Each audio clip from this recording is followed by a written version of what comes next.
Hello. Hello. What is up? Hello, Ricardo. I see you there. Congrats on the first.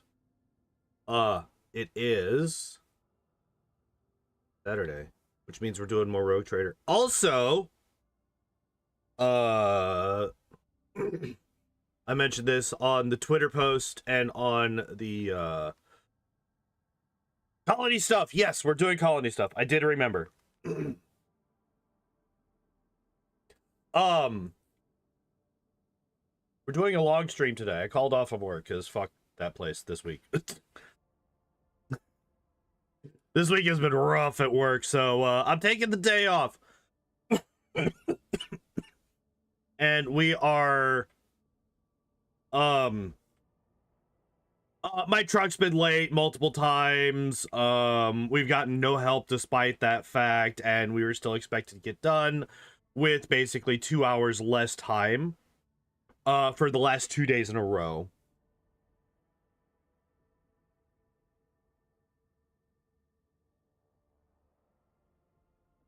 So, and also I had multiple attendance points fall off over the past week, so I was like, yay, more resources to use immediately. All right, Foulstone.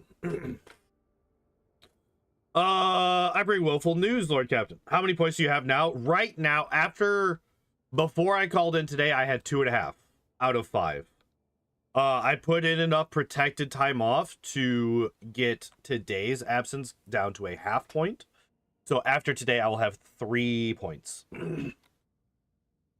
Which is still a full point less than I had about a week and a half ago. So I'm doing just fine on that particular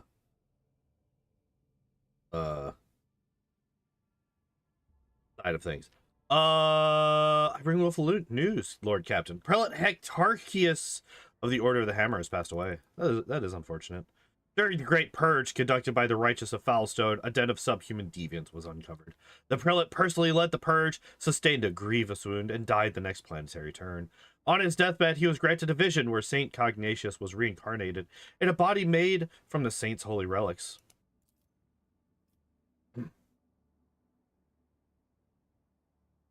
The Order's elders believe this to be a sign that St. Cognatius' relics, currently stored on planets throughout the Expanse, must be brought together. The Order is preparing for the election of a new prelate, under whose guidance it will undertake this holy mission. The majority of the votes are divided between Prioress Lugnalia, well known for her fervor, and the merciful Cellarer Tychon. The minority of the Order sees the Oikonomos Nigmus, a humble and reasonable man, as their prelate. The prelate not strike you as odd? I'm afraid it does not. The esteemed Hectarchius began his service as a battle missionary and has long grown weary of the peaceful life befitting a man of his status. There's nothing strange about his wounds. He could have recovered from such injuries 30 years ago, but not now. How do they plan to carry out the mission? The Conclave aims to procure all the relics that once belonged to St. Cognatius, all that could possibly be procured. Given that the saint is a legendary figure, many items in the Cronus Expanse have an alleged connection to him. However, it seems unlikely that any of the relics' owners will be eager to part with them. The answer to the question of how the Order of the Hammer is going to retrieve them depends on the identity of the next prelate. Tell me more. Prioress Lugnalia was converted by Hectarchius on one of the heathen worlds. She then served as his bodyguard for many years and eventually became the protector of the Order's reliquary and the leader of its military branch. As for Brother Tychon, he is an aristocrat by birth. He had an excellent education and could have lived in luxury had he not renounced secular life for the sake of ascetic vows. He is intelligent, thoughtful, well-read, and more importantly, genuinely merciful. Few things can be said about the Oikonomos Nigmus. He has never been famous for his prowess in battle or his sermons, but the monastery is never wanted for anything on his watch. He is a most reasonable and unobtrusive individual. What will my companion say? I have sympathy for Prioress Lugnalia. Let her meet with Reverend Hieronymus on footfall. Should he accept her as a worthy leader, we ought to support her. A careful and sensible oikonomos sounds like a safer bet to me than a fanatic or a clever aristocrat. The voices say that he has a few paltry secrets, and knowledge of those secrets guarantees us his loyalty. Okay, what the hell is an oikonomos? I've never seen this word in my life. Is that a made-up word, or is that an actual thing?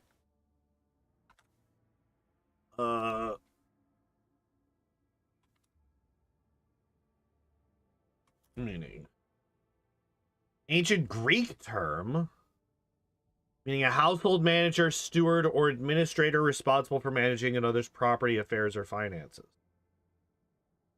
Okay, so he's a steward.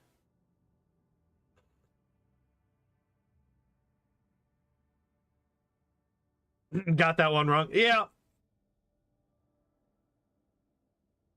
A little bit. A little bit. Okay. Brother Tychon, he and I have met back when he was called Tychon Drivestem. He wasn't a monk back then. He was a grandson and heir to Urband, governor of Dargonus. Oh, okay.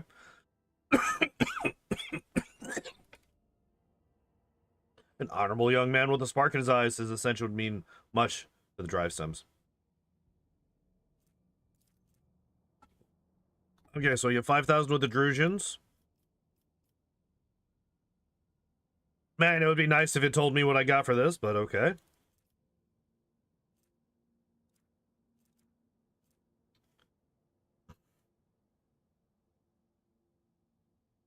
Oh, it's raining outside.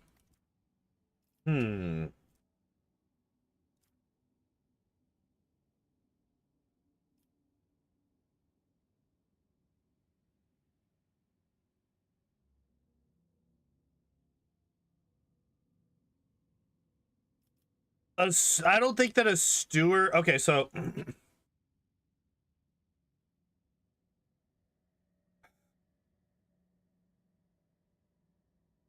I'm kind of leaning towards Lignalia.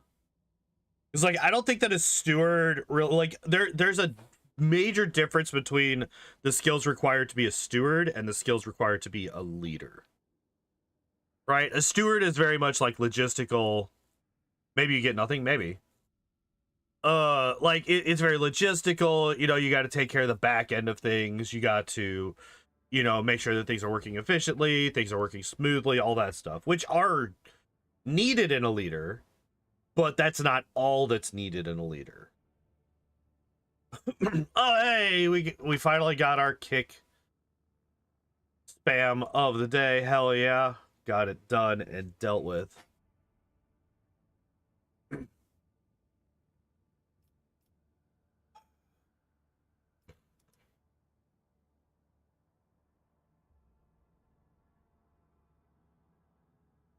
See, the problem with this one is like this is like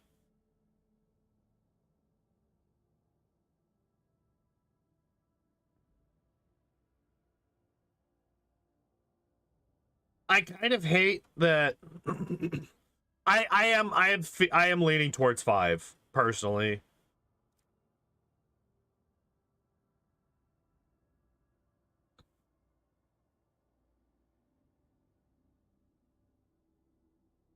Because like this one is like almost like a bribe, right? Like, hey, Abelard, you know, if this house gives us good shit, we will, you know. Or I guess extortion or something. I don't know. Yeah, we're gonna go with 5. Give me that rep. Reverend Hieronymus arrived on Foulstone and met with the prioress. After a confession and a philosophical discussion in private, he acknowledged Lignalia as being worthy of a high ecclesiastical station and guaranteed her the support of the cult of St. Drusus.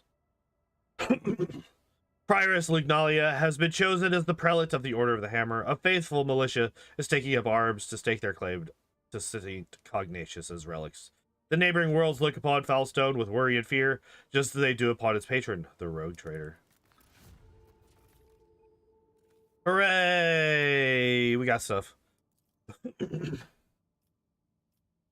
Okay, so let us...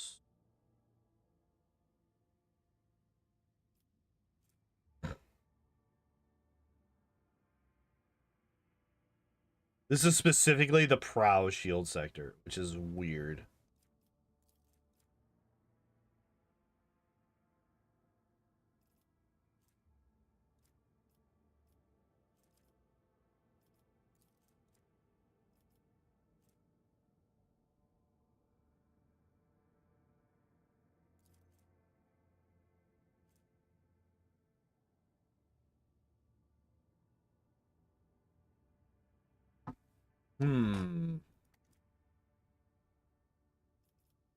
Okay, so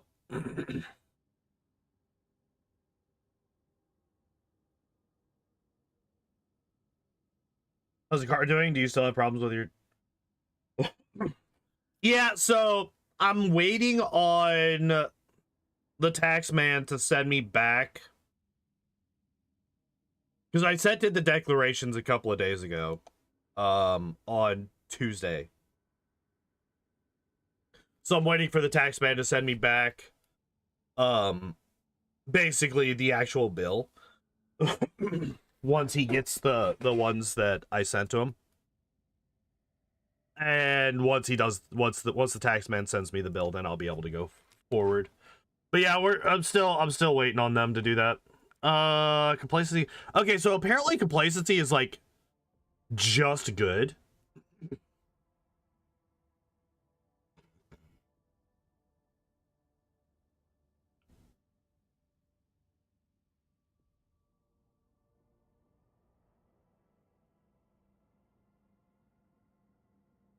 Let me actually check something real quick. Also, obviously I'm online on Kick. Yeah, okay, I was about to say, obviously I'm online on Kick because I got a fucking spam message. But it was my stream preview was showing that I wasn't. Okay. I don't need that anymore.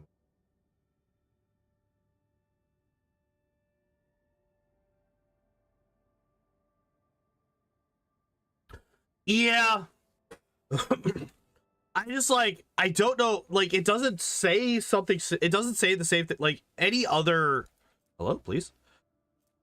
Affects the amount of profit factor produced by the colony and the speed of projects in the colony, increasing and decreasing them by 10% for each point of complacency, respectively.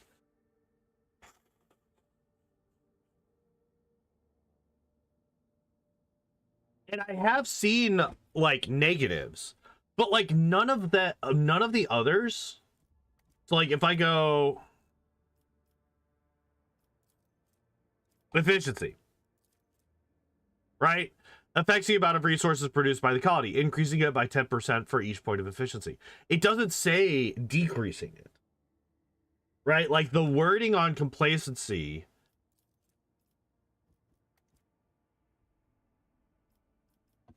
It's once again, it's the tooltips being unclear and inconsistent. Let's see.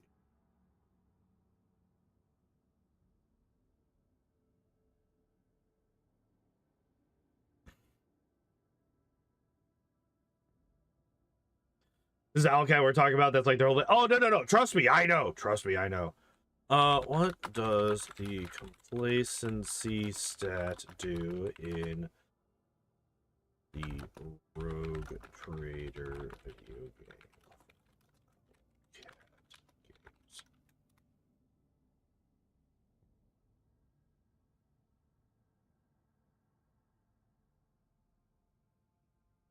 That's what, like, I'm just like, Owlcat, please hire me.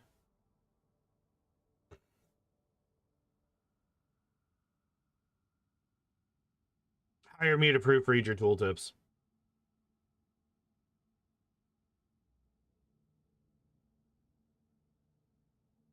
Owlcat, hire me to proofread your tooltips. I am the autist that you require. This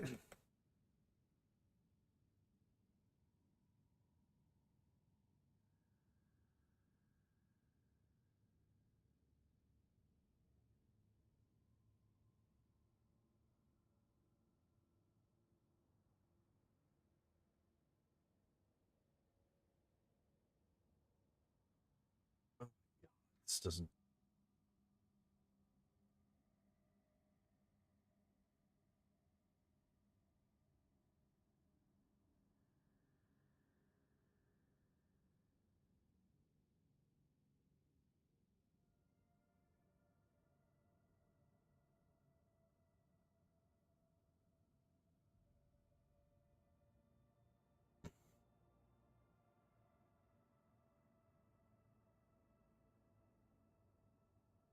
Maybe it works, or maybe make an edit of all these ransom years to show that you catch these things. Yeah. Maybe. Maybe. So Grok is being useless.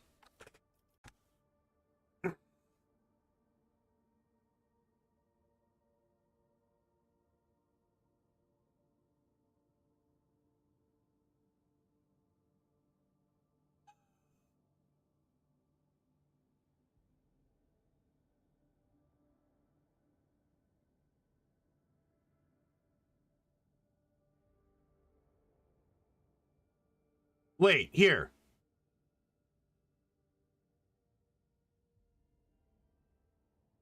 Major downside, reduces colony project speed by 10% per point of complacency. So I was correct, apparently. Wait. Okay, so there we go. Where Grok actually came through and answered the question.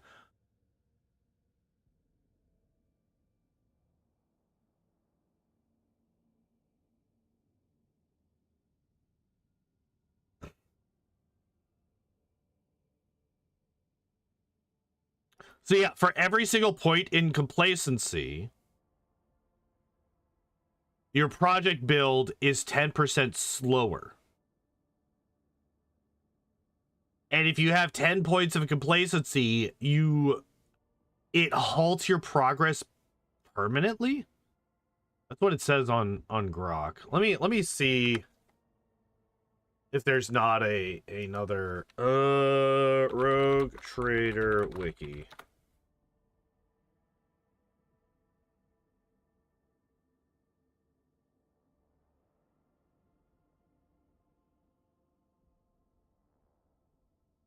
Colony management.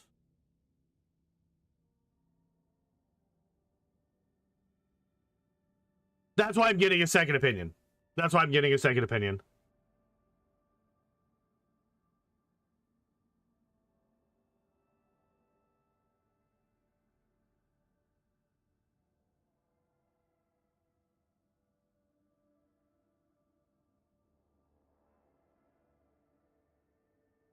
Oh, is Fausto? Wait. Okay, that's interesting.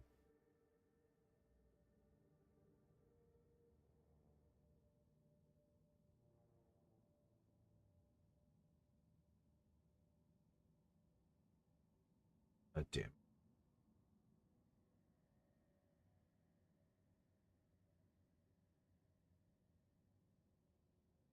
No fucking way it doesn't tell me what these stats do.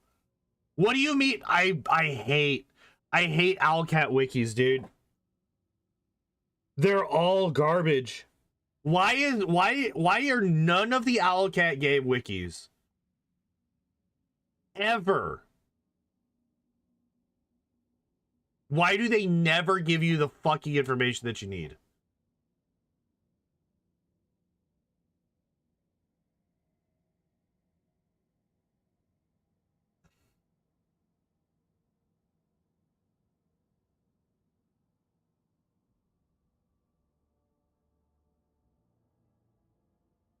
Are not big enough for that?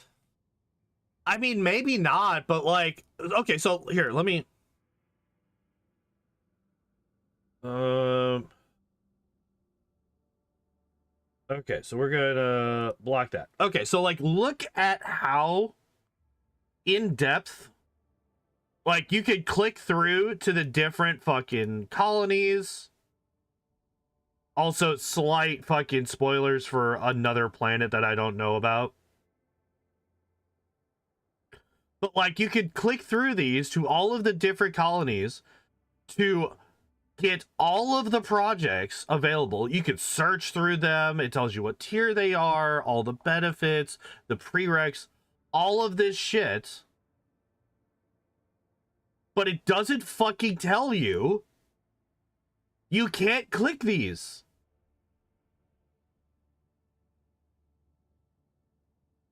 You can't click these fucking security, complacency, efficiency. You can't click any of these to figure out what the fuck it is that they do.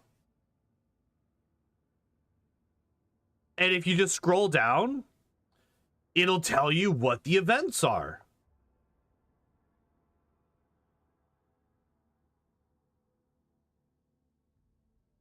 for those particular it's even separated by planet.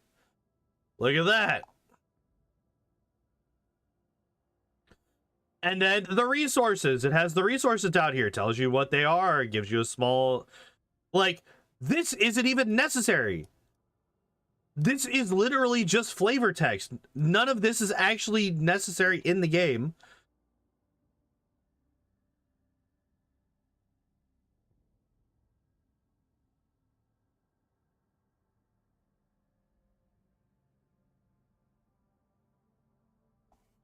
And, like, the only reason that I'm questioning this is because I can't remember who it was that was saying it, but yesterday somebody in chat was saying that if you get complacency up to 10, it lets you finish a project instantly.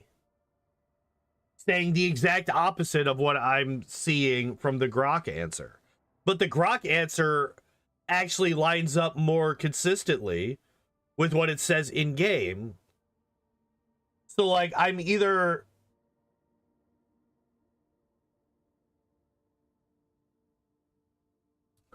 And all of this would be fixed. Like, okay, so this is how you write this in a way that doesn't have this confusion. This is how you write this in a way that doesn't have this confusion. Complacency. Let's see. Affects the amount of profit factor produced by the colony and the speed of projects in the colony. Okay. For every point of complacency, this colony's profit factor benefit, or...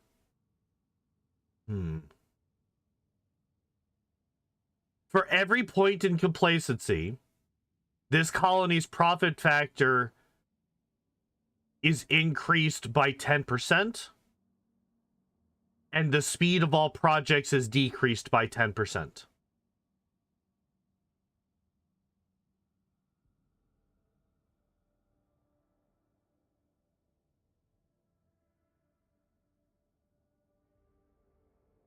If that's how that works. Or decreases the profit factor by 10% and increases the speed by 10%. Like, you have to specify very specifically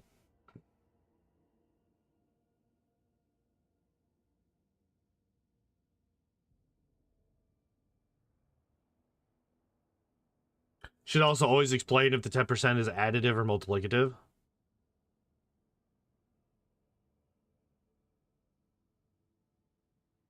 That's also true.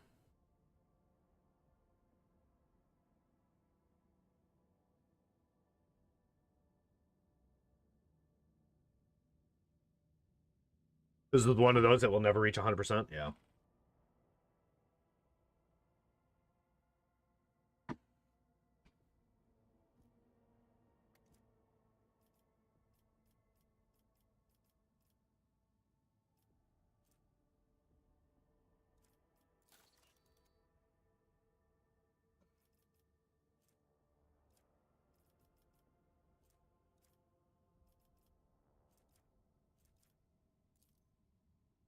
Oh, I'm like never going to get to 5 efficiency on this.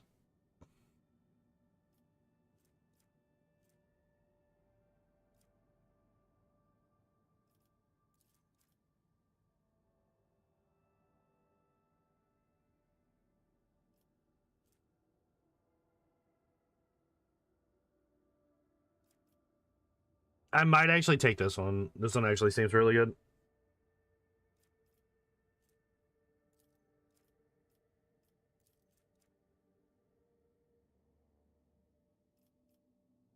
Oh?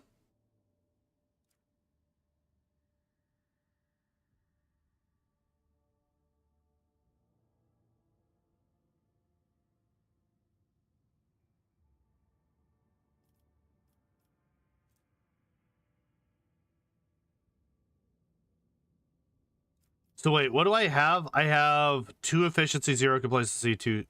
Okay, so what? 202, 205.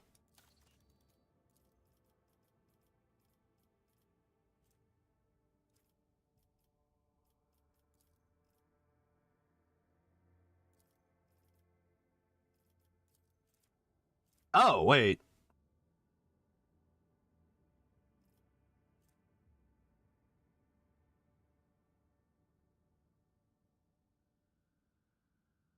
Ah, okay. So we have a rank 3. But the rank... Okay, so I see... Have you seen the new starters for Pokemon 10? I have not. Well, I have seen...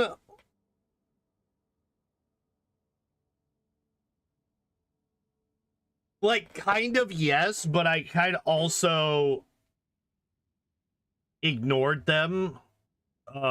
Because I kind of want to look over the trailer on Tuesday. At the beginning of the stream. Because I do not expect Dodrio to require all 3 hours. So I expect so I plan to go over the trailer on Tuesday. Do we do this? This is like basically a plus 30% to speed. Right? Yeah. I like this a lot. That's pretty fucking good. It's not actually gonna get us to what we need for this. But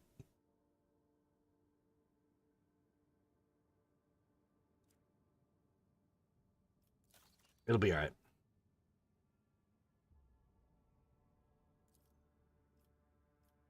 Yeah, you know, sometimes you have to.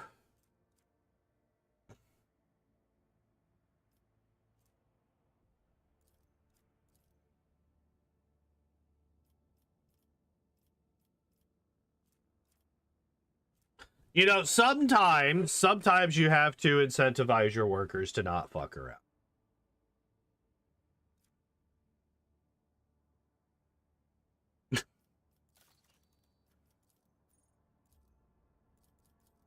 I can't do anything. I can't even look at it anymore.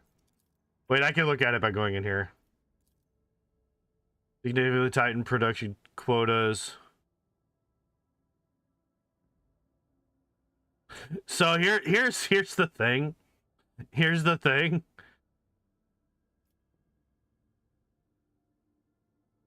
I didn't really read all of this.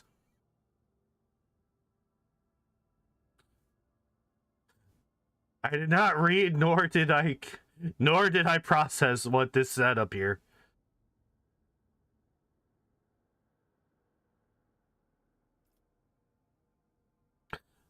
I basically got to the comma and then stopped.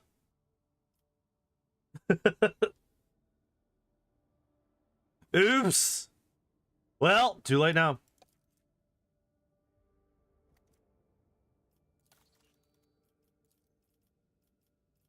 Okay, so it's literally the Science of Virtue or Cure for Sloth. So we have the Reaping, which...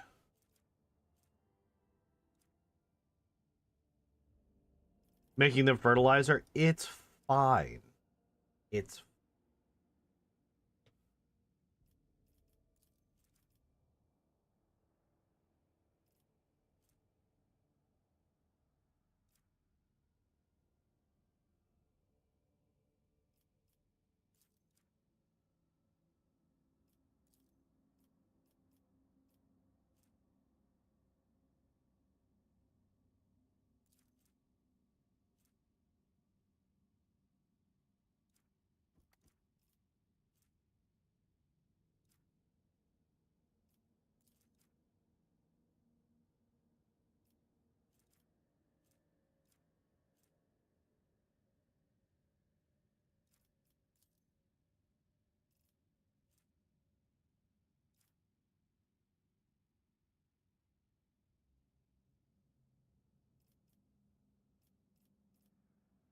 dude, Janice is like a fucking weird one, man. Like, this is actually kind of wild.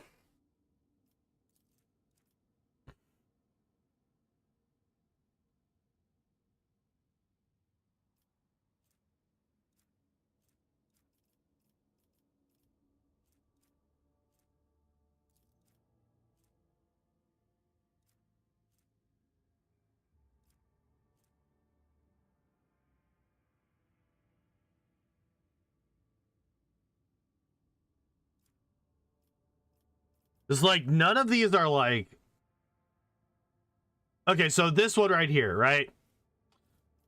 +3 to profit factor, 6 provisions, +2 efficiency, +2 complacency. So this efficiency is immediately canceled out by the complacency, right?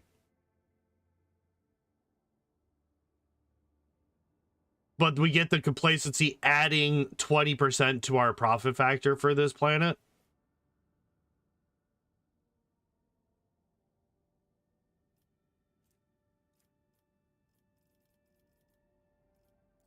And then you have this one, which gives us a contract, lowers our security, increases our rep with Fellowship of the Void, gives us a bunch of promethium and chemicals, right? But requires us to have a higher reputation with the Fellowship of the Void, and also requires us to have more security so that we can lose it. But this is for all colonies. Colonies. And a side quest. Yeah, the contract.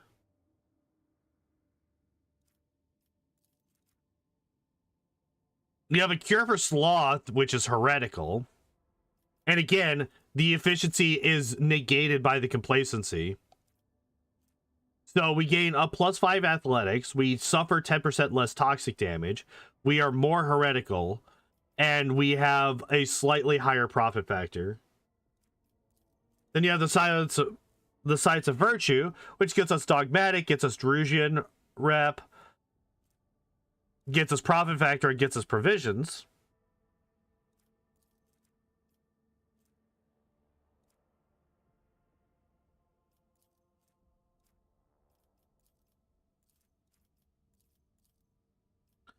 Like, this one actually seems really powerful, right?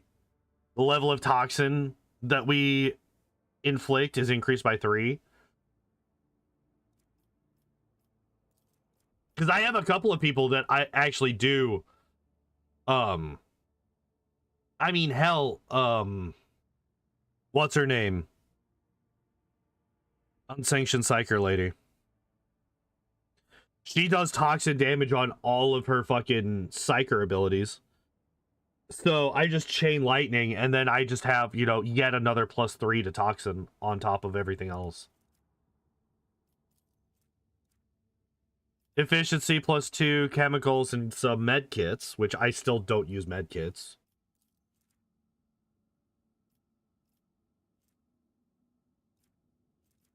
Profit factor, complacency, security +1. But the security is all people. But I need a massive amount of rep with Cast Balica to make that work. I think I do want to do this one. This one seems fine.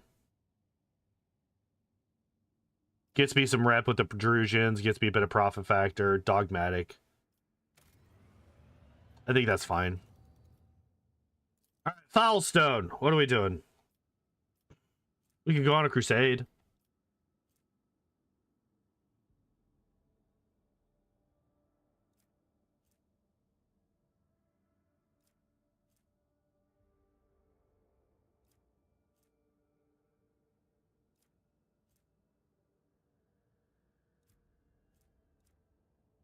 So remember what I said? Remember what I said about... Remember how I keep harping on the tooltips? Why are there 2 abilities here that say the exact same thing?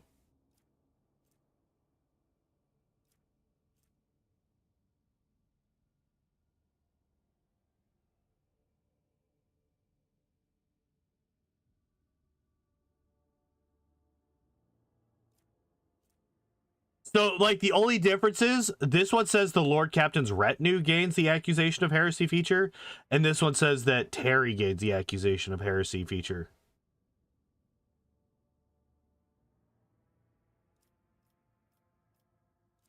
I mean, even an extra 20% is fucking busted.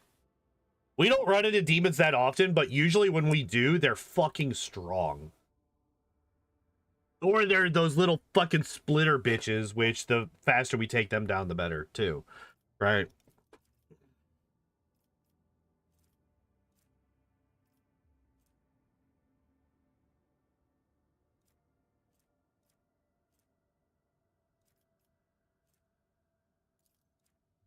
Yeah, but like all you would need to do is just be like the Lord Captain and his retinue. Like you would literally need to add one character. Like the Lord Captain and his retinue. Well, I guess it's not just one character. It's 7? No. 4 for the, because the and then space. These two would be replaced by A and D. So that's 5. And then his is another 4. So 9. This will look like more like Woder full of demons. That's kind of where I'm at. Which is why I'm looking at this and being like, ooh, pretty. If the wielder kills an enemy with charge, this ability has no cooldown. What ability? Charge?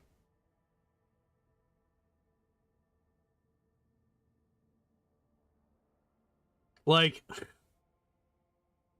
why say it like that? Why say it like this? If the wielder kills an enemy with charge, this ability has no cooldown. What ability? Are you talking about charge? If you're talking about charge, then say,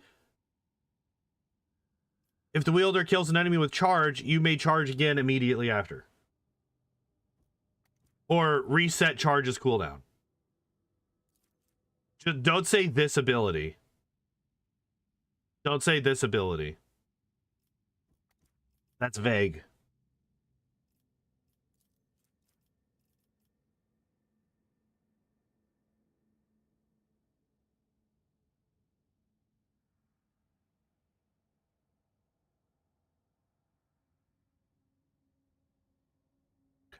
I just don't think that, like, so many of my characters are ranged characters that I just don't think that, like, especially this one, right? Well, I mean, this is like another. So what does this scale off of? Willpower. Again, willpower. Nah, we're doing this.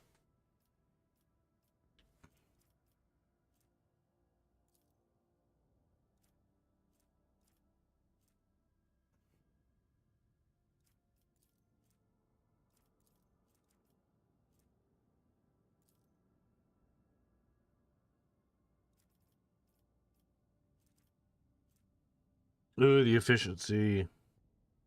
Oh, wait, I'm totally wrong. I keep thinking efficiency is speed.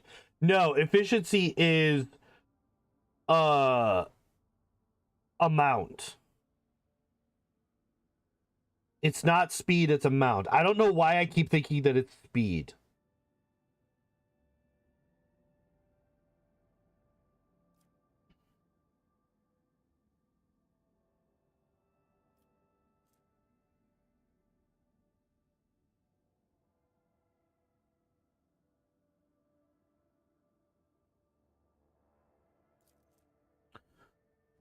Because efficiency could be like, I always think of speed when I think of efficiency. If I were to change it, what would I change it to?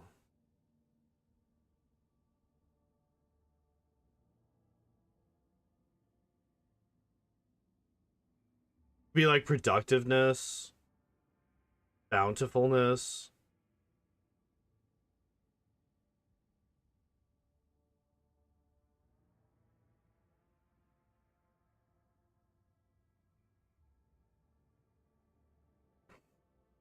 Hmm. What are some other synonyms for like bountiful?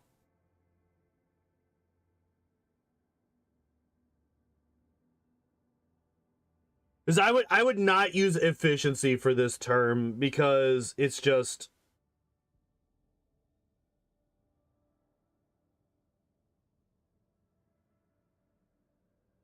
like, am I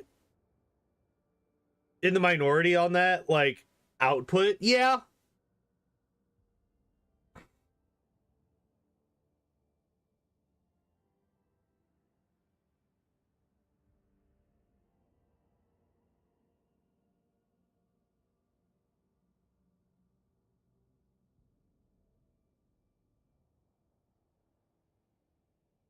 Hell, even scale. Profit. So I wouldn't use profit because profit is already, you know, profit factor is already a thing. Like even scale would work. Because, you know, your colony is scaling up, it's producing more. But anyway, we're gonna do this. Security +2 to all of my colonies, profit factor +5, which is good, and then the +20 damage versus demons is just like, oh, it's so good.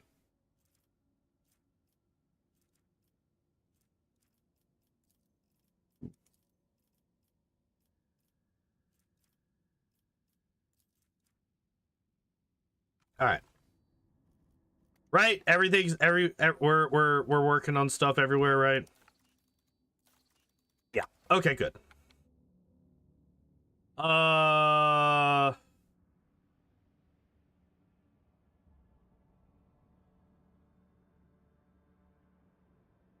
That's right. I had just come back from this. So we're gonna go to Furibundus. Visit.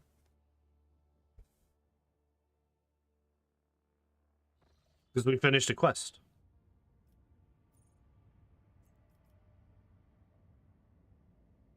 Have I? There's an unidentified object here? Lord Captain, this station's airlocks have been sealed from the inside. A Vox recording is stating that the priesthood of the Altar Templum Calaxis XD 17 Sanctuary have no desire to communicate with the laity and are refusing access to guests on the basis of the Adeptus Mechanicus privilege of inviolability, granting them sole jurisdiction over their sacred rights. So that is this just something that we like come across later?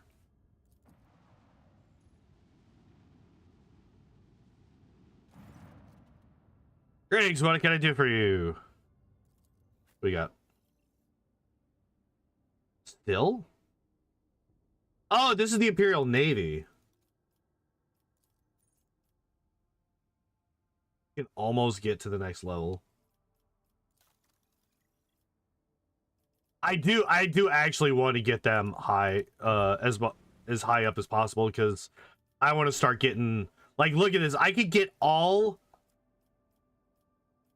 to here.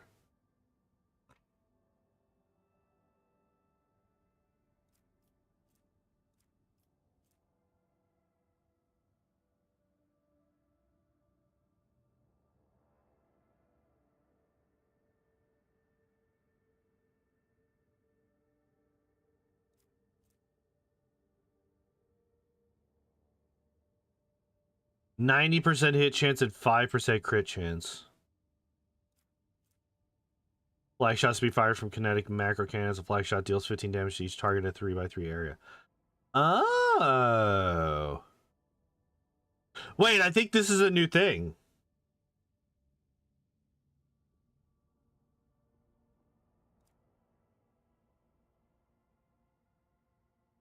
I think that this is the thing that we can't use yet.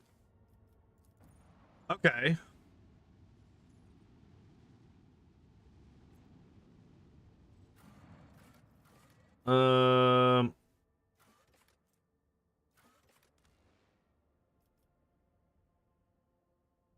Yeah.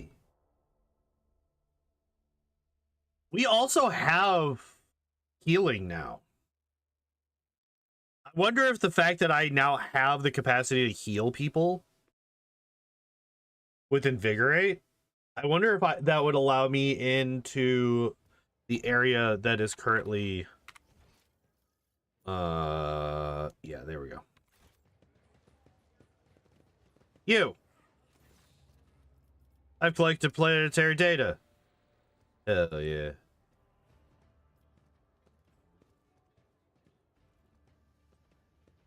I want to do a thing. Hello. Where a successful single attack inflicts stun on the target for 1 round and the target fails a will save. Oh.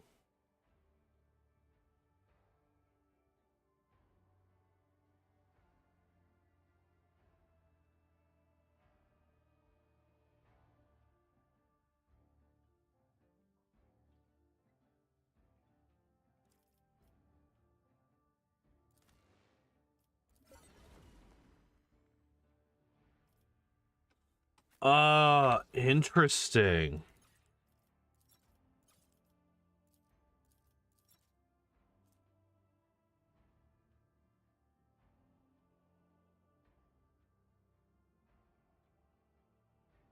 I have no idea. It just does that sometimes. I have no idea why that is a thing. Actually, let me.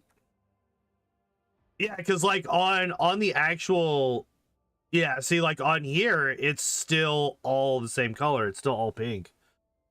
I have no idea why that is a thing.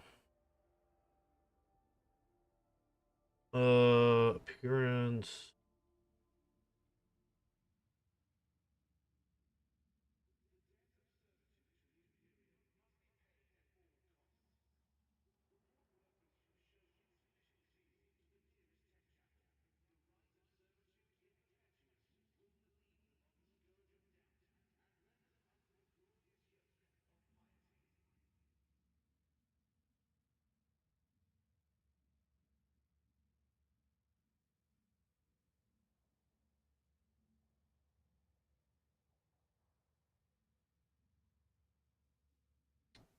So it says it's under user's preference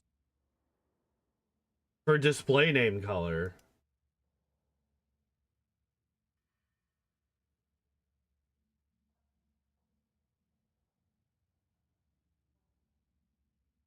Did you like change from phone to PC or something?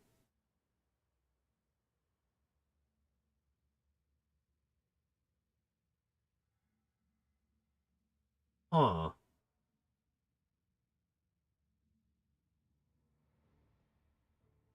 The same laptop.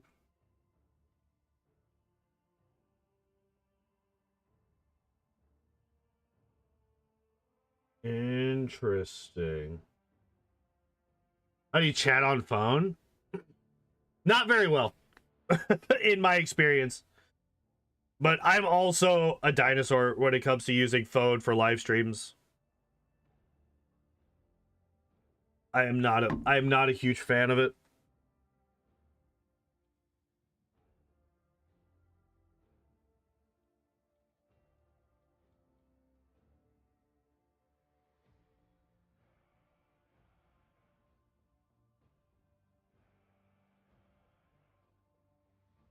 Yeah, it's set to go off of user's preference. I don't know what the hell that means exactly, but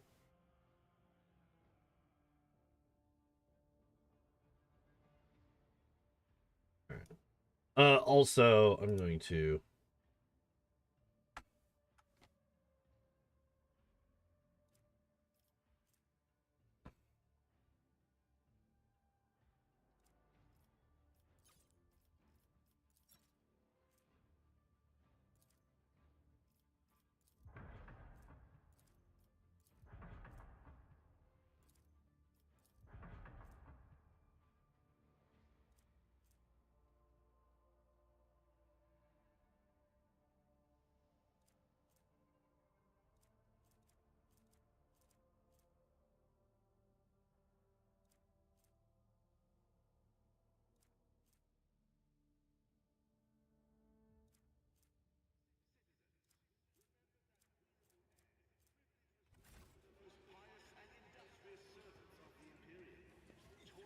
Okay, I'm gonna check. I'm gonna see if I can't go into the I'm gonna see if I can't go into the quarantine zone yet. I'm gonna check it. Probably not. I'm assuming that that's something that's just like held off until like a later fucking chapter, but I want to get in there. There's stuff there. I want to get the stuff.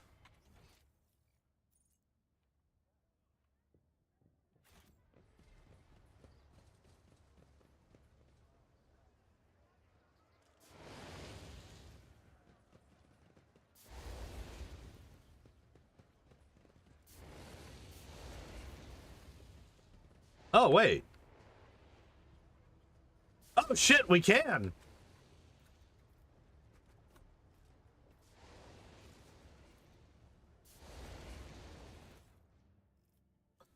Let's go.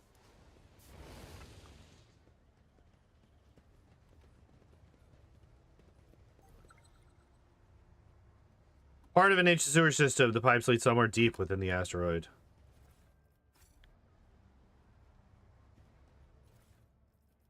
Hello. This thin pamphlet exudes a faint caustic smell, likely that of fresh inscriber ink. Our being is steeped in degradation, and no longer can we imagine existing outside it. Are you capable of perceiving the depths to which this heinous miasma has rooted itself in our lives? Pompous aristocrats indulge in despicable revelries behind their tall palace walls, and planetary masters vie to possess the greatest luxuries, while you and your family choke on your corpse-starch slop after a grueling work shift. Millions of soldiers die in the dirt to combat xenoprofanity, while their commanders, their duties forgotten, squabble among themselves, seeing every death as nothing more than a stone in the monument of their own glory. Scholars pursue forbidden and mind-twisting knowledge. The righteous break their oaths and spread lies. Arbites, thieve worse than any criminal would, and you are sullied by vicious degeneracy of which you are not even aware. This pernicious rot is all-pervading, for there is none who have not succumbed to it. Does it frighten you to be in their midst, in our midst? Will you carry on calmly living in this impious loathsomeness, hiding your gaze from the world and hiding the world from your gaze? Will you become like a mindless servitor, or will you honestly realize the sheer baseness and repulsiveness of creation?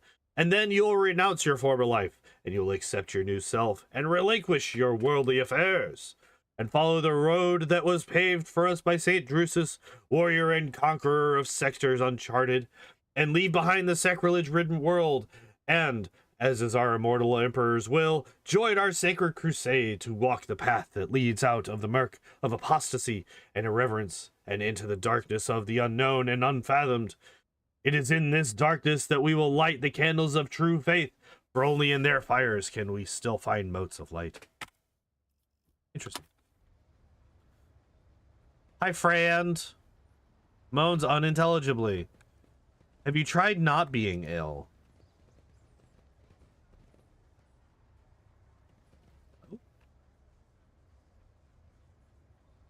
Fairly certain that showed as...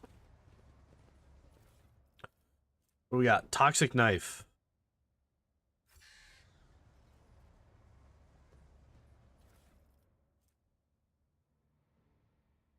Oh, yeah. I forgot that we had those coming through, right?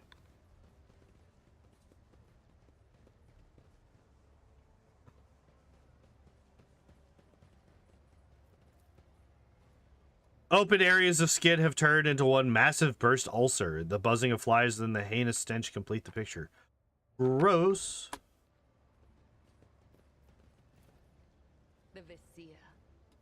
These people did not die from the disease. It seems they fought over to the death over the remaining provisions. What the hell did you say? Oh, good. I'm glad that the babbling that what's her face said didn't do anything.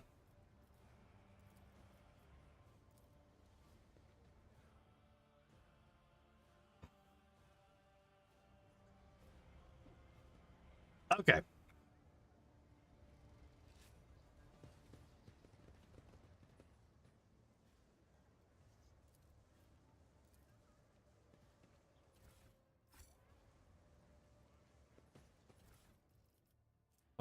We need no rulers. Yeah.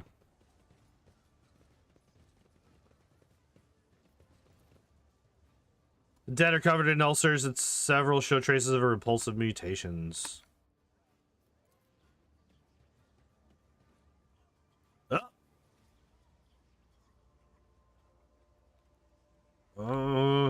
We're gonna continue exploring out here before we go in there.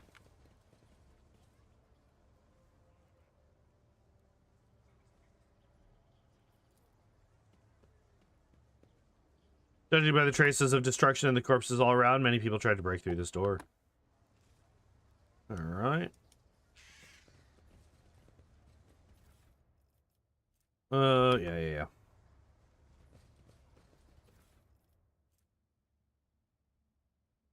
All right, so that's the thing that we already found. By the blood of martyrs.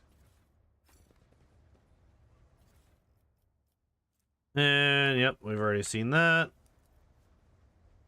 Loosely buried under the piles of trash are bodies with obvious gunshot wounds. All right. There was once a mine entrance here, but it caved in decades ago.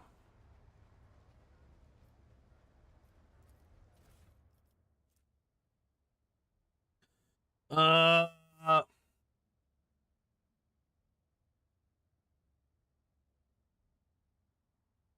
remember the second word, design. Remember the place, cogitator, statue of the founder, small temple. Okay.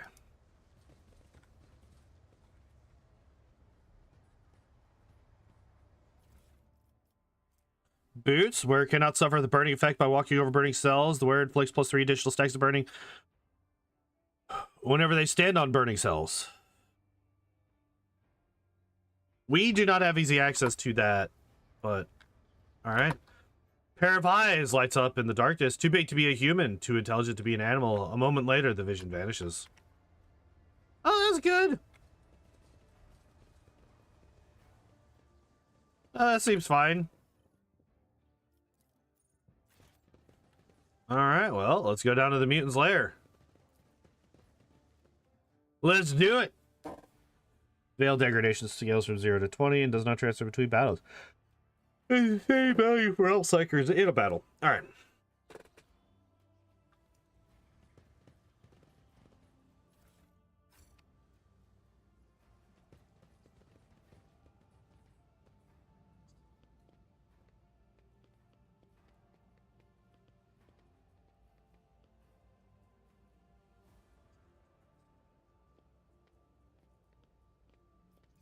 All right. So if I do.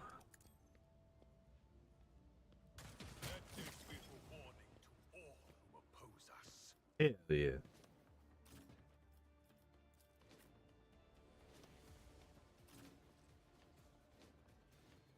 See this guy over here.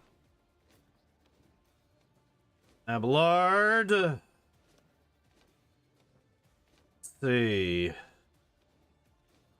Yep, we're gonna put him right here. Adira.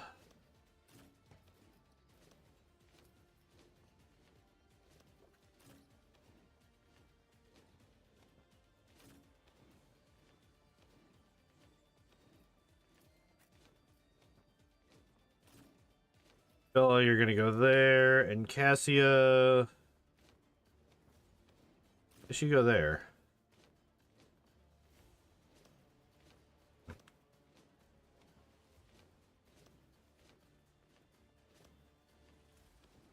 Holy shit. Everybody moves. Oh my god, I rolled horribly on fucking... I rolled so... Wait, what the fuck? This is so nonsense.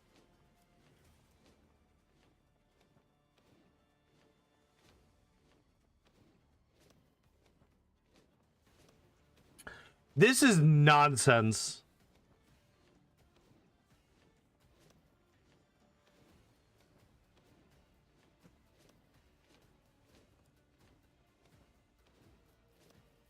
I ambushed them. How is it that my characters don't get to go until... They're literally the last. Look at this. They're all the last. Whatever. I don't even care. We're gonna boost up Cabela. And then we will...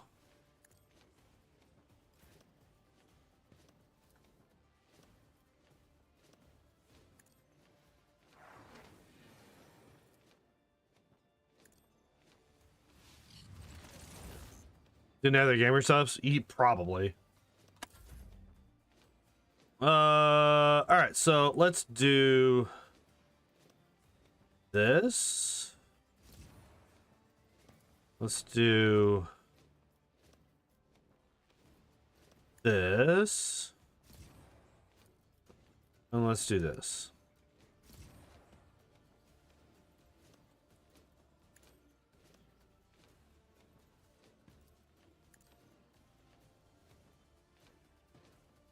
Okay. For now.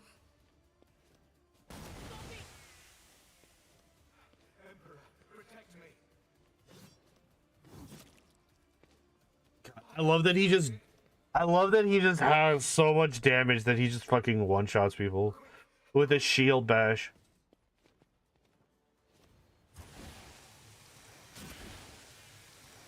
I can handle this.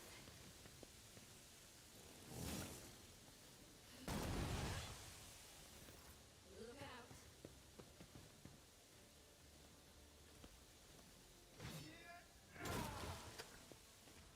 Don't touch me. Man does more damage with his fucking shield than with his fucking sword. It's actually kind of wild. Yeah, I was a little bit worried about that. Cassia.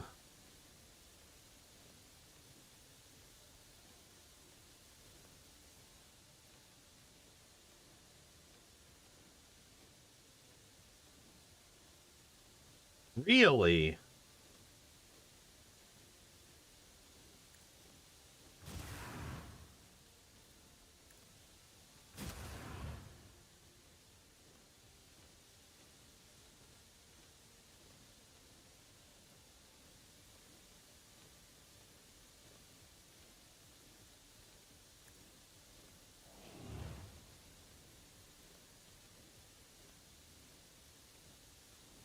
Isn't this a job for the serfs? Oh shit.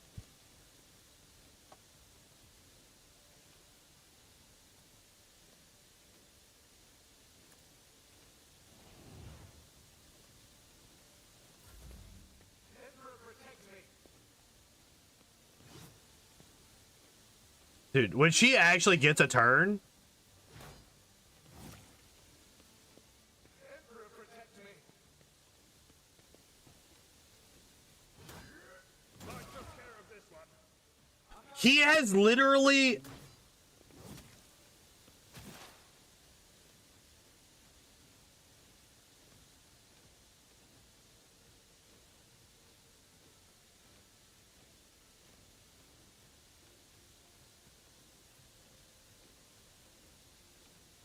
I won't suffer this.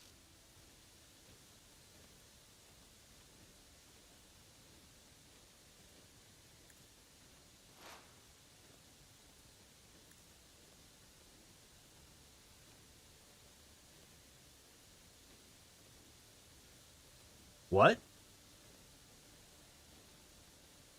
What? What the fuck do you mean? It just didn't happen.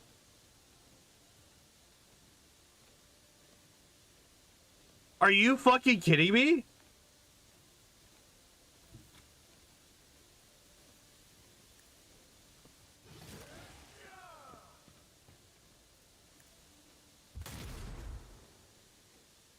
Why am I doing no damage? What the fuck? Wait. And that was a crit. What the fuck?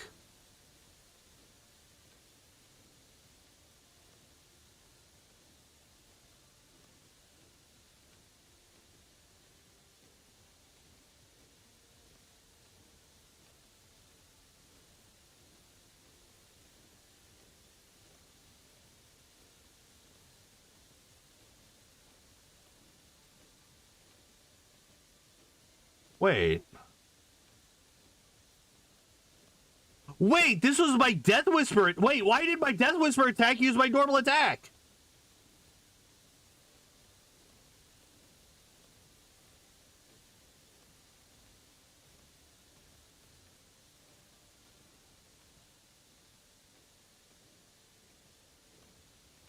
No, their armor's only 40%.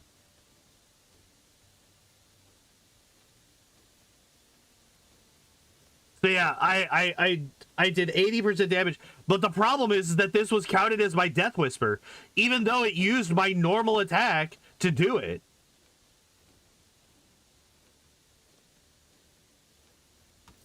I'm mad.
Where's the...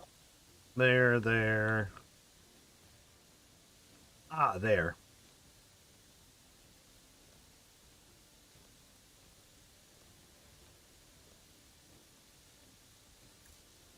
Trust me.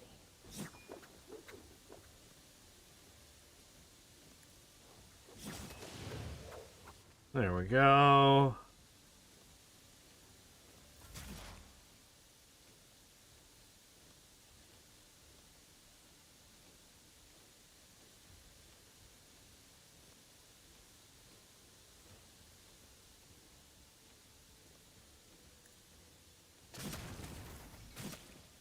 I'm gonna fucking shit myself. Are you kidding me? That's the second time she's done that!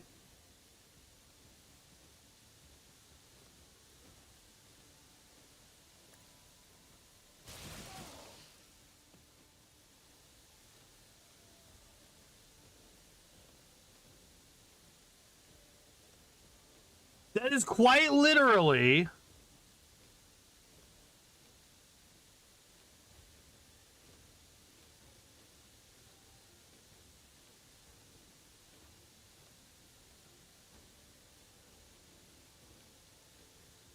God damn it.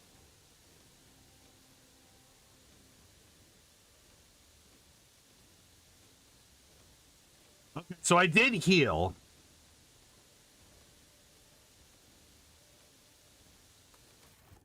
Does that?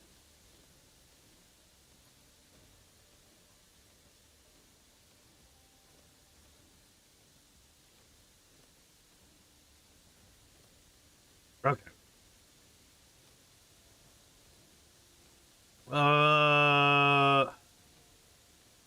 I could just kill these both, right?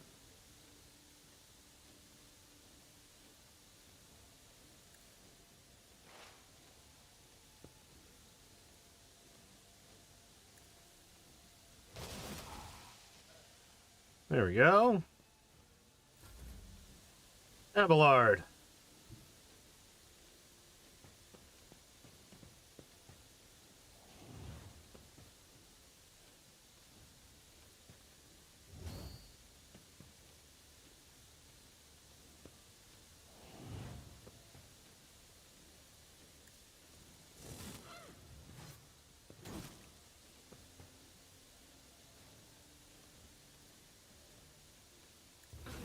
Okay, now I'm really riled up.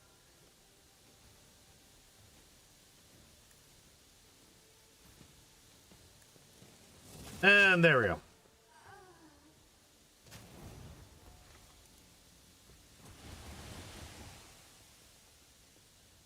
Oh, hey, we leveled up.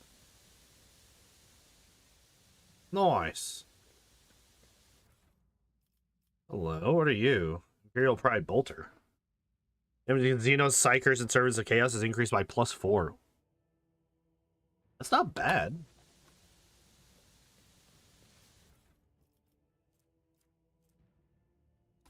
Drugs!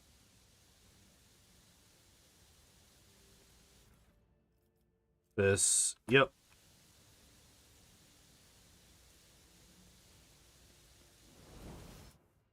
A journal of one of the locals. The handwriting is barely legible, but it appears to mark the births and deaths of the inhabitants of the small community of mutants. There is no one to add. The last entry.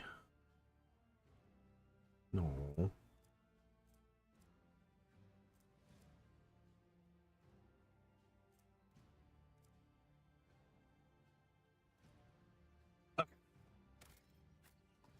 Okay.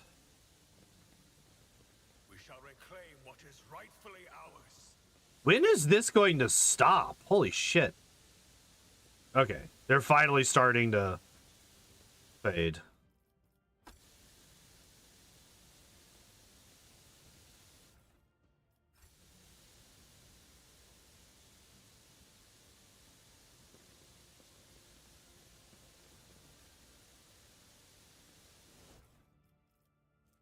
Multi-key. Lilu Dallas multi-pass.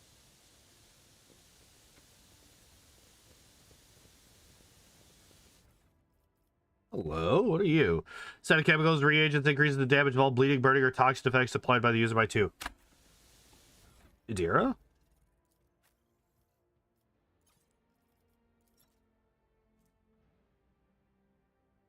Uh, considering the fact that I don't use grenades with this woman, or anybody really. Yep, we got that again. The fact that this is still going.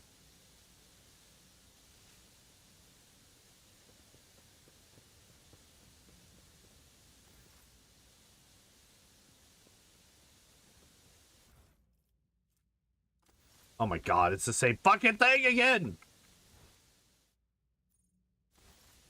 Wait, what? How did I miss?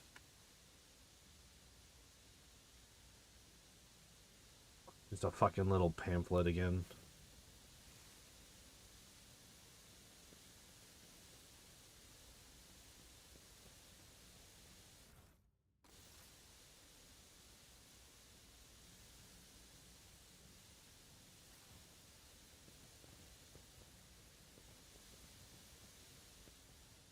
Alright, well, let's level up.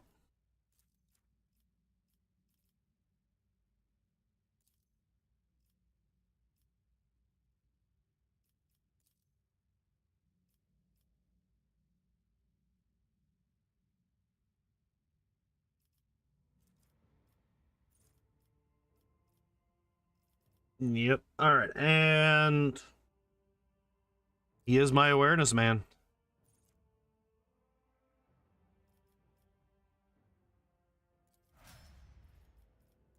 That was easy.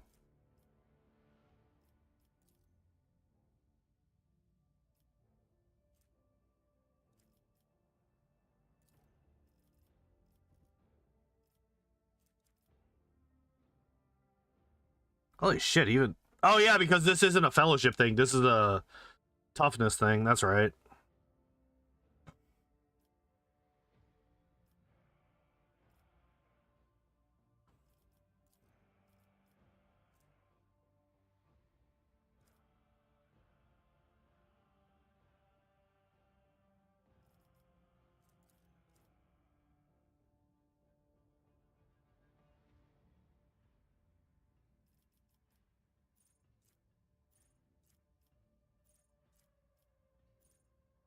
How do I have 3 strength boosts?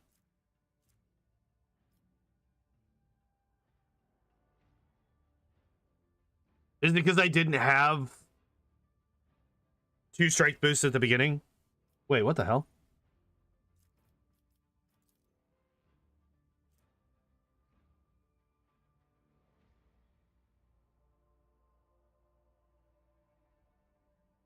Yeah, okay, so I only got the 1 from the warrior, so it allowed me to... okay.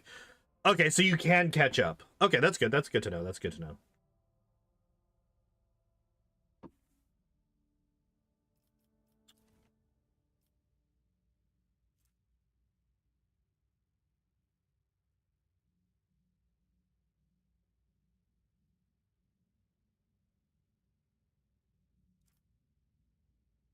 Do I...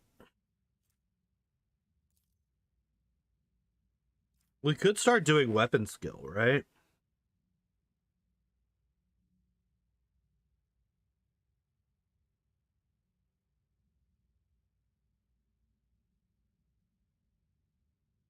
Because I feel like focusing on toughness over weapon skill, because I have weapon skill is maxed, right? Yes, so I do have weapon skill maxed from warrior.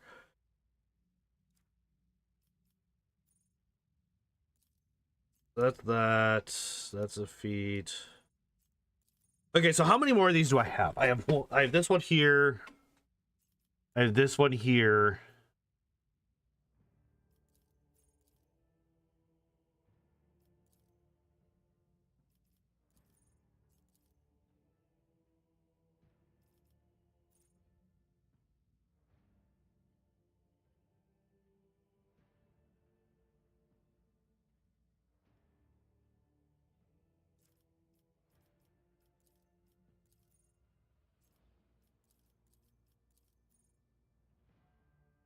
So it's literally just...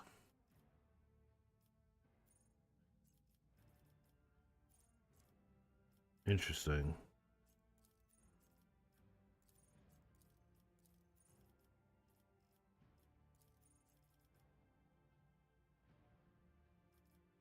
I thought I could do 3 of these.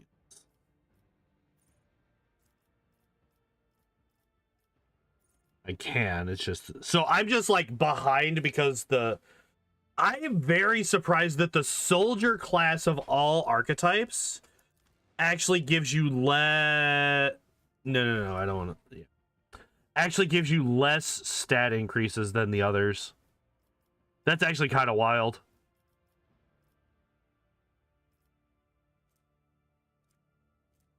Unless I was stupid.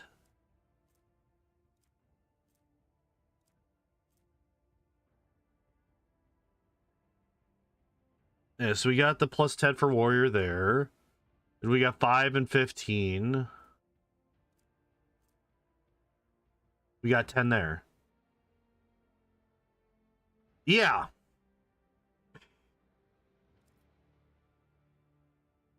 Very interesting. But yeah, I'm gonna boost weapon skill over toughness. I think the weapon skill is probably better for him.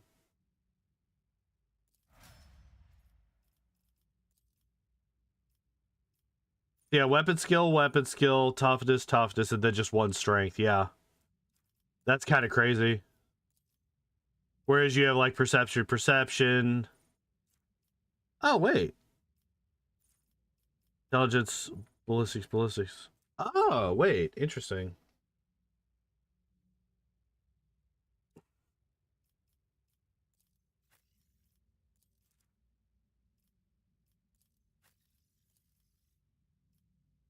Weapon skill, agility, toughness. Okay, so it is 2.5. Okay, I don't know why I thought that everybody else got 3. 3 full, like, groups of things to level up. Interesting. Willpower, perception, toughness?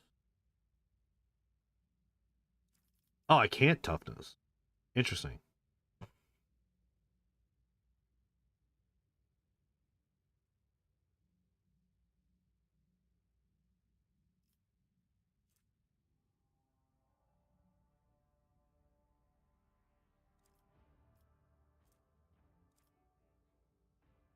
We have willpower, perception. I guess I just do perception again. Even though that was probably a bad idea. Probably should have done either intelligence or toughness.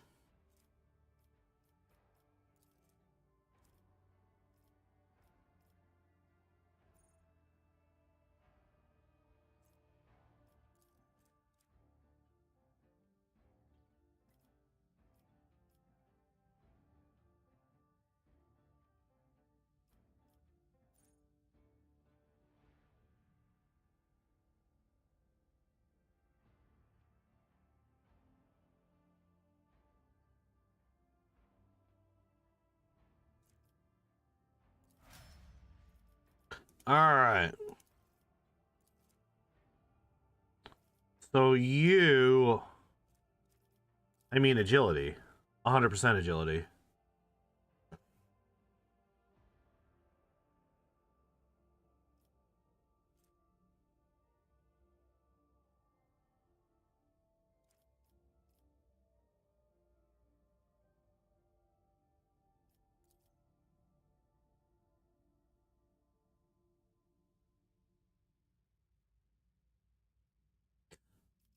What does demolition do again?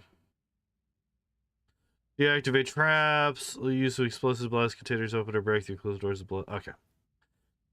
Yeah, because I think that she is far and away my demolition. Oh, that's right, because the other one was Argenta. That's right. It was Argenta that I was using.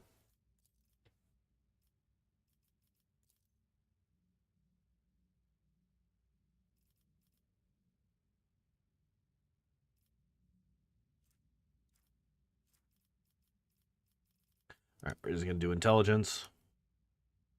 And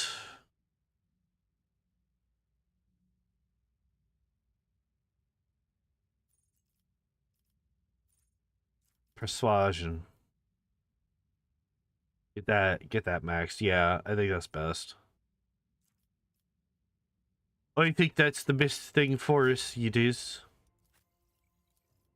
And for you, madame.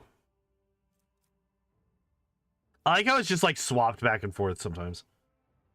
Like, doesn't actually do anything.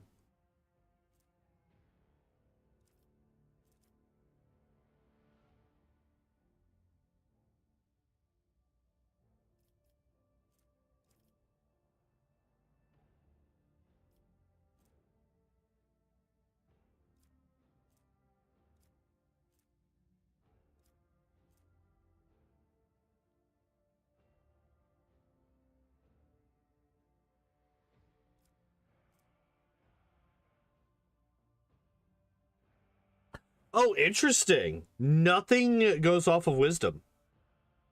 I'm sorry, willpower. Interesting.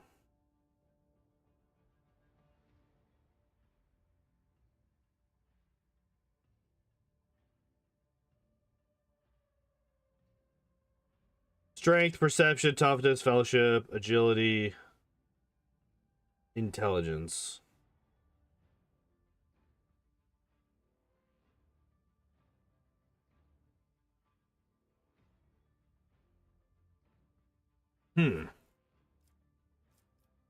She just like her skills just like actually don't matter, do they?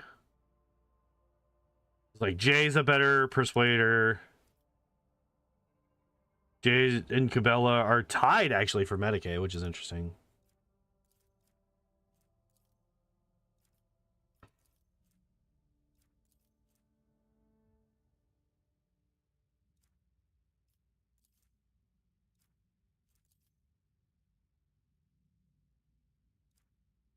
Minus 170 is so fun.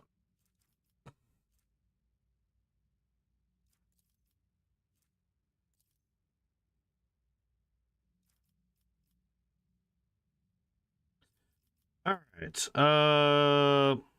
We have willpower up. We have perception up. I might just start boosting agility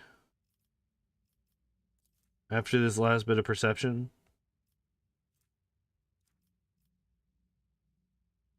I think I might start going agility on a lot of characters just to get their fucking just to get their initiative rolls up, because holy shit, I'm tired of my entire party going last.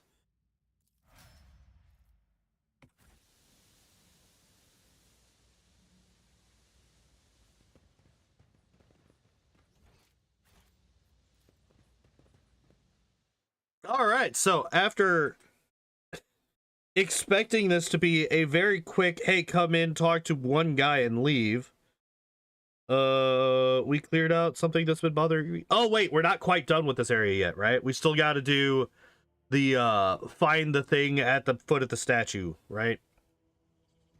So still not quite there yet. Step, I forge my destiny among the stars. Oh yeah, this is okay. So we did go over here. We did go over here already.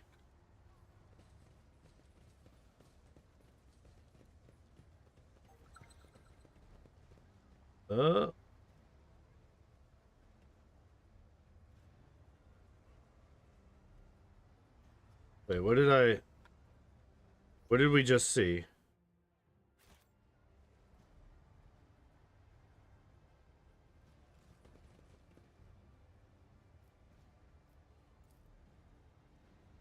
Spilt water here, and it hasn't had time to dry.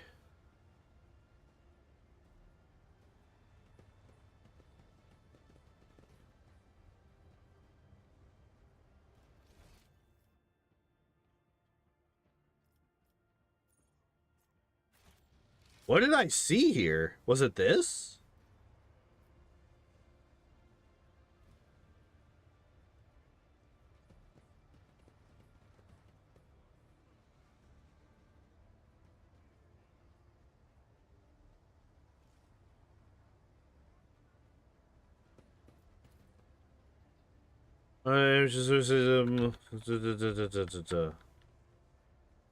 Okay, so let's go in here. Let's go in here. Here's the stories. I didn't mention the cogitator and a statue in the small temple. Footfalls Atrium was once supposed to be the name of the little... Yeah.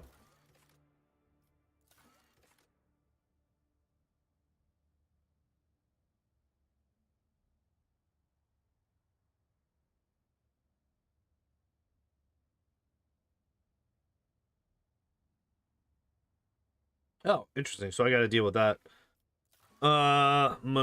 Wait, that's no, that's Mundus Valancius. Oh, that is also Mundus Valancius.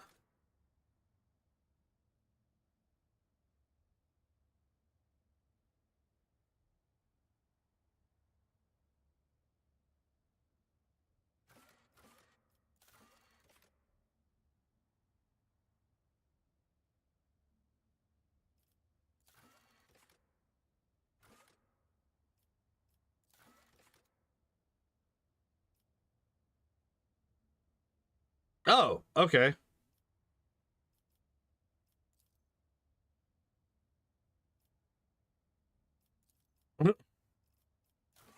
Okay. Oh, contracts.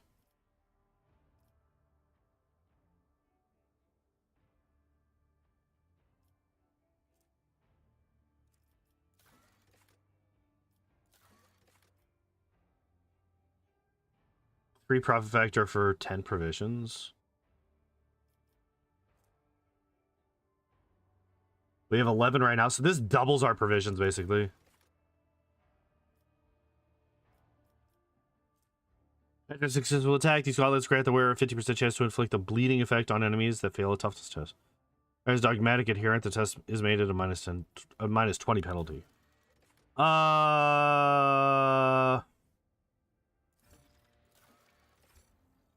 Yeah, we'll do that.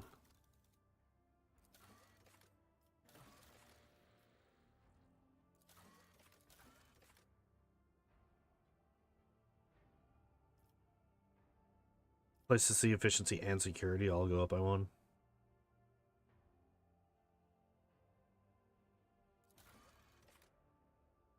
Okay.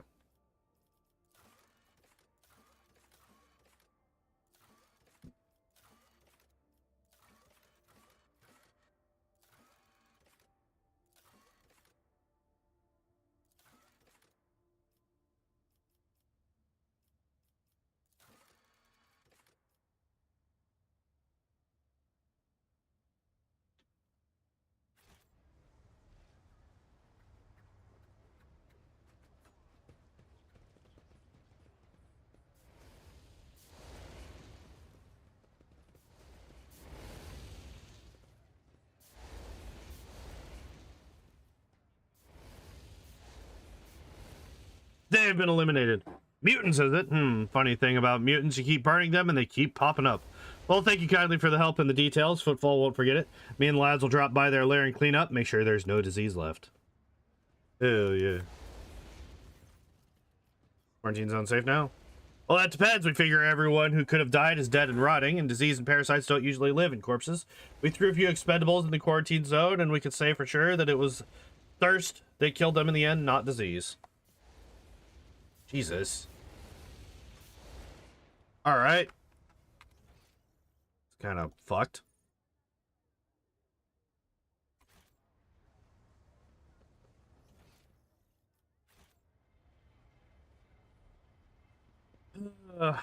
But not entirely unexpected from that man. A trium.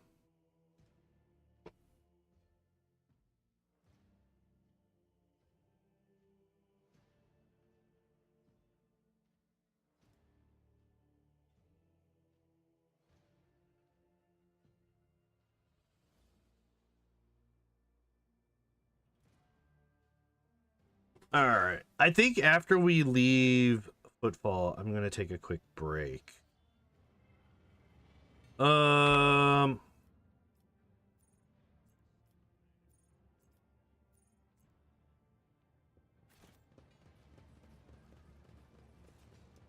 Where's the statue again? It was like over here, right?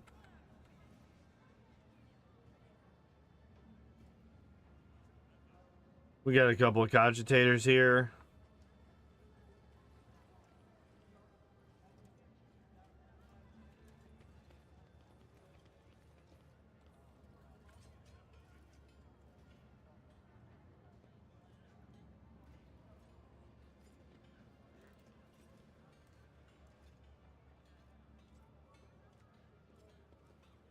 I can't even talk to the Herald? Interesting.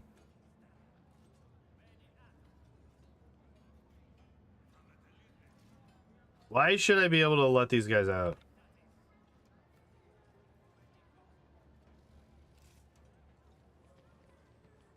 Wait, what the fuck?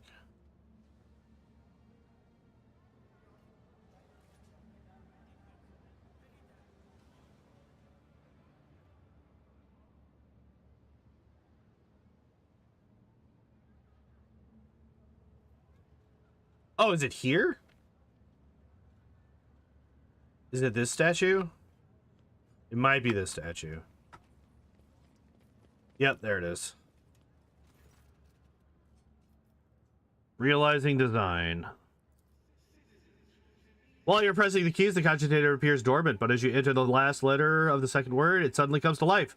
Triumphant music pours out of it, followed by voice, a man's voice, pleasant with a somewhat dated pronunciation of Gothic. Greetings! Greetings to you, keen wanderer, who found my message and solved my riddle. I, Parsimus Dwayne, master of footfall, trailblazer of the Expanse, am pleased to welcome visitors to my magnificent palace in the stars. Footfall is my great creation. It is what marked the beginning of the Imperium's triumphant march into the Coronis Expanse. You are here because you managed to discover the message in the Almanac of Footfall published on my orders, and find the caches I installed at select sites. You have seen the view from the dome of the great cathedral, the void-piercing arches of the Providence Bridge, the stars' cold gaze through the windows of the small quay. Only thus, step by step, can one experience the scale and the elegance of my creation. Bye, Ricardo! Have a good night. Footfall sites are their own reward. However, I have prepared a gift for those who might unravel my riddle. Approach my statue, for the gift awaits you there. Remember, nothing must stand between you and your design, no matter how audacious and grand it may be. The voice quiets. You hear a click from the statue of Footfall's founder, as if some hidden locking mechanism has been released. Let's go. All right, so each use of Revel and Slaughter increases the wearer's perception by 10 until the end of combat. For every kill, the wearer increases their critical hit chance by 5% until the end of combat. That's crazy. That is actually insane. For every kill.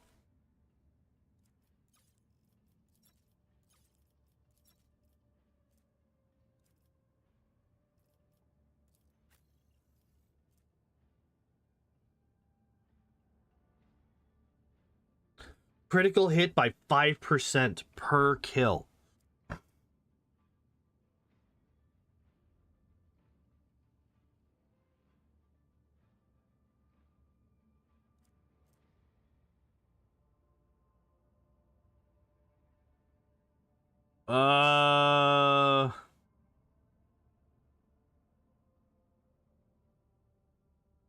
Yeah, I think I want this on her. Although, apparently on this guy, it would also be absolutely fucking busted.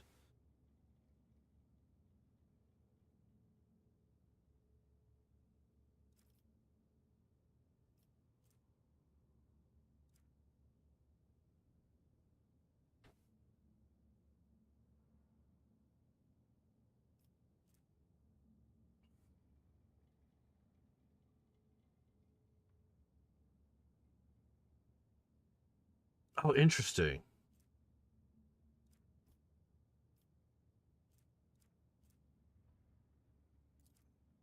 What is Revel and Slaughter again?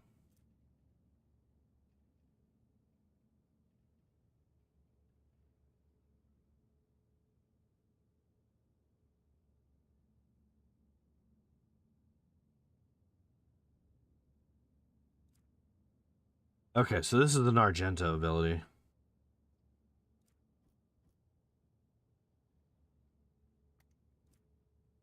I don't know what the perception does in combat, though. I feel like that's less useful. Useful. Because,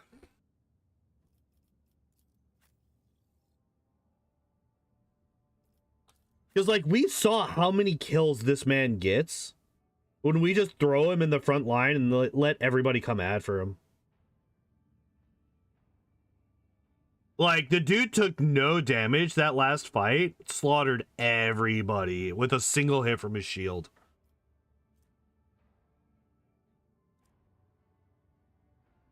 Like, this guy would have gotten like a plus 50%. Well, maybe not quite that much. It was like, but he had like 6 people that he killed just from parry counters.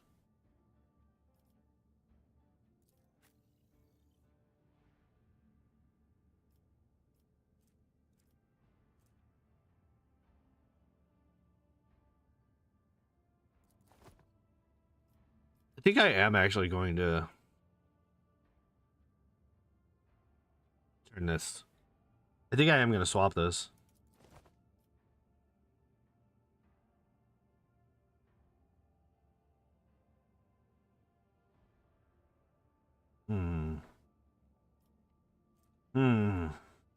Yeah, I think we're going to do that. Okay. So I'm going to save real quick. I don't know why I did that. Like, I'm going to fucking stop the... But I am going to take a quick break. I'm going to get up, move around, refill my drink, use the bathroom, all that good stuff. I will be back in just a few minutes. Yeah, I will see you soon.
All right, I'm back.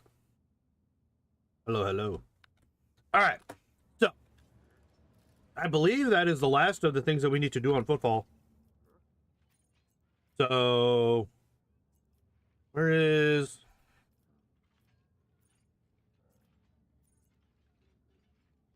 Oh, I'm in the atrium. I'm not in the, Yeah. All right, so we need to go to rest of Footfall again. No? No, yeah, Void Dock. That's where we need to go.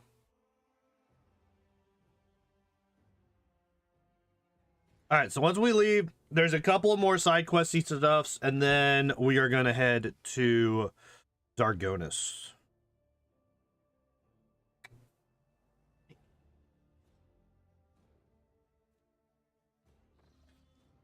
All right, and we will go here.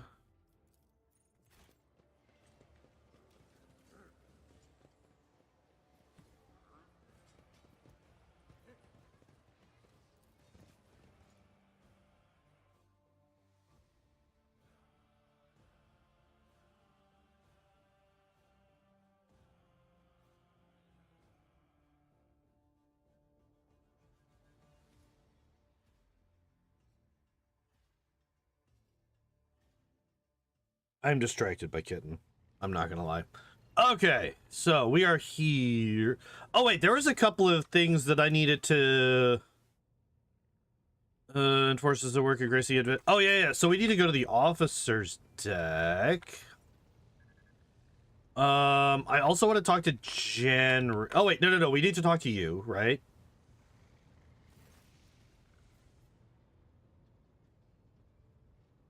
Looking at you differently with the static coming from the box of your sounds especially loud and nervous today. What's going on?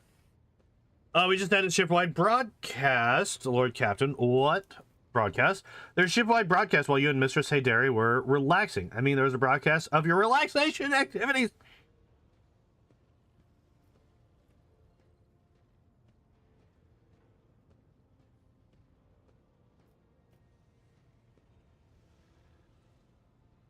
So what did you make of the broadcast is a wild thing to say after you find out.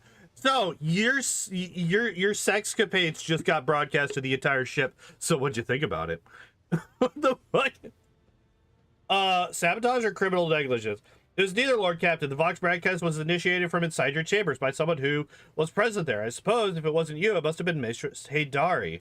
I am unauthorized to terminate such broadcasts, except a treacherous note creeps into Vigz's voice, resembling a suppressed chuckle, except in cases where they explicitly jeopardize the safety of the vessel and her crew. What did you make of the broadcast? Extraordinary, your lordship. Hell yeah. As the father of a rather large family, I can assure you that you have upheld the name of the dynasty, your lord. What the fuck, Abelard? Alright, I think this might be my favorite conversation in the game so far. This is funny as fuck.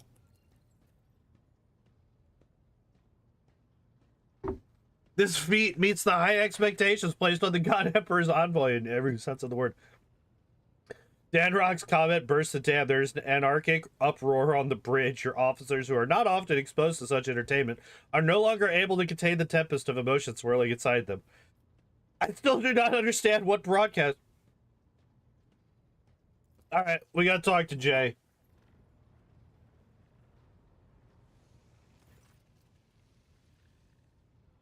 Her triumphant smile is as good as any confession. Here is the orchestrator of your unwitting performance. Shireen, I am eager to please. The smuggler's perfectly innocent expression is admirable in its own way.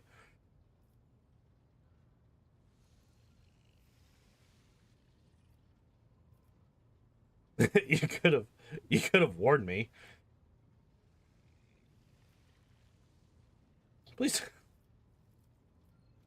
I want to know, I do want to know why. I want to know what exactly... Like, if you're an exhibitionist, you know, I should probably know that if we're going to continue this relationship. Why not? Wouldn't your servants be happy to know that their master spends his leisure time enjoyably? So that's what the expression on the officers' faces was. Hey, Philemon! Hello! Happiness. You could have warned me. Where would the fun be in that? God damn it. Aside from this incident, nothing worthy of note occurred during the watch, Lord Captain. At these words, the feverish excitement gripping the bridge officers slowly begins to dissipate. The log experience brought you anything interesting? No? Alright. My personal log states that something's going on. Lord Captain, the Vox system is functioning as expected, and no communication problems have been reported by any of the crew. Please allow me to check the system's calibration settings in your presence to alleviate any concerns you may have about its performance. Voxmaster's thin fingers dart between hundreds of wires and cables on the control panel, flipping switches and turning dials. She issues commands and methodically checks the lines of communication with the crew on every deck. At last, accompanied by the sound of static, the crackling of the Vox, and the flickering of signaling lights, the dance of her hands concludes. All finished, Lord Captain. No issues detected. The system is working as expected. She studies your face as she waits your response. Thank you for your service, Mistress Tolaman. Lord Captain, she offers an unusually deep bow, likely using it to mask her confusion. So, if that's not what it was...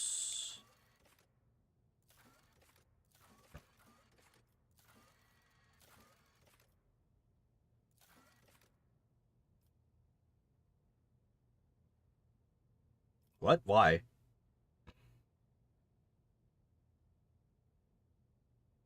Why? Why am I being told that I care about this in the quest log? Well, anyway, I need to go to the officer's deck. That's right. That is specifically to go to my quarters. That is not to go to the rest of the ship.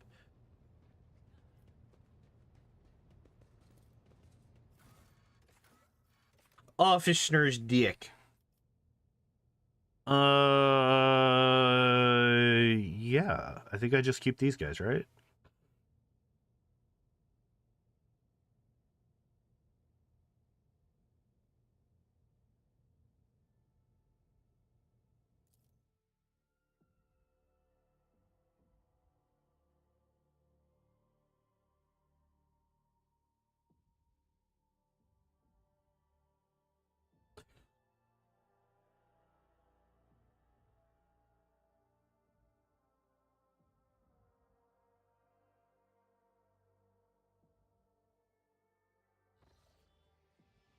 Showcase to Sourbeck. Sourbeck barks at the officers gathered before you. His lordship, the rogue trader, has seen fit to honor us with his presence in order to monitor the course of the investigation.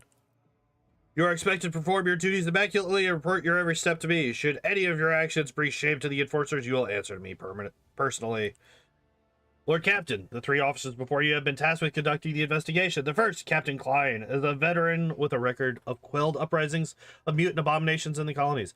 Captain Ginevri is young, but she has already preempted several mutinies among the ship's rabble. Lastly, there is Captain Hrotko. Hrotko? His interrogation skills deserve credit, and he knows how to instill fear and respect firmly in the minds of the riffraff.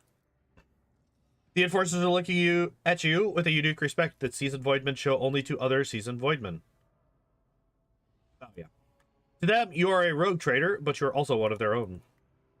After carefully assessing the officers' bearing and their uniforms, Abelard nods with satisfaction. Their drilling is good, their service records are excellent. Let's see how they perform in the field.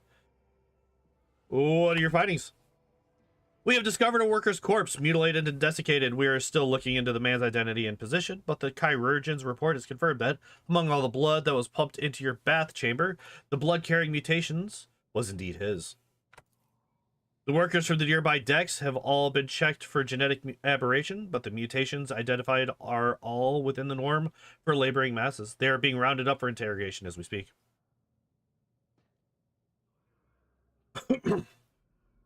How do you plan to question hundreds of people?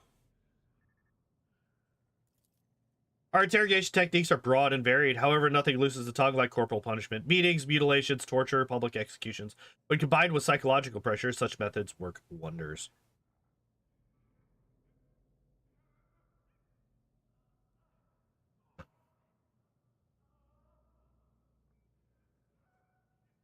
Hmm.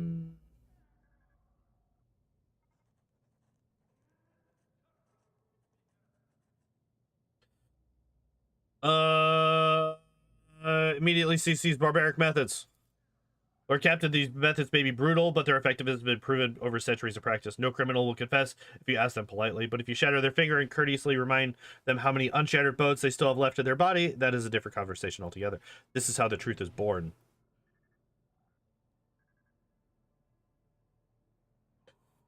Except for the fact that that's already been proven to be false in our timeline. Because what this actually does is this gets people to confess to whatever the fuck they think you want them to confess to, so that you stop hurting them.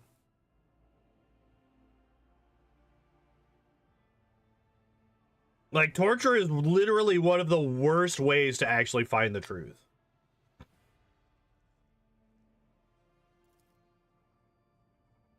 Sourback's gray glove creaks as she grips her maul. Her gaze remains cold and calm. As you command, Lord Captain. Do you have any working theories?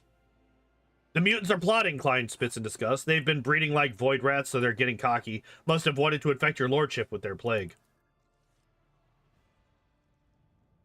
It wasn't an attempt on the Lord Captain's life. It was a threat. The rabble are planning a revolt, so they're trying to terrorize us. Soon you will drown in blood. Insurgents pride themselves on such metaphors. Meanwhile, Captain Rotko is convinced that it was the work of Voigtvir's surviving cultists. However, I believe this to be a warning rather than a threat. What we need to establish is who's trying to warn us, and of what. What do you propose we investigate first? The body. Once we have ascertained the dead man's identity, we'll be able to locate his associates and narrow down the number of suspects. Captain Klein is in charge of examining the corpse. Yes, your lordship. I'm almost done with my report. As soon as it's ready, I'll deliver it to you. Let us begin. While we wait for Klein to report back, please enjoy the refreshments that have been prepared for you, Lord Captain.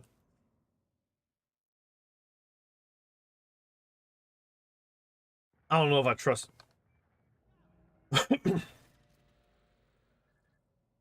Oh, I thought that we were actually going to do something for that. Okay. I thought it was going to be like the surgery scene in Kingmaker where you have to make decisions to help move it along. Captain Klein steps to attention. Identifying the victim has proven impossible. His face has been smashed in and his body is badly maimed. There are too many wounds to determine the exact cause of death, but presumably he died after the killer slit his throat. That's how they drained his blood. No external signs of mutation were found. In other words, we have nothing. Klein, this isn't a report. It's a declaration of our incompetence before the Lord Captain. You'll keep digging around inside that corpse until you've produced some results. Ginevra looks at Klein with sympathy. She clearly cares about him, but does not wish to trample on her comrade's honor with words of comfort. Rocco regards Klein with a contemptuous smirk while Klein scowls back at him. Okay, so Ginevra likes Klein. And Rocco and Klein. Okay. What about internal signs? Performing an autopsy was inadvisable due to the danger of contaminating the area with genetic aberration. See a flash of genuine horror in Klein's eyes before his gaze turns glassy. You have seen that look before in the eyes of other veterans. It's the expression of someone reliving painful memories that have left behind deep scars. They cannot hope to overcome such trauma on their own. They would need help or a partner or perhaps some strong emotional stimulus. In pairs, one cuts up the body, the other records the findings. You should get a partner, Klein. We have a saying on my old ship: the only way to escape a void kraken is to ram right through it. Ram the kraken, Captain. I don't like that phrasing.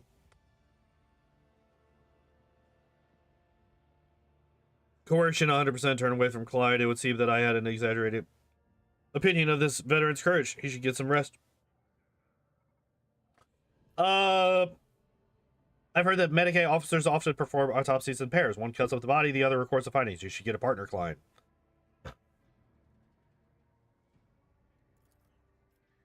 According to regulations, one enforcer is required for this duty. However, your lordship's proposal is reasonable. Did you have someone specific in mind? Ginevri. You catch Ginevri's grateful look, then watch as she smiles encouragingly at Clyde. Come on, Clyde, you'd better teach the Greenhorns how to carve up mutants. I'll grab us a pair of respirators to make sure we don't catch anything.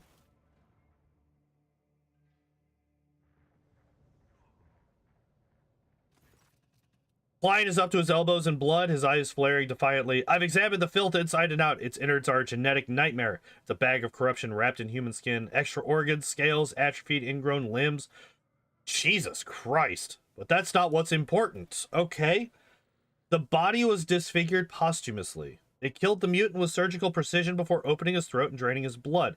It wasn't until after the actual murder that they crushed his head and tried to cover up his wounds. The wounds were so brutal I almost missed his work tattoo. The victim was a pipe warden, and I found this in his throat. I presents a bloodstained raven feather. Imperium test succeeded. A certain legend springs to your mind, one involving Saint Quirine, who was granted a portent of enemies hiding among the faithful. When Quirine prayed to the Emperor for a sign that might reveal the traitors, a raven's feather burst out of her mouth to inscribe the names of the conspirators. Only someone versed in the symbology of the Imperium could have left such a message.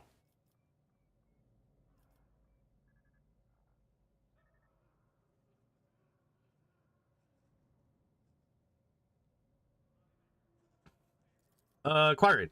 All mutants do not make allusions to saints. This was someone versed in the creed.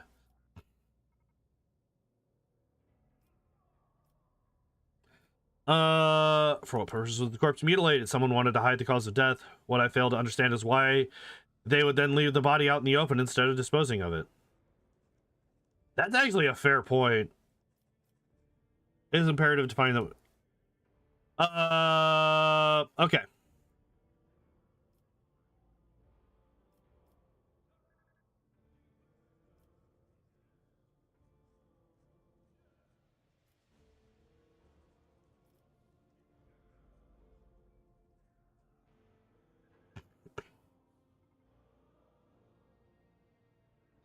Not necessarily true.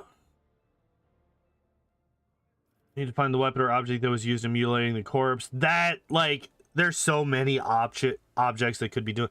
One cannot disfigure a body like that and stay clean. Look for any bloodstained garments, rags, or the like. If the perpetrator was in a hurry to cover their tracks, they may not have had time to dispose of the soiled clothing.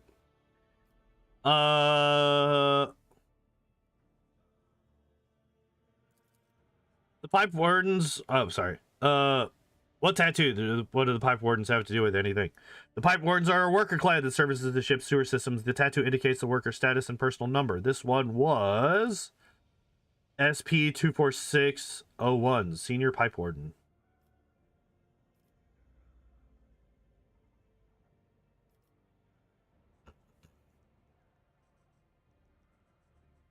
I don't think it's a good idea to get... So Amasec is like alcohol, right? Amasec. Potent alcohol. Yeah, I don't think it's a good idea to give this guy booze while we're in the middle of an investigation. What's our next step? We should run the victim's identification number through the Masterwork log cogitator. If its machine spirit favors us, we will be able to narrow down the number of suspects. Ginevri, this is your arena.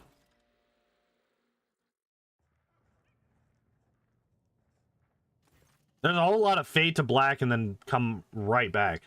Ginevri approaches you, followed by a dignified woman in crimson robes. Allow me to introduce the esteemed tech priest Andromeda Phi.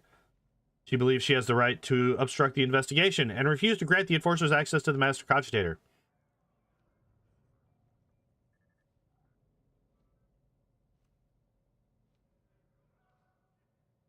Sorry. The tech priest lets out an indignant Benaric trill. I request that the laywoman's willful activities be halted. They misspelled willful. Unless this is like some old speech spelling of it. She intends to torment the machine spirit of the Masterwork log cogitator, Iota 3B. The venerable spirit is ill and in no disposition to endure such abuse. There's a problem. Spirit is old and quick to anger. It therefore calls for a sensitive approach, not a torturous intrusion by a brutish laywoman. Since the start of this watch, the spirit has been unwell, so we have been trying to soothe its woes by applying sacred unguents and sensing the great machine's boards. The dogma of data recuperative quarantine prohibits any disturbances to blessed machines found to be in such a state. I'm old and cantankerous. I'll demand aromatic unguents and a hookah to fumigate my sacred lungs too. Then again, why wait? Bet.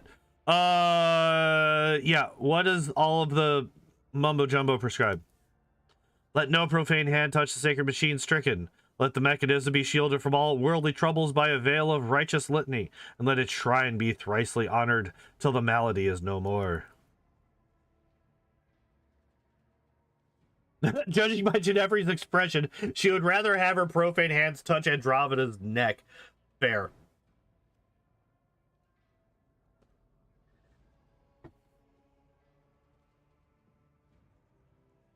Damn! Well, then the solution is quite simple. We cut off the esteemed tech priest's head and use it to commune with the machine spirit. Holy shit!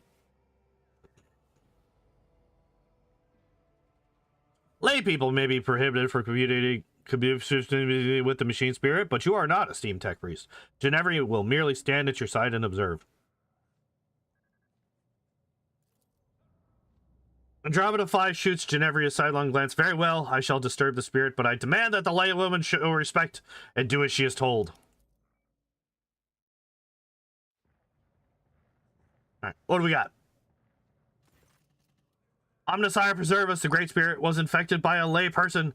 That is the culprit you should be searching for, not some pipe warden sacrilege.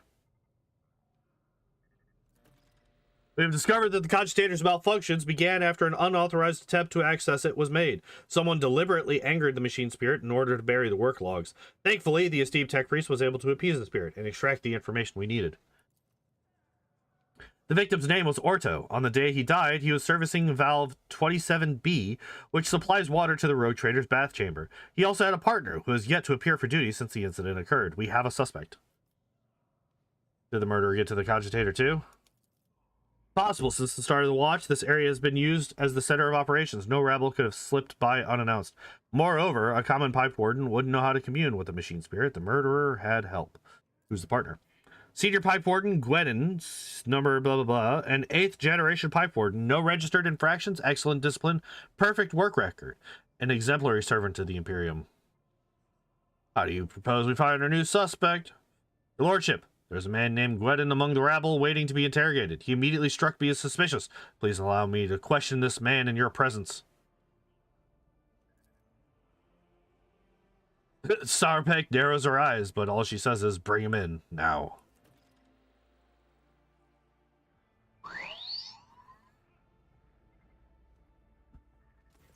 All right, Senior Pipe Warden Gwennon. Before you stands a gaunt man in work clothes. His face is swollen from the bruises, and several of his fingers are broken and sticking out at odd angles. He stares vacantly into the distance with watery eyes.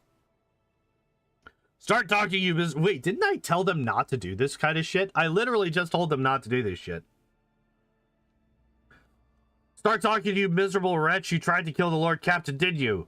Rodgood grabs the worker by the lapels. Gwennon's quote flies open, revealing crude occult symbols painted all over his body. What's this? Heretical brands? Cultist scum? Ben yells, baring what remains of his teeth. Yes, it was me. I tried to put a curse on the Lord Captain. I killed my partner in a wicked ritual, rubbed elbows with them demons, consorted with them, all to carry out a dark plot and doom the Lord Captain for the glory of my almighty master. He burst into a fit of hysterical, theatrical cackling.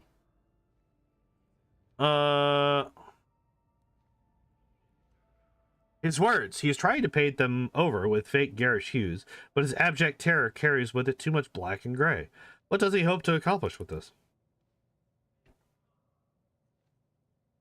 He has admitted to everything, the vermin. I've insisted time and again that the assassination attempt was carried out by one of Voigtvir's surviving henchmen, and I was right. Guess we weren't so thorough in clearing them out as we thought.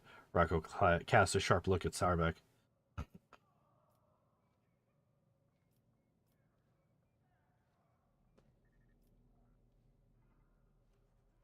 I'm so glad that this is one of the options.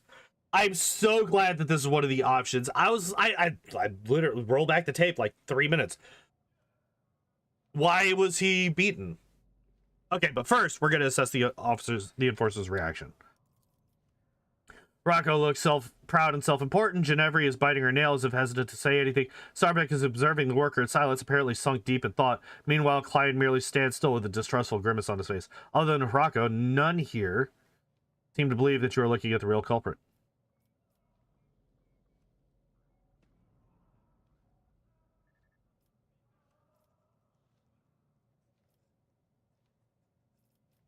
I was even beaten. My apologies, your lordship. This one was interrogated before your order was given. I'll take responsibility for not anticipating it. Damn right. Does the master-at-arms not find it strange that the suspect is so eager to paint himself as a heretic, and in such a preposterous fashion, no less? I agree, Lord Captain. I want the truth. Who are you? No, who told you to give us this pathetic confession?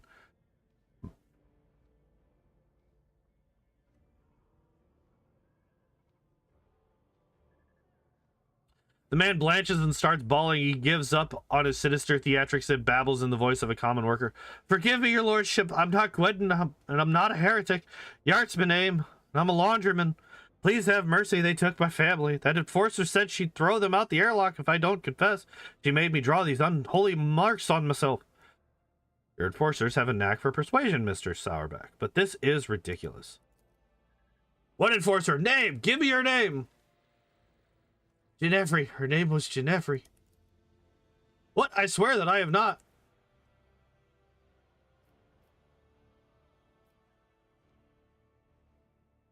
Ginevra? The steely edge in Sauerbeck's voice causes everyone present to freeze, but you also hear a note of bewilderment. We will deal with her later. I will handle the search for Gwen myself. Lord Captain, would you have us execute this demon worshipper?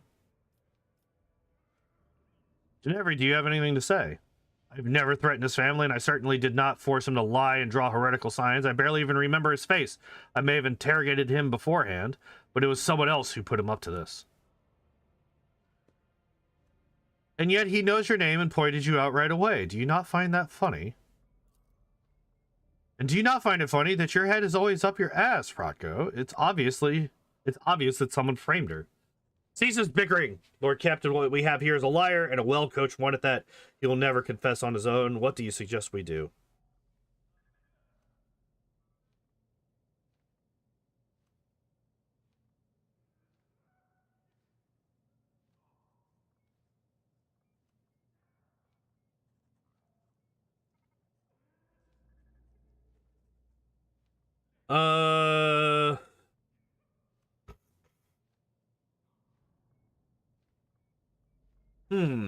Yep, we're doing a lot of yapping right now. As are these people. Let's see. Obviously, this is out of the question.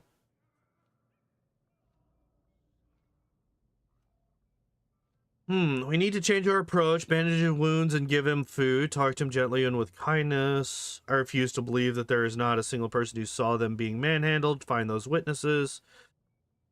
Or faith changes people, take a book of Psalms and read it to him until he confesses. Like, obviously this guy is like so broken that he's willing to say whatever the fuck he needs to do to get out of this.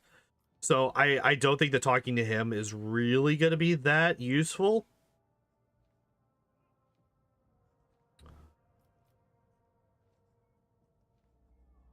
We need to find the other witnesses. That makes sense. You cannot beat a man half to death without everyone in the compartment getting wind of such a scene. We will look into it. What do you want us to do with him when we are done? Spare the man, wash off those heretical symbols, and let him rejoin his family. It will be done. There is no cause for alarm, Lord Captain. The conspirator may have been a fake, but now it is only a matter of time before we find the real culprit. We have the pipe warden's names and identification numbers, and we know which clan they are from. We'll keep pressing the riffraff until either the culprit confesses or someone turns him in. I will handle this. The Master of Arms pointedly grips the maul in her belt. Please enjoy your meal in the interim, Lord Captain. The scoundrel will appear before us soon enough. And there we go. Lord Captain, the real Pipe Warden Gwendon has been found and is being escorted here as we speak. Are there any remaining questions you wish to address before we hear from Gwendon himself? Additional investigative efforts. Absolutely, Lord Captain. Your insightful suggestion helped the enforcers locate the evidence. In fact, we found a bloody synth coat in one of the vents, a standard issue included in every enforcer outfit on the ship. We found witnesses to the battery of our false conspirator. According to them, an enforcer in a helmet came to the detained Yart, spoke to him, and then gave him a beating so thorough that a ring came off their finger. Alas, said ring could not be recovered.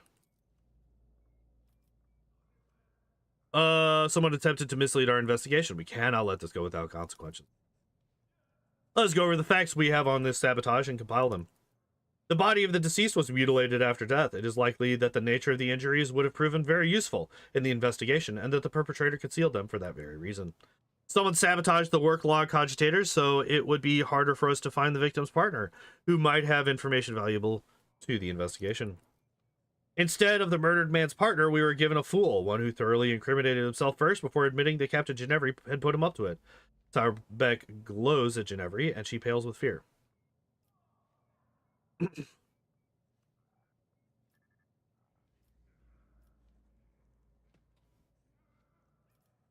Who's guarding the body? It was Ginevri. I relieved her when I came to inspect the corpse, which by then had already been cut up. The corpse was already looking like that when it came under my purview, but I could not get the name of the officer who discovered it. The deck was such a mess that I decided I would deal with it later.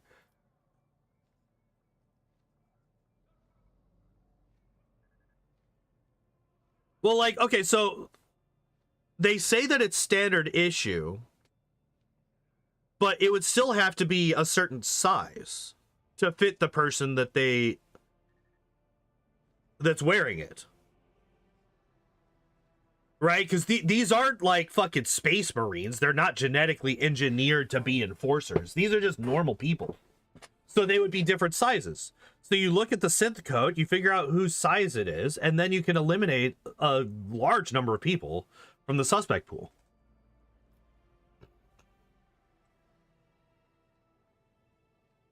Bloody synth coat was discovered not far from the corpse. I would ask the enforcers in this room to present their coats. A rustle of synthetic fabric fills the room. All the enforcers show their coats, except for Hirako. He shrugs complacency under the gaze of his comrades. I do not wear it. An enforcer must be able to withstand the cold, and the serfs treat synth coats as a sign of weakness.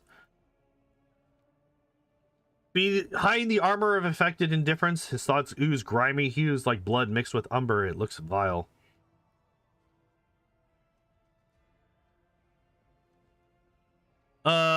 Who had access to the log cogitator? The tech priest did not let anyone near the cogitator. They even tried to prevent the enforcer's investigation. Ginevri, were you there the entire time? Yes, ma'am. Since the start of the watch, I went there right after I handed the body over to Klein.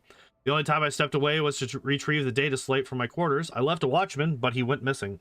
Most likely, one of the officers did not realize he was on duty and sent him off on some errand. But I was only gone for a few minutes. Very convenient. A missing sentry, a data slate misplaced against regulations. Rocco drums his fingers on a holster on his belt where his own data slate sits tightly nestled. I don't understand how I could have forgotten it. I always check my gear when I go on duty.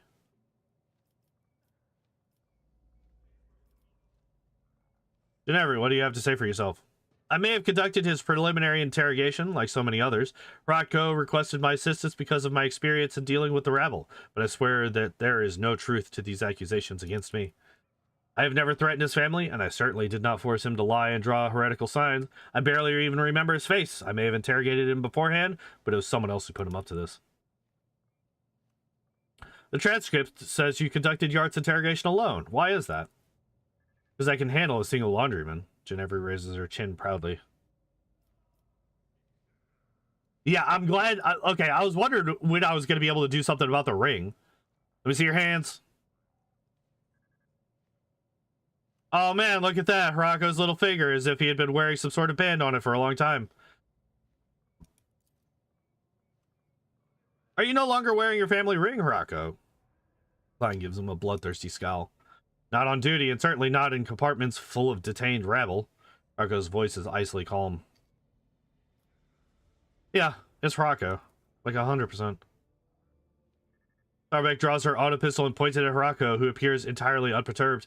I will give you one chance to retain your last shred of honor and confess. You sabotaged the investigation. Why?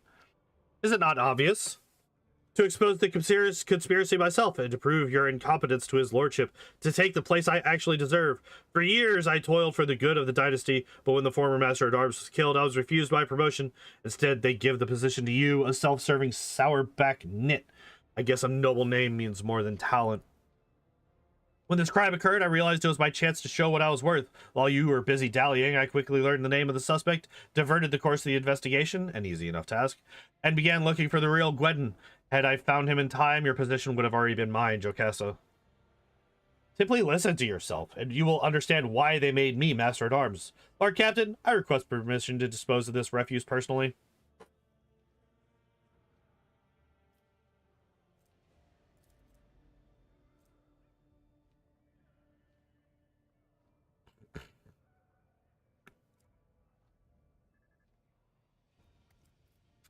Let's see. Why were you trying to frame Ginevri? A backup plan. You always need someone to blame and if you make a mistake. I could have framed Klein, but that young upstart was already galloping through the ranks too fast, so was clearly aiming for my station. Besides, she and her thick-witted subordinates were already right where I wanted them to be. You're really hoping you could deceive us? I had every chance, but you were shrewder than I expected. My little trick with the body did work. You still don't know who was behind it all, but I have already figured it out. I hid Gwendon from you by damaging the cogitator and delivering you a fake, an idiot willing to incriminate himself out of fear. I have prepared a contingency plan in case he cracks by making sure he would blame someone else. Yes, there are a couple of slip-ups, but you must admit it was a solid overall attempt.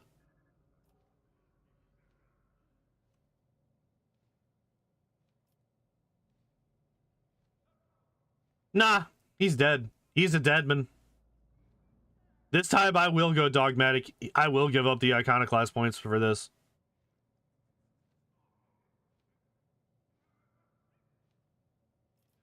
I will say you do not seem to fear punishment. With all due respect to your lordship, I am an enforcer. I have looked death in the eye, and I will accept your judgment with dignity. All right. Put him to death. Bronco, for your crimes of sabotage, slander, and heresy, I hereby condemn you to death. Master at Arms, carry out the sentence.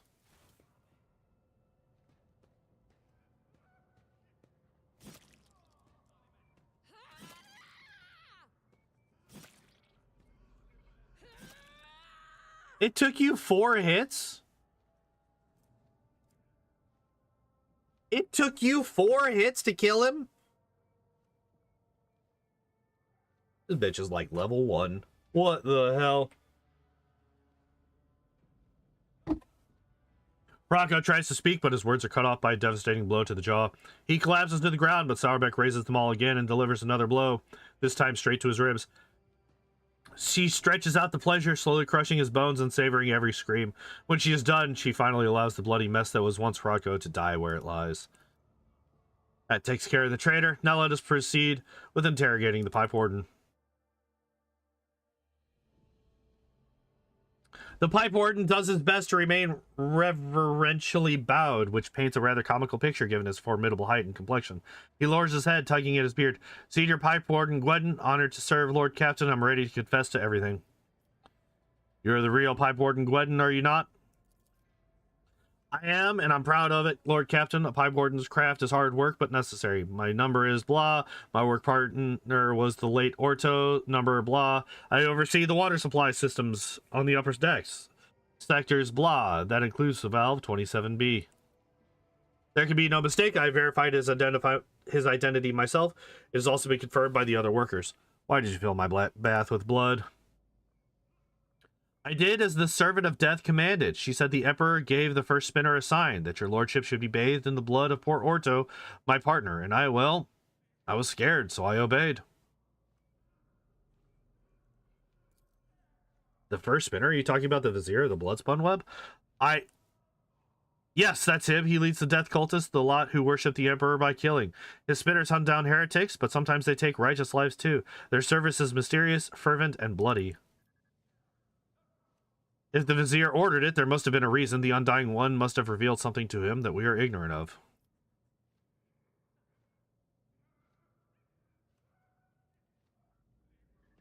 Kill your mutant partner? I didn't kill him, and I didn't know he was a mutant. Orto and I always got along, even if he wasn't much for talking. But then, the Servant of Death came from the darkness, ended him quickly but harshly. She bled him dry and put a black feather in his throat. She told me to pump blood into the pipes, and then she left. I wanted to confess, but I was afraid she'd come for me too if I did. Summon the Vizier, as you will. Your lordship, if I may ask, what happens to me now? I never meant to anger you. I thought I was doing as the Emperor willed it, but here we are. I'm a simple man. I know pipes, and I know them a lot better than all of this people business. My eyes aren't what they used to be, but I can still smell rust and metal, though not so much in people's thoughts.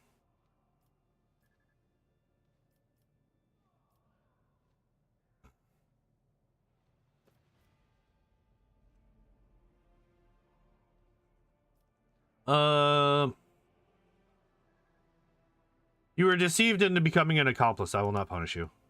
Thank you from the bottom of my heart, your lordship. I'll serve you faithfully, and I'll never forget your mercy. The Vizier of the Bloodspun Web treads lightly and silently as if his old gaunt body has no weight at all. He whispers weakly, Domentary willed me to see me, and so I have come. I have summoned you to discuss the actions of your apprentices. Let their deeds be weighed, the Vizier responds in an equally respectful manner. Investigation has established that the Bloodspun Web orchestrated an attack on his lordship by means of pouring unholy blood into his bath. This affront...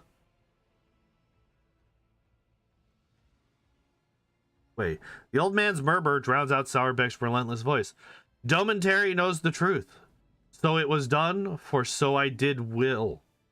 What?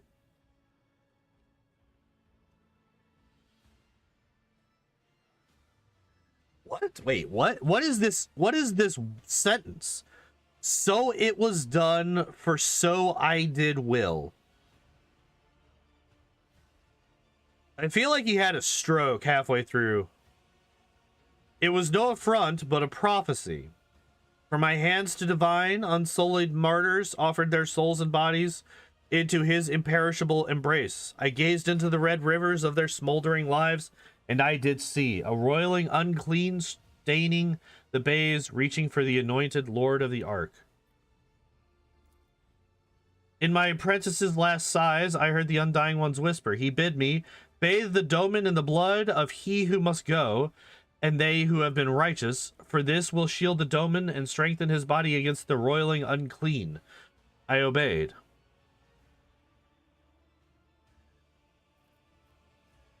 What do you mean by the roiling unclean? He did not reveal, but it is corruption itself. It offends him. It tastes as sweet as fetid waters and old pipes. Its promises are the deception of an enforcer's smile. Its face is elusive. You claim that you did it because the God Emperor willed so? I speak, move, and draw breath because he wills so.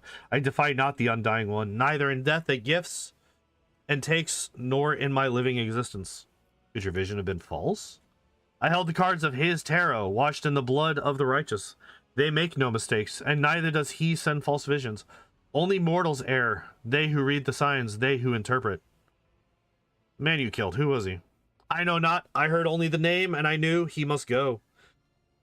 He listens to the empty space above his shoulder and nods. Yes, we need no more knowledge than that. That is like quite literally like the wanted assassins.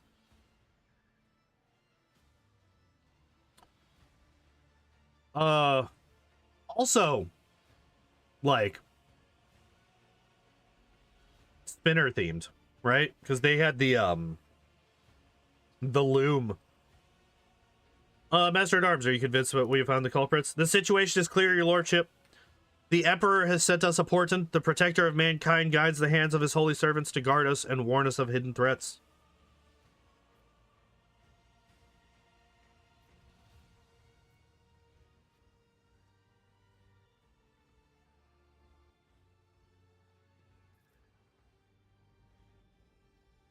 Could it be a coincidence that the victim of the ritual is a genetic aberration?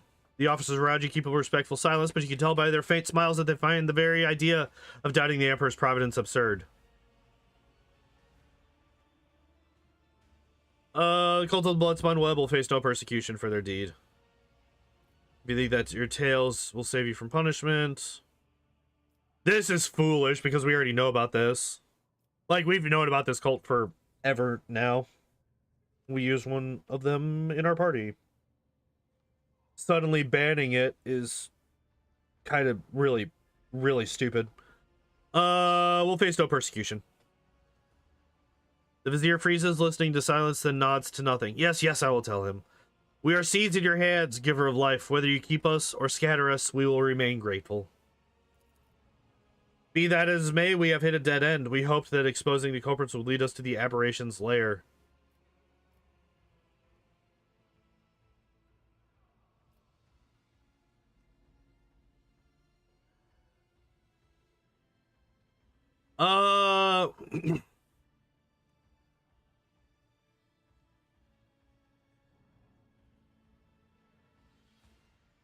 Do we trust the Bloodspun Web to find the mutants? I don't know if I do, because they tend to they go like, they're very good at finding the people that they feel like they need to find. Well, maybe, yeah. I guess if I tell them that we need to.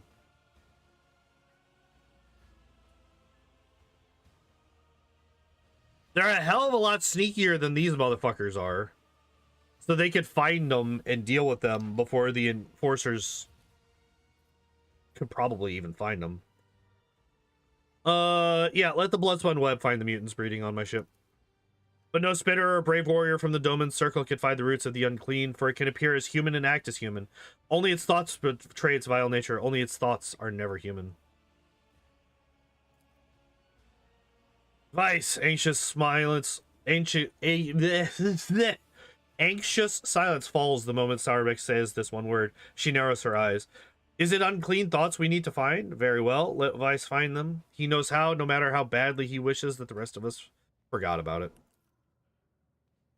Benny Zachary is a fearsome hunter. When he hunts, the flagship wails. When he thinks, my teeth creak, and I can feel pain as if I am young again. But his power is great indeed. He can hunt down our prey.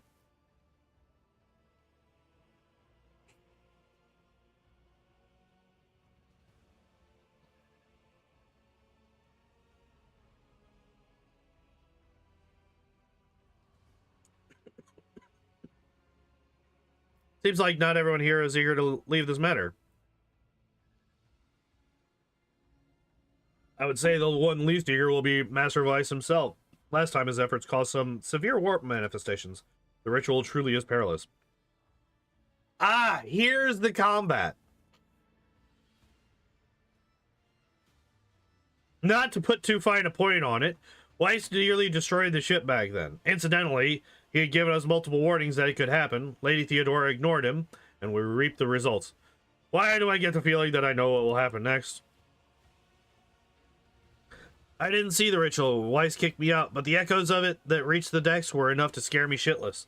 Weiss is a mighty old grox, but his head is a mess. And I mean the bad kind of a mess. The astropathic kind. I say we think twice before we risk having whatever lives inside his head crawl out. How could he be of use to us? The esteemed Zachary Weiss can perform the ritual of thought reading. This practice lets him do a cursory examination of the minds of thousands of people in search of certain individuals. The ritual is rare as it is dangerous, and only someone as versed as Master Weiss can accomplish such a feat. We literally just talked about him doing it before. Why is there an option to ask if he has done it before?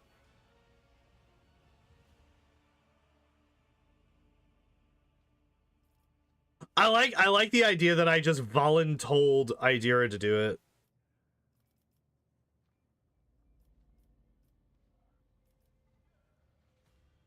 Has he done something like that before? Once, Lady Theodore made use of his services to expose spies on board, who apparently had been in the employ of Lord Inquisitor Calcazar.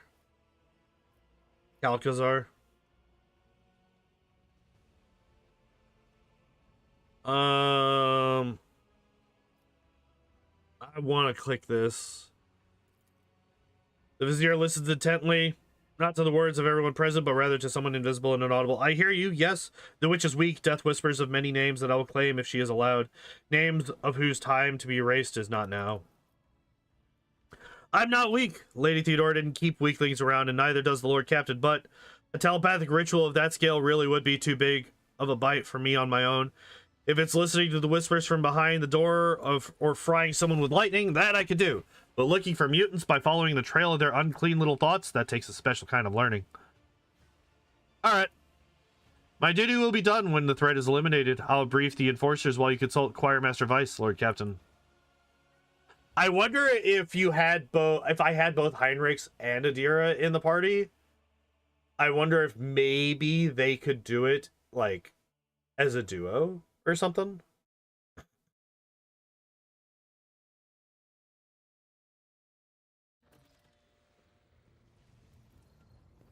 Alright. I was not expecting this to be like a whole fucking thing.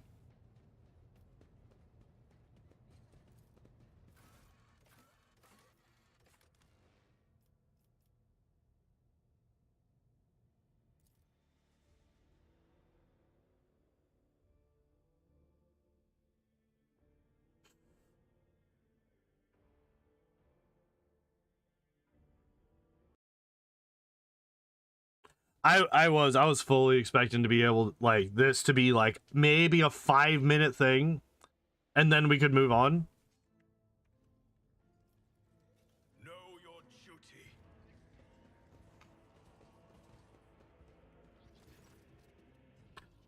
Choirmaster Vice turns toward you long before you reach him. A chill runs down your spine as if someone were watching you from inside your own being.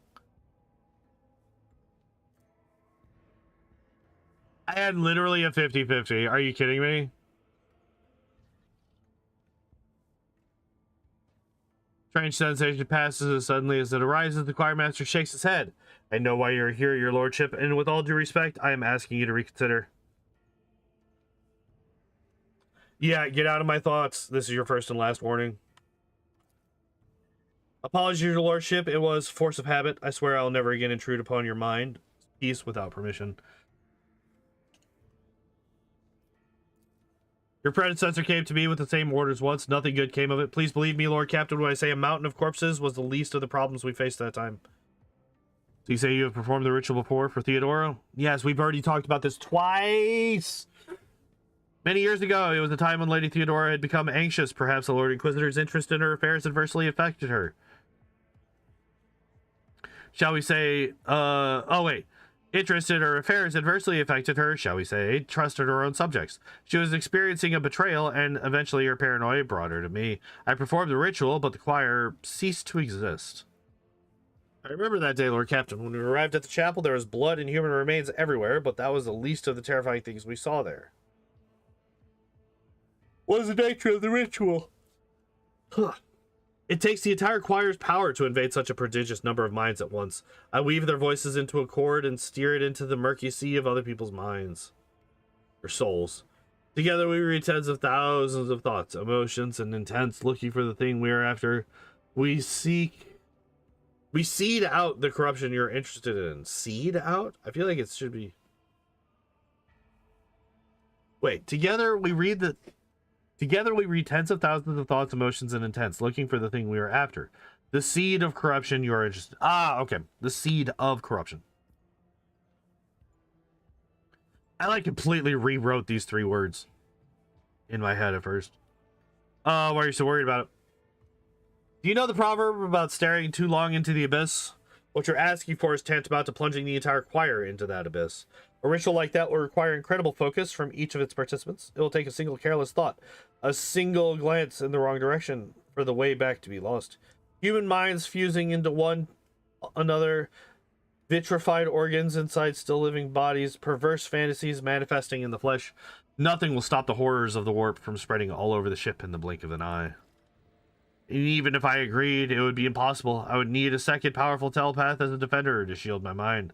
Last time my best apprentice Adeline did that, but she's no longer with us. She was exceptionally talented, rivaling even myself. Now I know of only one psyker in this entire expanse who is her equal, but he is found to the service of one of House Wonderscale's planetary governors, and thus unavailable to us. It was a dangerous enterprise and impossibility. How bad was it? Worse than you can imagine, your lordship. It only took a fraction of a second lingering inside another mind for one of the astropaths to lose control of their own. The affliction spread down the chain like fire. No one was spared. The minds of my charges could not withstand the tension. Their consciousnesses were caught in a vortex of alien thoughts. The fortunate ones died at once, and as for the rest...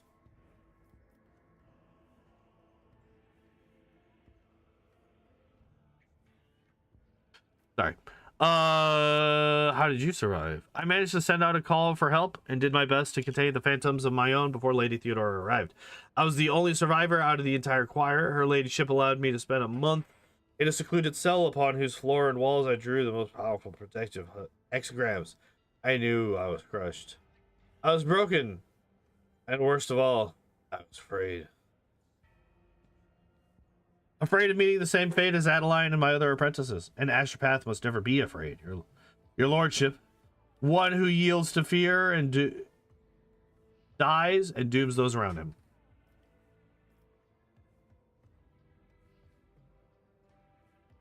Oh.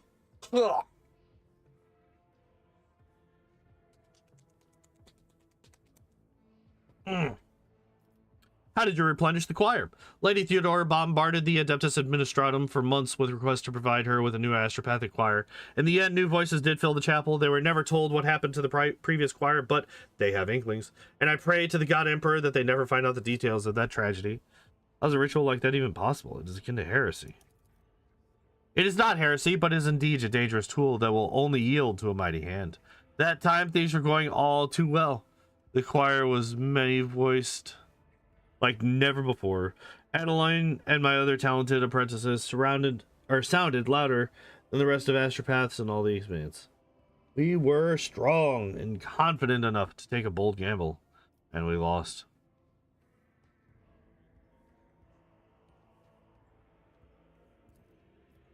Yep.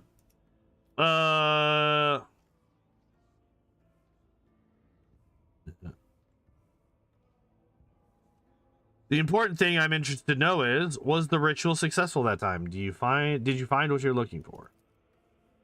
I did find it, but the price. Yes, Lady Theodora got the name she wanted, but was it worth it? The tragedy has remained a secret hidden within the chapel.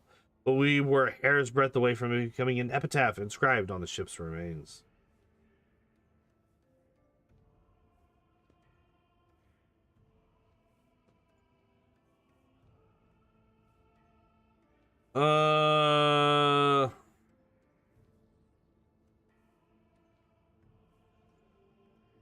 Jesus.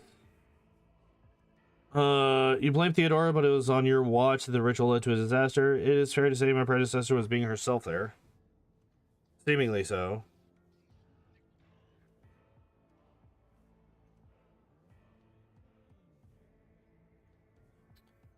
I feel like...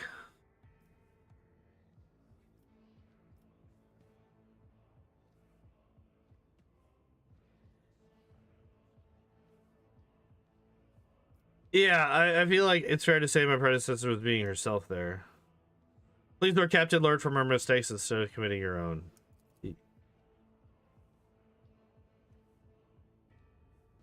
That is the harsh truth, your lordship. It must not be done.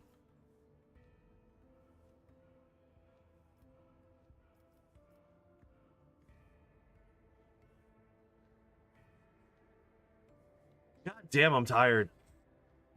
Oh.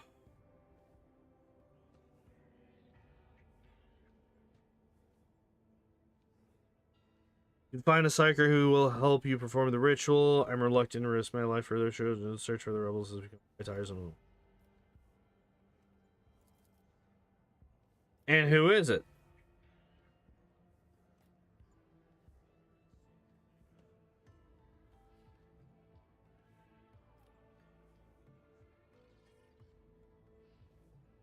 Yeah, so it's gonna be Heinrichs for sure.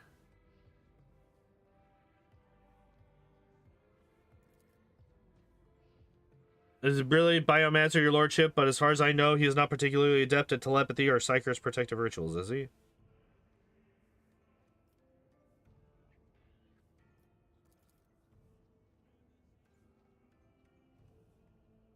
Master Herman is a seasoned telepath, but his lord would never part with such an incredibly valuable specialist. A sizable amount of money will be necessary to organize Mr. Herman's escape.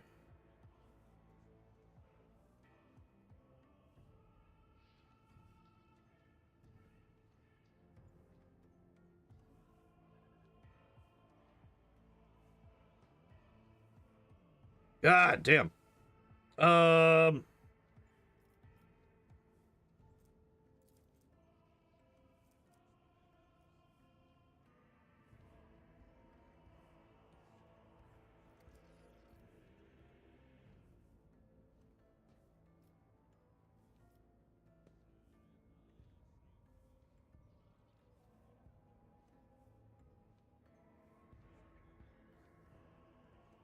Damn it.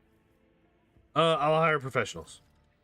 As you please, Master Harriman will welcome the news of his forthcoming release. His present lord is quite unpleasant. I'll report back once Master Harriman has been brought on board. Hooray! We did it.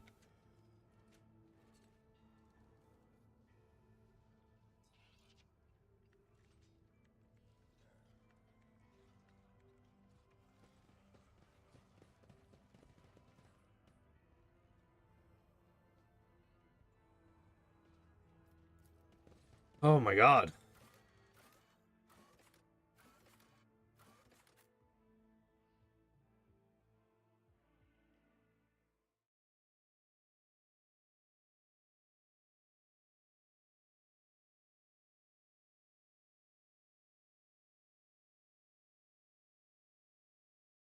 Oh. Alright, now what?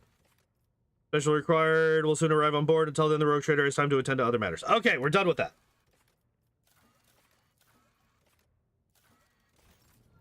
We're done with that.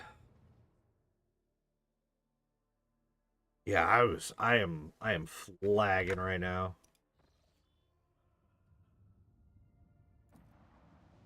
Here, let's go.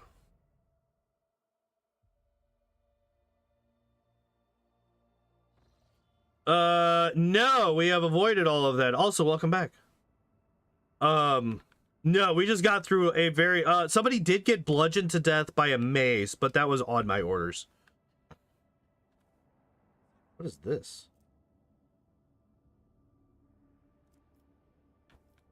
To the Imperium.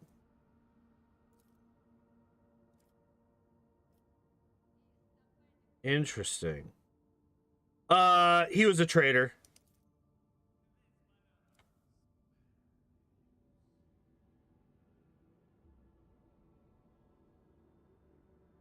He was a dirty cop. He was a dirty cop, more interested in his own ascension through the ranks than anything else.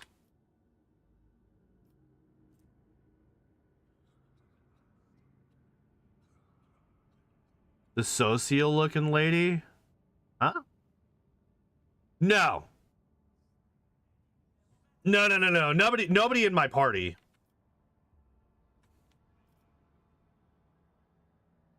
Okay, so I could go here, and then from here I could go here. Although, there's an argument. Okay, so after learning how these things worked yesterday, there's an argument to be made to just make long jumps. Like, this is Dargonus. I feel like I want Dargonus to be able to be attached to, like, very far away systems so that I could just jump straight there.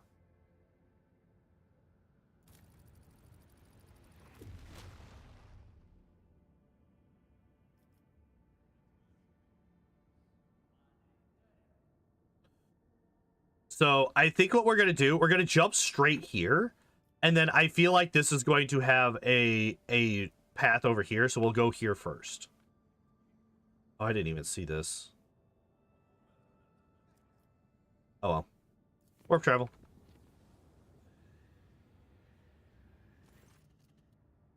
One of the macro cannon clans has sounded the alarm. The bay's ventilation systems have brought in the miasmas of some terrible disease that is killing dozens by the minute. Even more horrifying, the dead are rising to their feet and attacking the living, while some of the corpses are losing their human forms altogether, turning into unspeakable warp beasts. It would be suicide for the troops to storm the bay. Only the fearless Lord Captain and his retinue can stop this plight. Alright. Time to fight some fucking undead.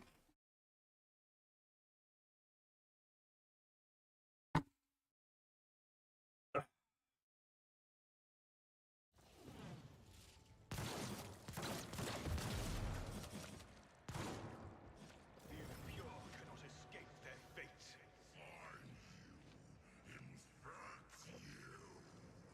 Plague. Okay. Jai, we're gonna put you. Why are there more zombies on your ship? Because I just made an unwise jump. Honestly, that's basically what it is. If I go here, it does give me vision. Okay, it looks like this is not actually a place that I care about, though. I hate that these guards are taking up spaces. In cover. You fucks. You assholes. You bitches. But then again, Jai doesn't really...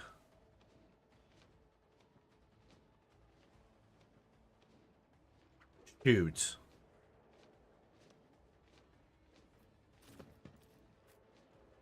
I did not mean to put her there.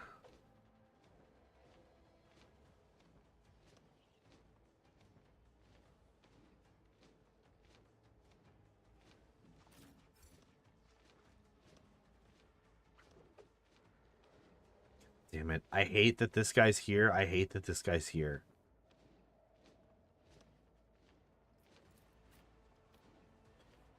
Idra, you will go here. You know what?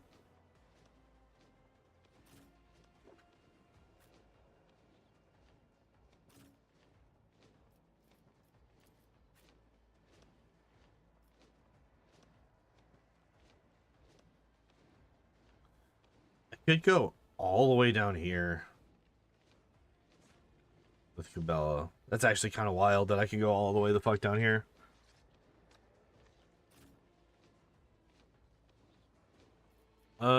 Cassia. You can put her here.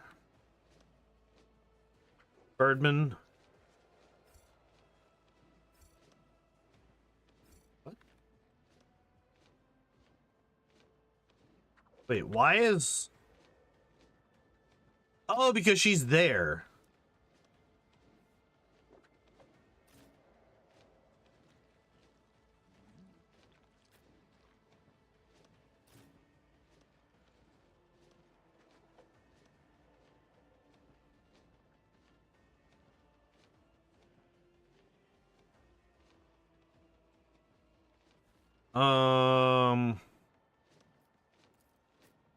Oh yeah, Jai's like way the fuck off in the distance.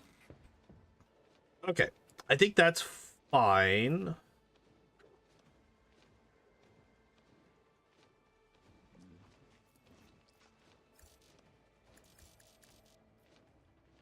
Well, I guess we just do that to Abelard then.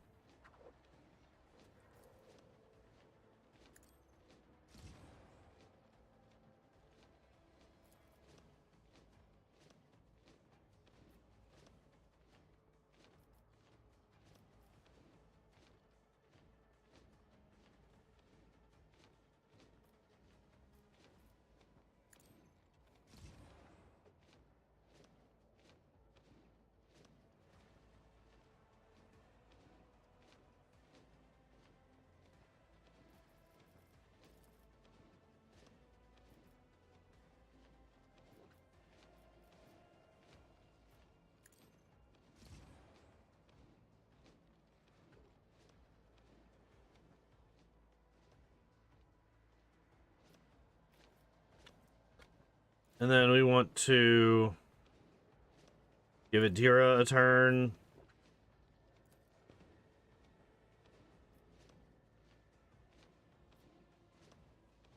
But of course.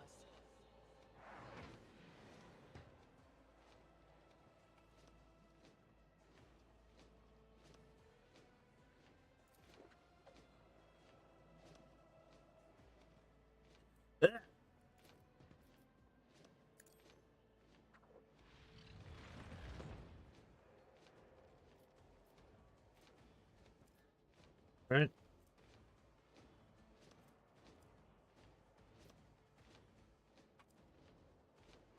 Okay, I did. Okay. I think that's fine.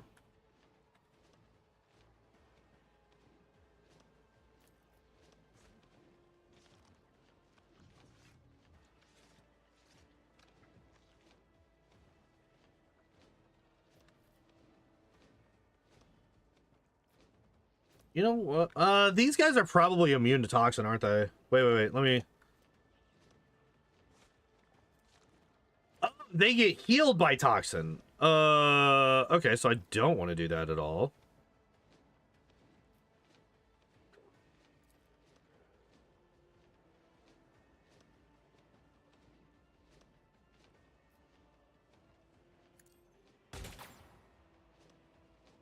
What do you mean you missed? Useless. All right.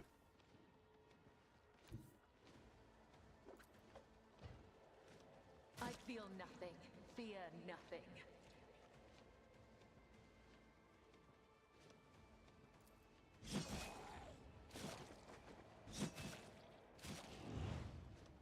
No way that... The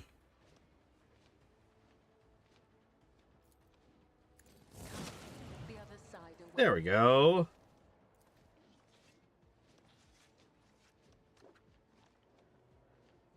I shall not fail.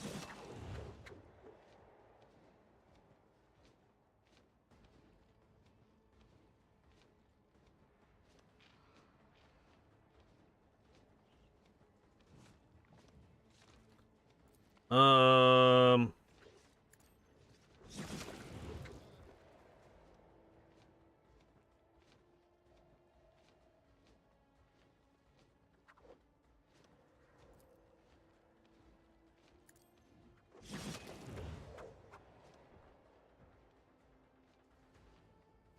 All right.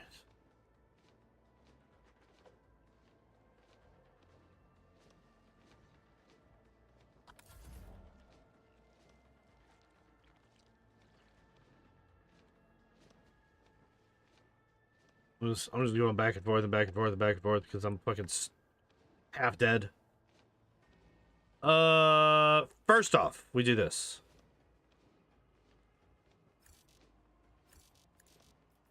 What do you mean I don't have line of sight to the target?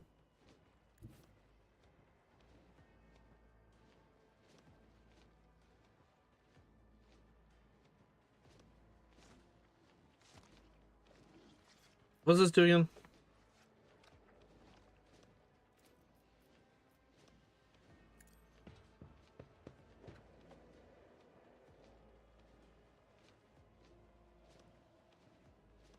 Oh, okay. All right, we're gonna do this, and then we're gonna do this, and then I'm gonna do this, which I should have done before. Then we're gonna do this, and we put it on him.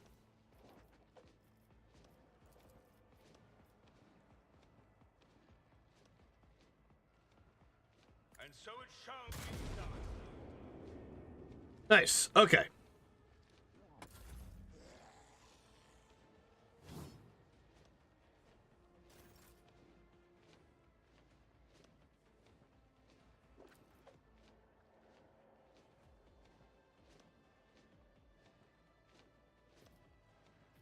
We can do that. I can.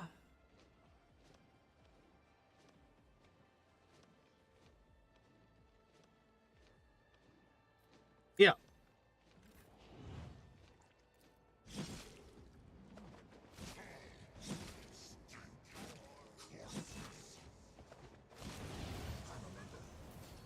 Just some random bullshit you stumble upon. It's some random bullshit that I stumbled upon.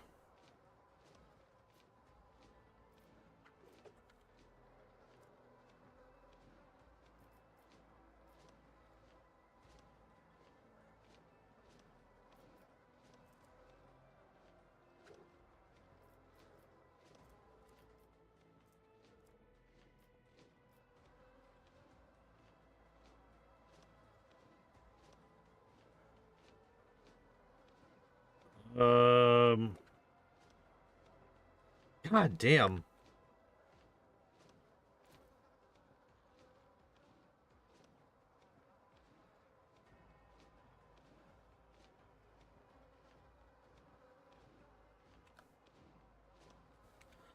All right, we're hopping. We're hopping. We're hopping. We're hopping. We're hopping. We're hopping.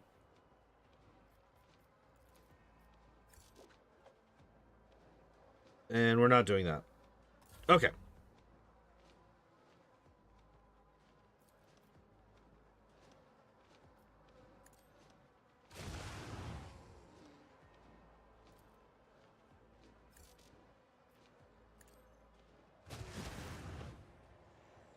Up and so many more.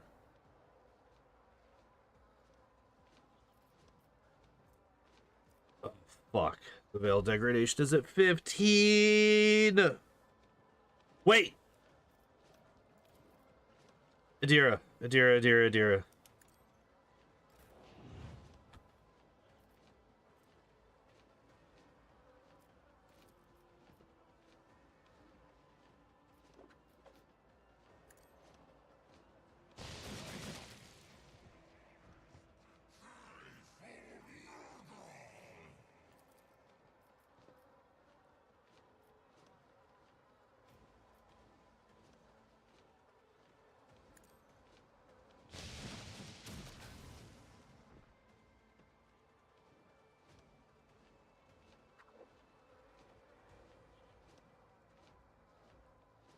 I don't know what just happened, but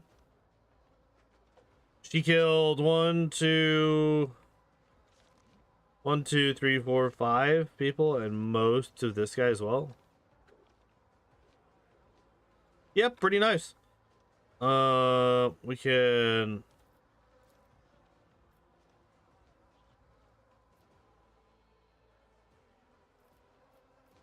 set you on fire. I exploded, but that's fine. Follow my lead. Oh my god, he actually hit somebody.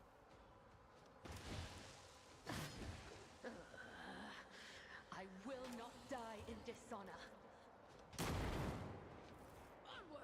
Oh, these are... Oh my god, the guards actually killed somebody? Guards actually killed 2 people. Oh my god.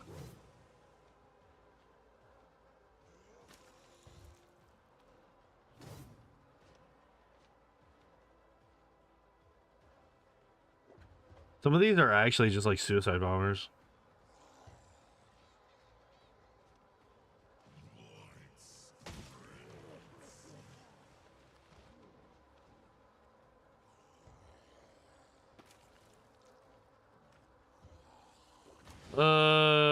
Could we move forward somewhat, please?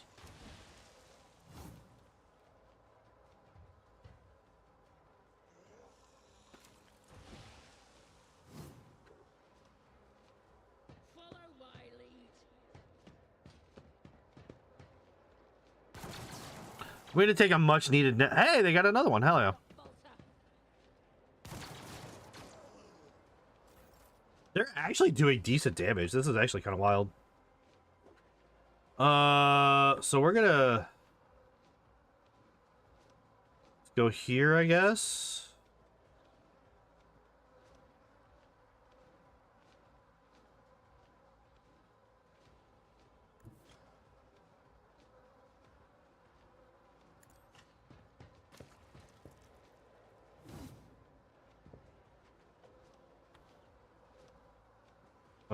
let's do this. And let us do this. Nice. And then I can charge this guy.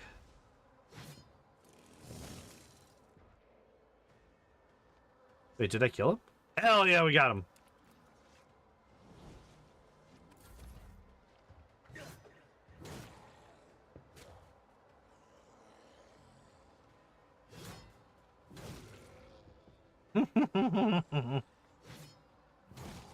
Yes. Jay. I'm actually going to give Cassia a couple of fucking turns.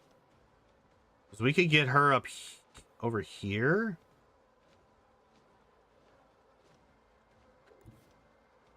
Step aside. The navigator is coming.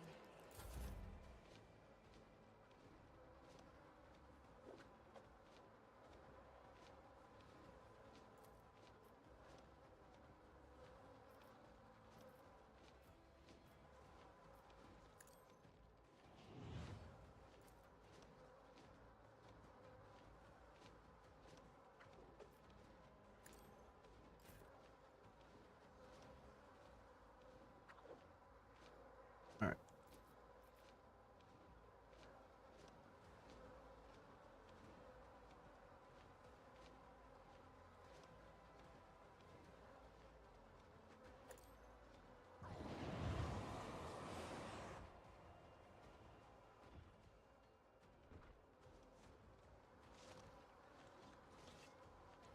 Almost killed Cabela.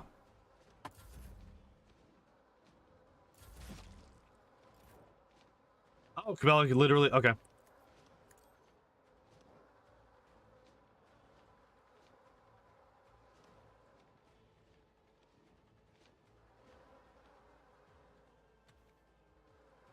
Ah! One of these days, I'm actually going to be able to fucking just, like...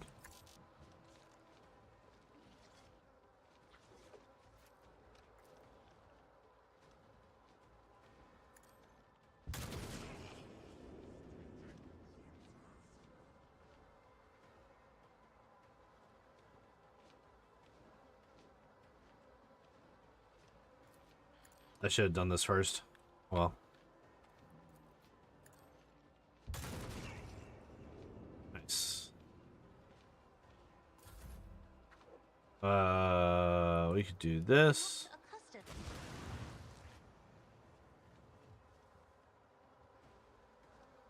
Wait, what? Oh, this guy!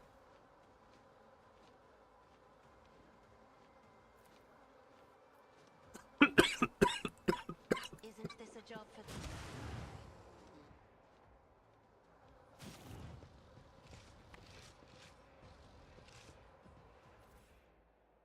There is only death, yours or mine. Did it. And it only took me an extra, like, 15 minutes because I'm falling asleep. I need to... I don't know what the hell I need to do. I'm, like, drinking caffeine. Consistently. Alright, chart new routes. How many points do I get? Just one? What the hell? I charted 3 new routes. What do you mean I only got 1? Gross. Absolutely fucking disgusting.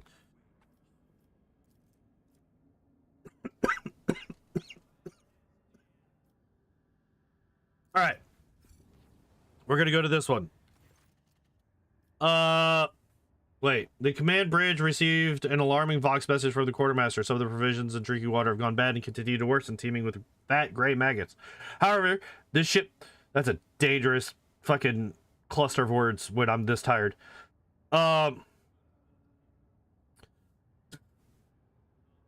Jesus. However, the ship's air remains undefiled by the rank odor, and the maggots sometimes completely vanish from sight. Should we get... What? Make sure the contamination is not a mere illusion. At first glance, the percentages are hopelessly ruined by scabs and disgusting larvae, but looking away makes the squirming filth vanish into thin air. Yet another deception of the warp. Thought the Lord Captain proved right when the vessel arrived in real space. Hey, this one was actually just like not a thing.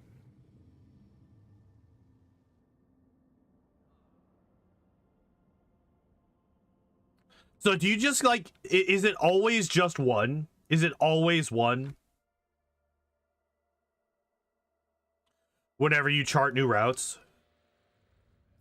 Uh-oh. Trophy. Where am I? I'm here. Okay. So we will do this planet here.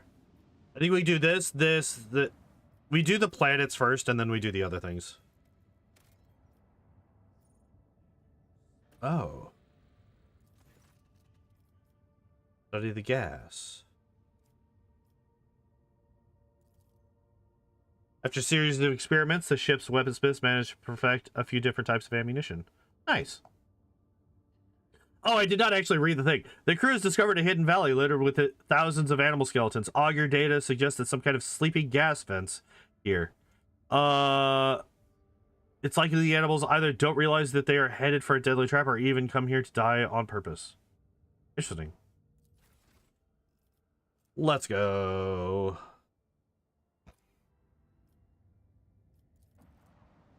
So yeah, probably this one, then this one here, then this one, then I'll probably do Hulk.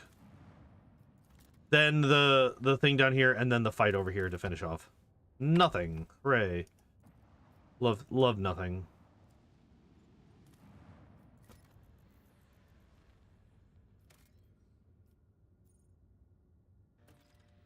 I only have one extractum left. Alright, for the first time, I'm not going to place an extractum immediately.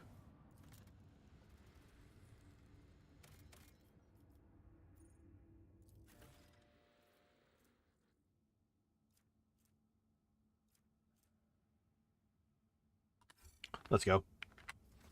Oh. Also, colony management. Yeah, we got stuff. Okay, efficiency +2, complacency -1. Let's go.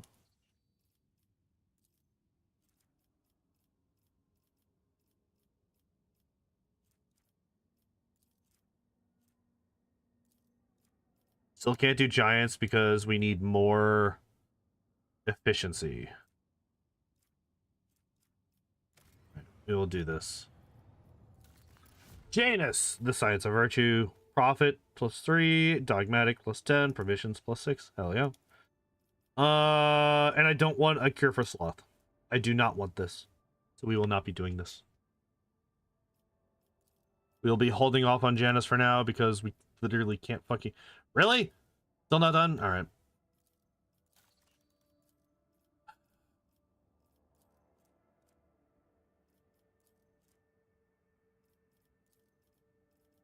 I need more Caspelica. Oh, shit!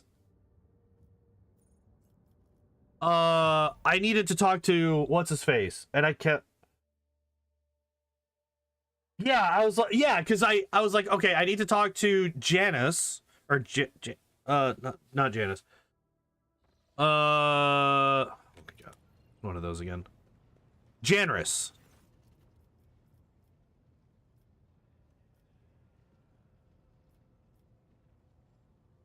Yeah, there we go. Caspelica mission, Imperial Navy. Okay, so we need to boost up these guys. Oh, hey, we have a lot of things that we could buy from them. Give me a second. Sell all tradable. God damn it. Okay. Buy all available. Bladed boots. What is this? Whenever everywhere hits an opening with the charge slash or dance macabre abilities, they inflict bleeding 10 on the... That sucks because I don't have her as a assassin.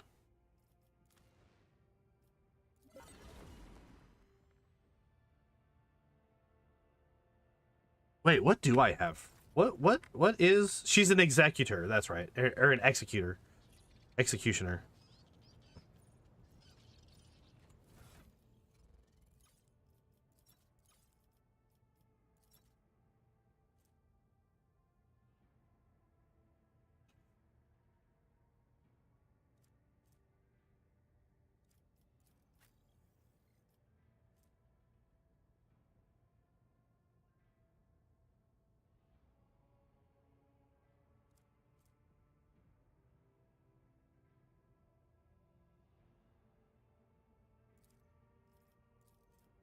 Alright, so what does Vision of Death do?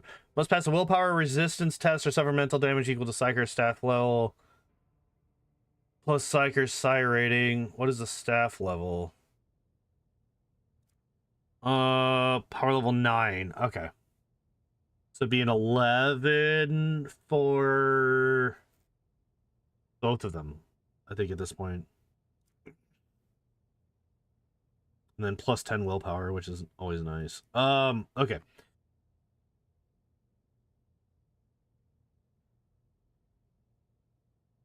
Wait.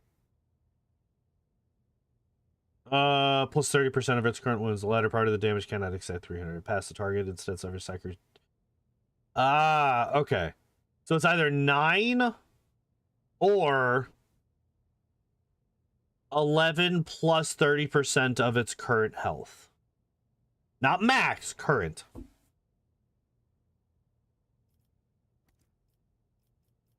Been a while since we've gotten one of these. One kick. Goodbye. What are you? Whenever the ally where is targeted by an ally's ability to where it gains allies fellowship temporary wounds. Ooh, this could be actually really nice.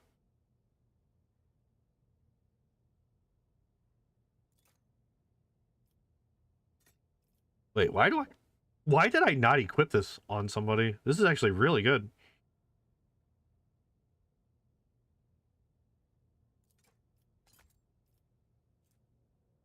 Oh, no, wait, that's not what no, it's the other one. This one's kind of trash. Add to cargo.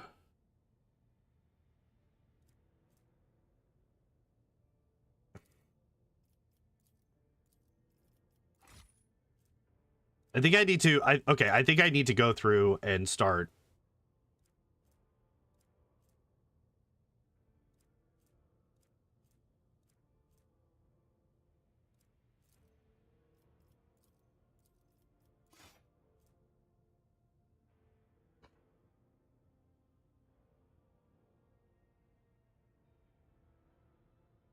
It's a two-handed melee weapon. That's the problem.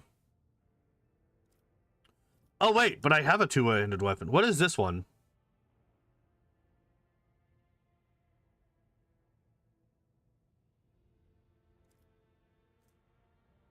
She still can't use it.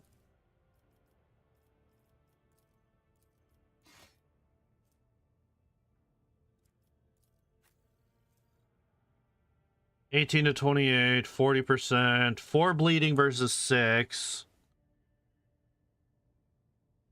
Does not use Brutal Strike for attacks of opportunity, but I also don't really use this basically ever. Okay, so we're gonna do that.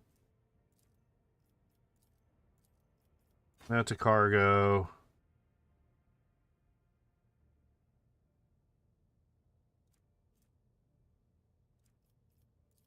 Okay, so let's take a look at this. So what are you? Telepathy. So I don't have telepathy.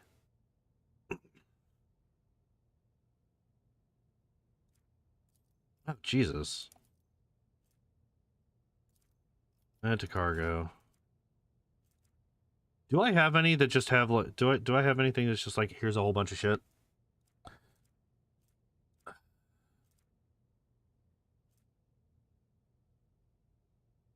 Square. Yep. We're just gonna. I don't know what we do with these. I'm not gonna lie. I don't know what the fuck we do with these.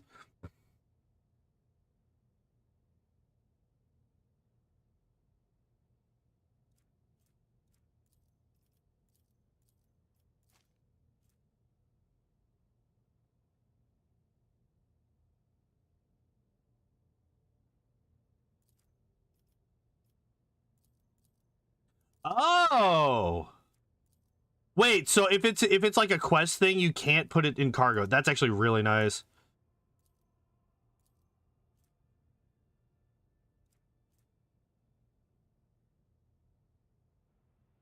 Wait, wasn't there...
I really wish that I could just get rid of these because these are all just trash too.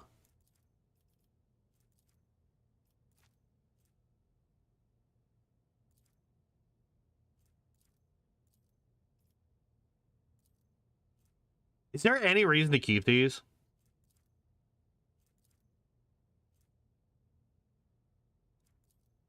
What does this do?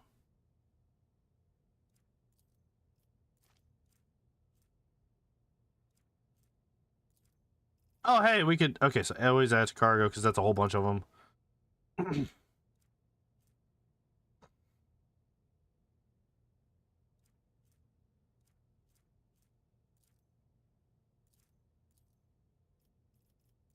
Because this is just like 10% of fuel cargo.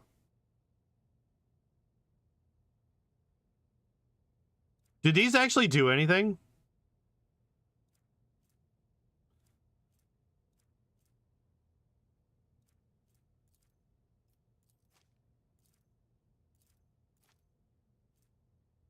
Oh, extractia, melt a charge. Here. 70 enemy blast attacks, 80 kinetic attack. Okay, so we can add this to cargo. This is, yeah. Short burning.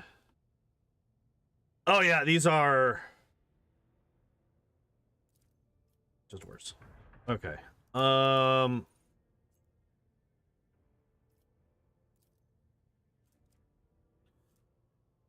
Like, this is the stuff that, like, I don't know if these are for anything. You know what? I'm just gonna look it up. I'm just gonna look it up.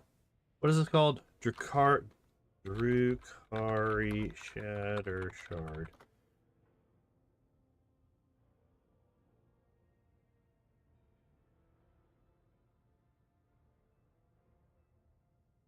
Dark Eldar Companion.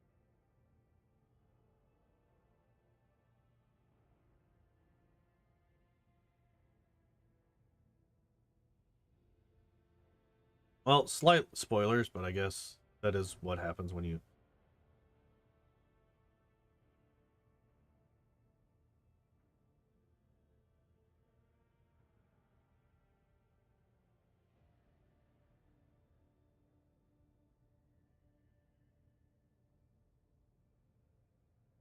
Okay. So we're just gonna add that to cargo. We're just gonna add that to cargo.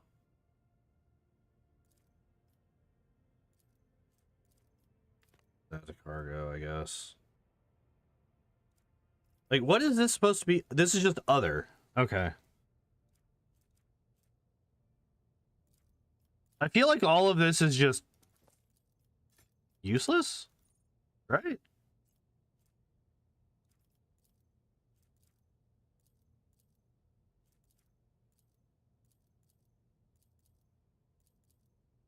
And all of these I cannot...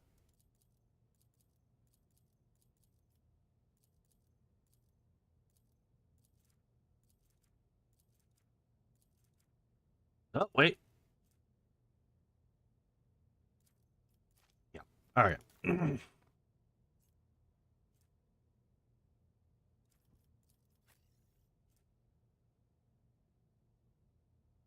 Oh, it's a familiar. Gotcha. Okay.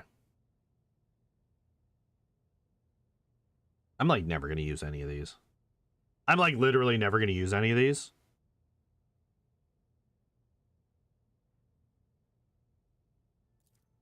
So, okay, if I do this 10 each one of these is worth 10% to Xeno artifacts.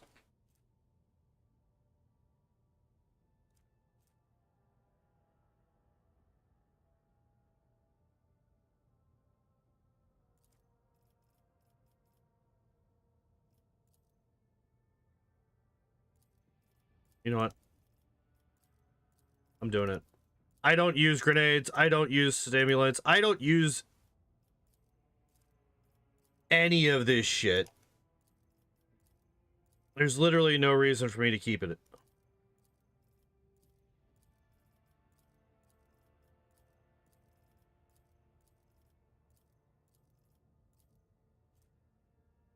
Except for this one. Thank you. Yeah, so that one I'm keeping because that one is just you do a thing and yeah. Actually, I need to just use that. Adira. Equip. Hi. What's up, baby girl? Alright, so the next time I get that, next time I do this, she's just gonna, yeah, a +1 to psi rating. Hell yeah. Okay, so add to cargo, add to car. I don't know why I didn't just add all these to cargo after I hit. Okay. Hey, leave the. Hey.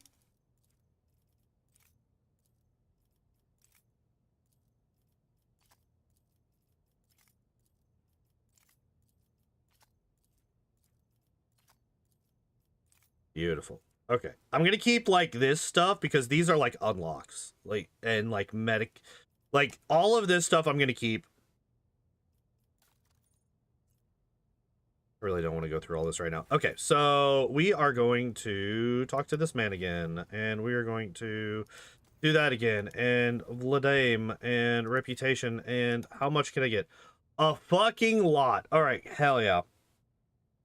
I still don't think that this gets us to where we need to be, but this is infinitely more, so hell yeah.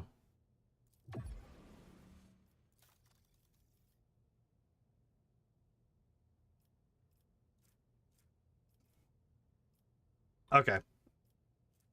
I still need a hell of a lot more fucking... Okay, that's fine. Colony management.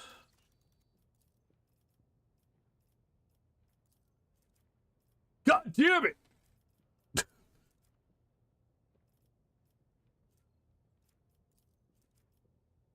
Why is it 19? It's damn near 20 fucking thousand. That is wild.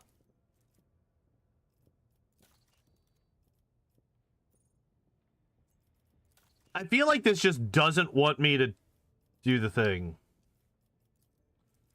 I feel like this is just like something. It's just like, you don't want... No, you don't get it. Fuck you, you don't get it.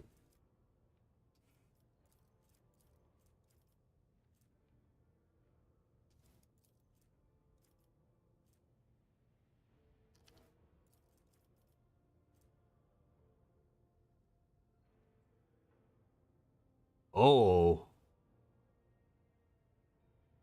That's actually kind of wild. That's actually kind of wild.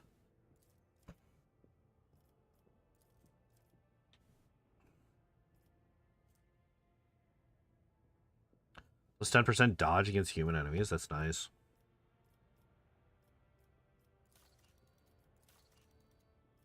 All right, we just started this.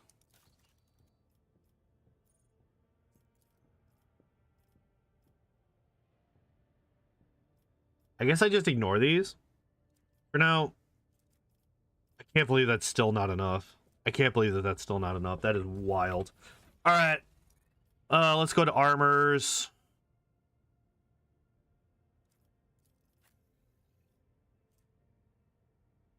$30. Isn't having cover, or if the where's willpower is above 50. Was Strike of Cernius. On actually kind of wild. Regains all MP and can make an additional attack this turn. Did anybody else wear it?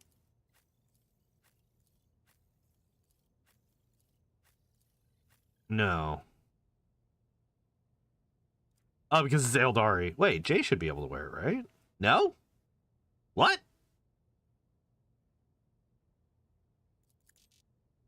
Can't wait, wait, hold up.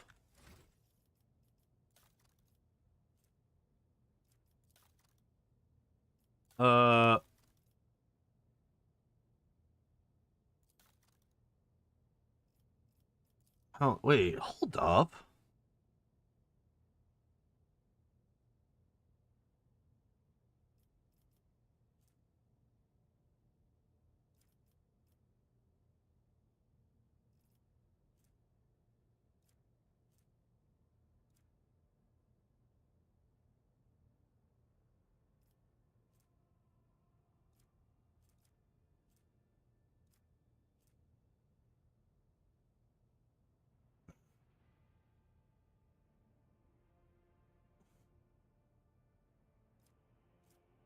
Oh, it's weapon proficiency.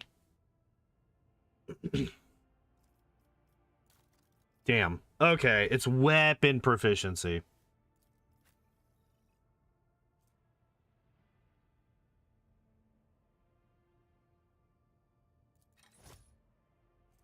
I mean, that helped. That, like, if I do, well, any time that I do actually use her, that will help her get into, like, actual areas that I need her to be in. All right, so add to cargo. Never gonna use this, so add to cargo. All right, so before I start, like, 6% dodge, the willpower is more than 40, which definitely is. So we got a 6 dodge.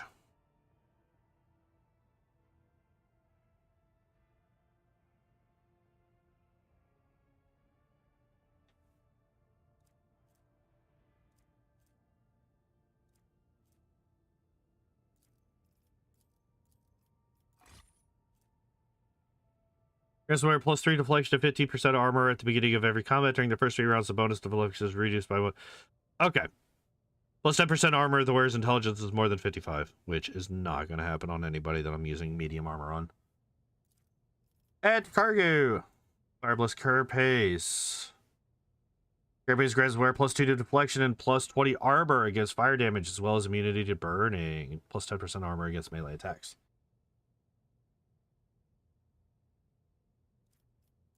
What do you have? Dodge penalty is only 5. Plus 1 deflection against human enemies. Hmm.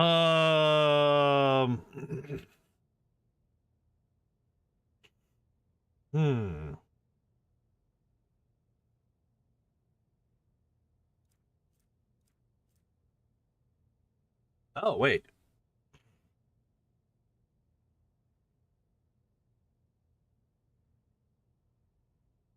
Gives plus 2 deflection to everybody. But I lose 5% armor. Oh, we're getting reflective shield. Whenever the wearer blocks an attack, they gain 14 temporary wounds. Shields allow the wearer to block attacks.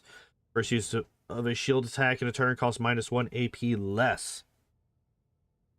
So this gives me plus 1. So I get plus 1 deflection, or whenever I block, I gain 14 temp wounds. And the block chance is higher. I think Stronghold is just better. What are you wielding? You do have a one-handed melee weapon. However, you also have a staff.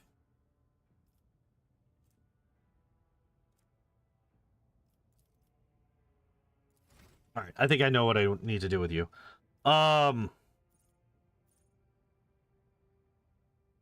Oh, targets to make it tough. Blah, blah, blah, blah, blah. Wildfire. Next attack this turn will cause 0.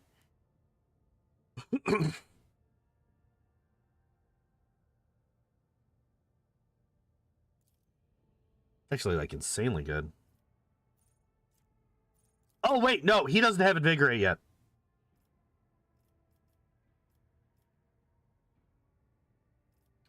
And then he needs Shields Mastery. Lots of stuff in my hack and finding things to improve left and right. Hell yeah. Hell yeah.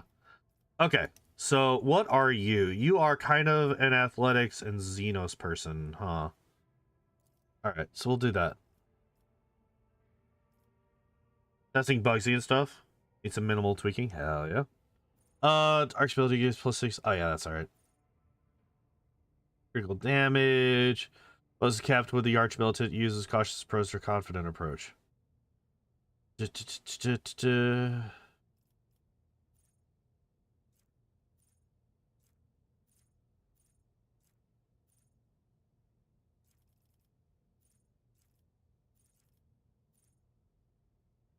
stack of versatility increases critical hit chance until the end of the turn. Stacks.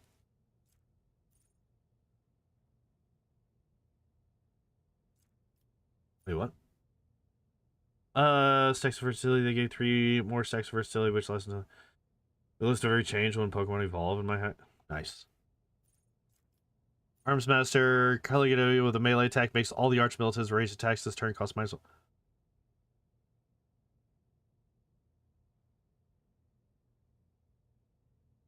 Oh. Killing an enemy, not hitting. I misread that. My brain was like, hitting? Holy shit. Killing an enemy. For a single target ability used by an ally of the Archmilitant grants +1.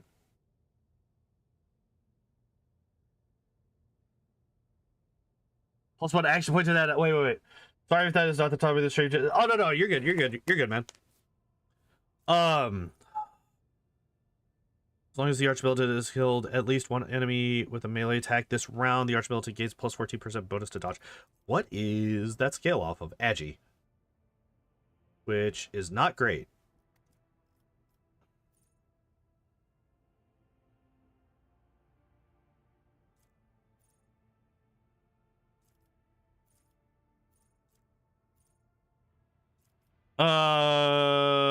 I like this because he could just like constantly be spamming shit and getting more and more and more versatility.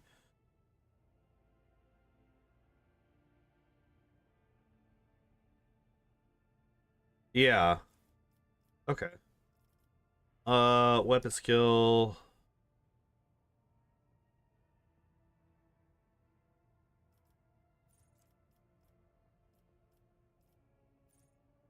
First time of the moment to reach his 200. Yeah, no. We're not doing that.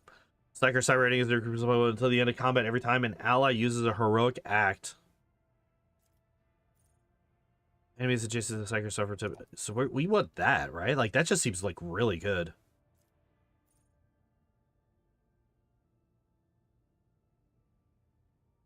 Psyker's armor increases by 5%. This bonus increases by 5% at the start of every round of combat except the first. Ooh. It was adjacent to the Psyker suffer 10% more time. Like, the problem with this one is that the combat just doesn't last that long. That's like the big. Oh shit. Yeah. All right. Well, we found which one we were gonna be there. So that gets him up to a +3, right? Heavy weapon attacks. We don't have any heavy weapon people, actually. This direct damage to the psychic equal to 25%. The next psychic power used after this ability will not trigger psychic phenomena or perils of the warp, and will not degrade the veil. I probably need to get this on fucking... I need to get this on Adira.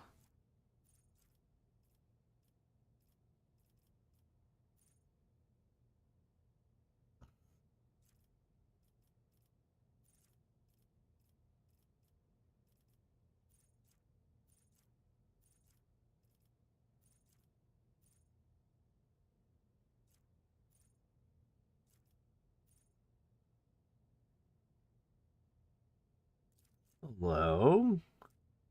1 plus psi rating. 5 plus 5 times psi rating.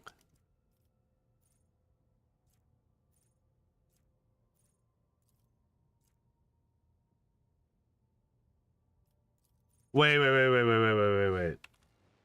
God damn it. I wish I could just save what I've done already. I wish I could just click complete.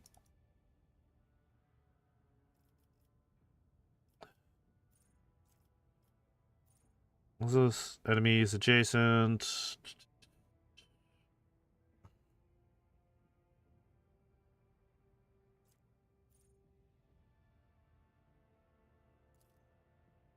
is actually fine.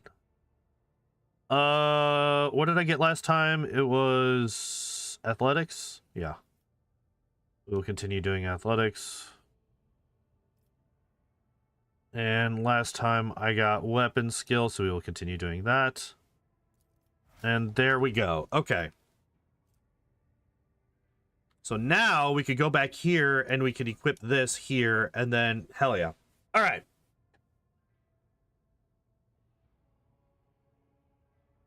So his psi rating is 3. actually really good. So that shield actually makes this far better for him.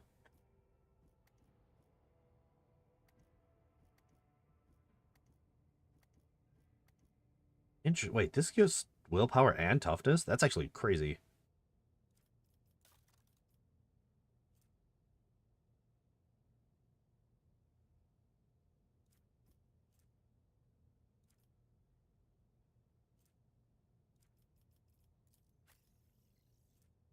So nobody...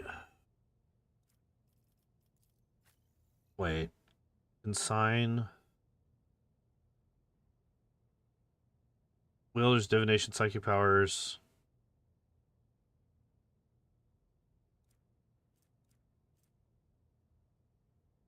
Oh, wait, I do have a... Wait, what is this? Okay, so we got 12 to 15... Here, let's do this. Okay, so Soul Siphon is 8 to 12 versus 12 to 15. Psychic Force. I don't know what that is. Psychic Force. Special attack that counts as a major psychic power. It deals an additional 2 times psi rating plus weapon power. Bonus... What is WP? Willpower. Duh. Okay.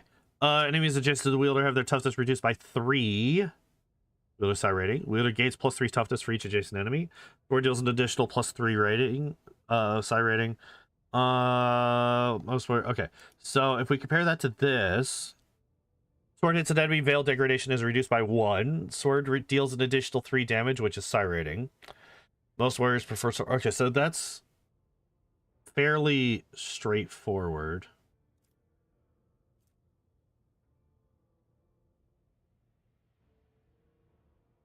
But I did just get a fucking, like, right? I did. I think I did. Let me just double check. Did I not actually pick it? Ah, but I do. There is a fucking, okay, so we're gonna get rid of this. Add cargo. Go sword. Add to cargo. We're gonna add to cargo. What is this one? Sanctified Staff. This is an 11. Emperor's... What is Emperor's Wrath? Everyone adjacent to this target cell suffers from 1 to 1 plus psychic rating times Psyker Staff power level damage.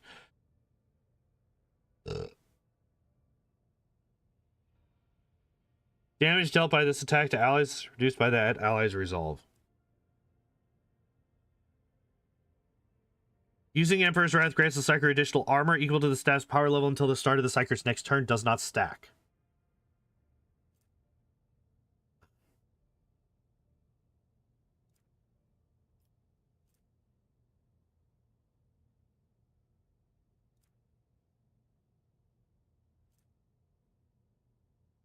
Five plus Psyker's resolve. How do I see my resolve? Can I see my resolve somewhere? I actually kind of like this. What other things? So we got Siphon Life. Oh wait, a better? No, a worse. All right, so we're gonna just do that. We're gonna add that to cargo. We're gonna add this to cargo. Silent Verdict. We're gonna add that to cargo. Precise Bolter. We will add that to cargo. Infernical. I have nobody that can use it, so we're gonna add that to cargo. Toxic Knife is actually decent damage. Soul Siphon is actually like really low damage. I'm gonna swap it. I'm gonna swap it. I think Soul Siphon isn't bad, especially the Veil Degradation, reducing the Veil Degradation by 1 each time. Actually, I might. Maybe. I don't have anybody. Wait, this could be you, right? Does less damage though. Yeah, so we're gonna add that to cargo. Imperial Pride, we will add that to cargo. We will add the toxic knife to cargo. Needle pistol. Wait. Not you. I don't know why I clicked that. Splinter pistol versus needle pistol. Holy shit, that's a difference. Oh, wait. Rate of fire 1 versus 6. That's the difference.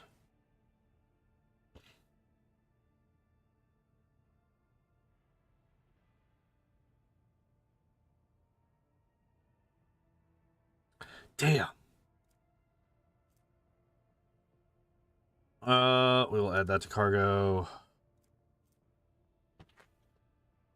We will add this to cargo. We will add this to cargo. Hunting rifle. Infinitely more. Okay, yeah.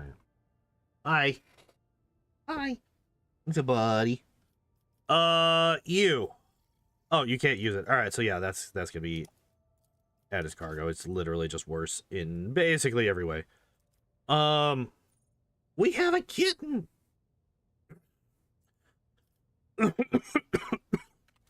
Okay, so if I do this and then I talk to this man, and I swear to God, 200.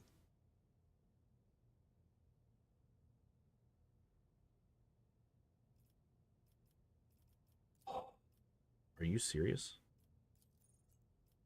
Are you serious right now?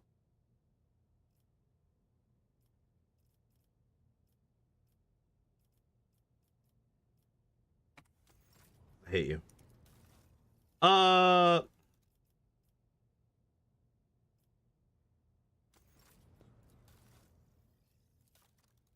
wait. I have file available.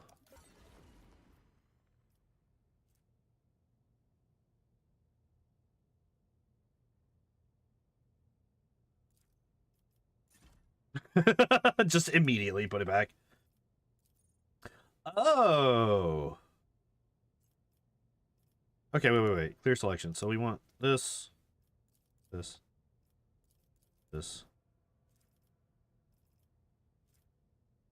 Hide untradable. Holy gifts. Holy gifts.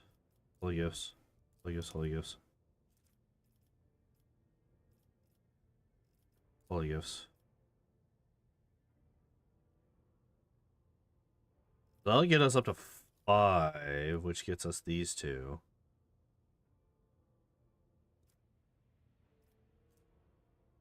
Fine. Plus 10% dodge against human enemies, war property, plus 10 agility. It's literally just better. Literally just better than what I'm wearing. Okay. Is there anybody... Okay, so what do you guys care about? So you also care about holy gifts, but you also care about heretical trophies. Okay, and what about you? What do you guys care about? Heretical trophies and Xeno artifacts.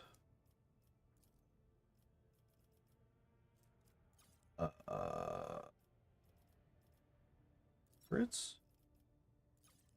Lost?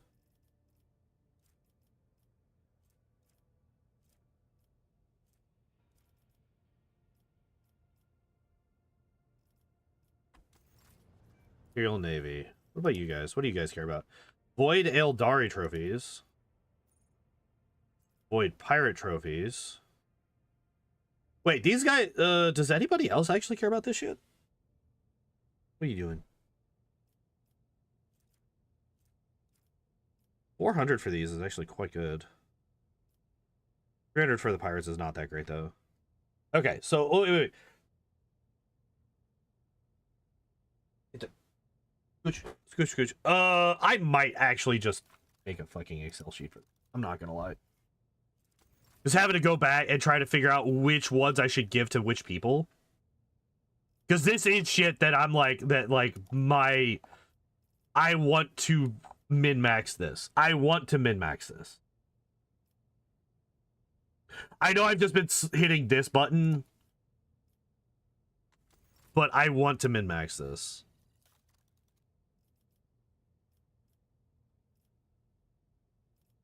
Does anybody care about the pirate trophies? Actually, now that I'm looking at it.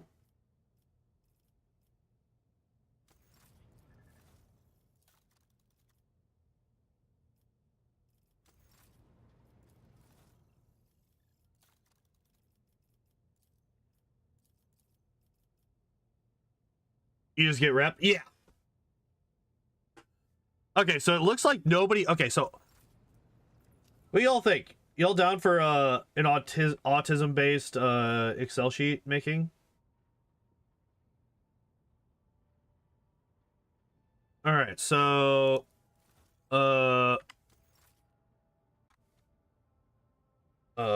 Faction...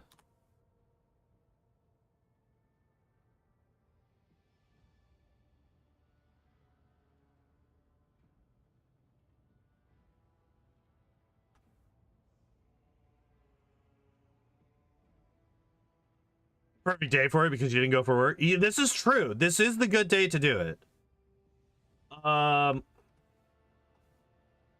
So suddenly I need to...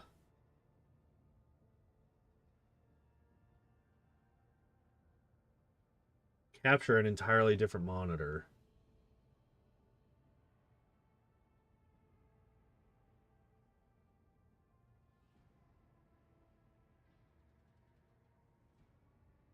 Yeah, it's gonna be like... I guess I could just do display capture.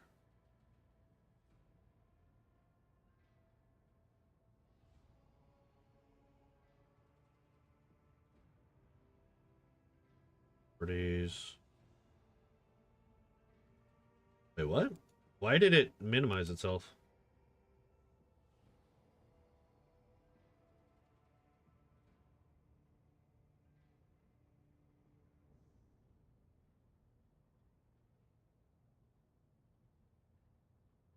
Why is it... Okay, there we go. That was weird. Alright. So... Oh, I actually don't want that. Actually, no. I don't want... Okay, so we're actually not going to do that. I am going to keep that, though, because just in case... I need a new one, actually, because I'm going to capture my third monitor. Top monitor. Okay. Flashback, yeah.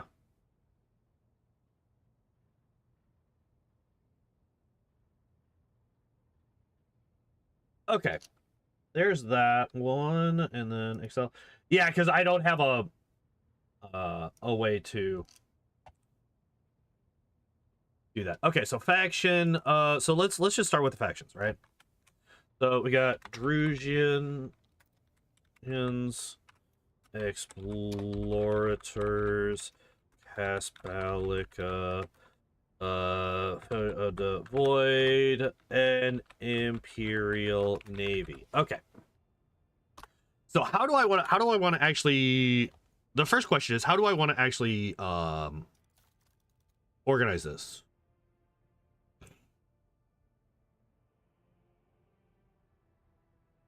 How do I want to actually set this up? Because there's like...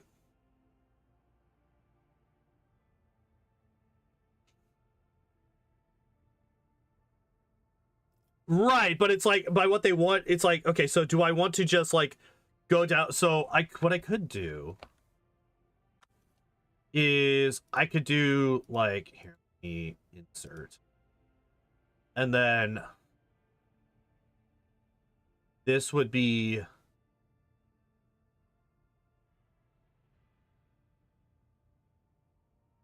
The column down would be like the cargo type. So like holy gifts, jewelry, ship components, and then like these be the amounts that those would be worth potentially.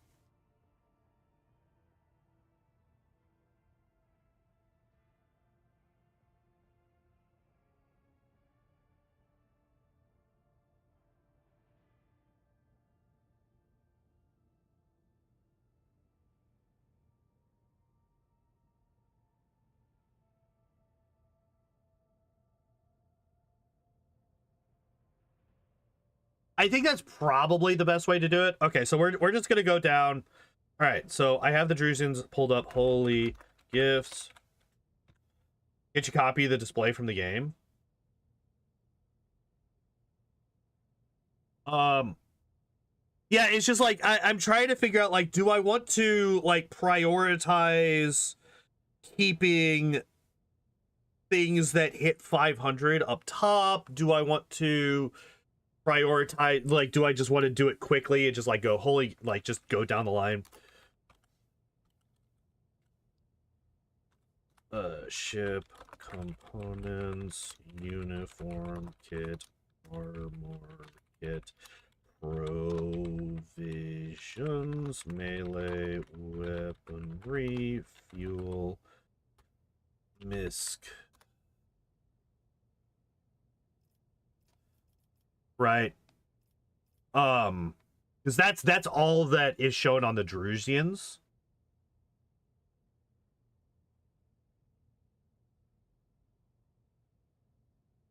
And then I could go to Explorators. Heretic trophies, Mechanicus creations, ranged weaponry. Do I have fuel? Yes.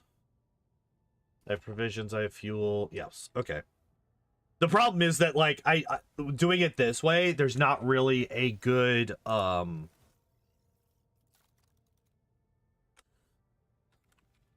prevention mechanic for me accidentally adding a set the same thing twice, right? So it looks like Xeno Artifacts is the only new one, because we got jewelry, we got yes, we have Mechanicus creations, uniform kit, we have provisions, we have melee and where. Okay, so we have everything on that. Fellowship of the Void. What do we got? Heretic trophies. Yes, Xeno artifacts we just did. Ship component.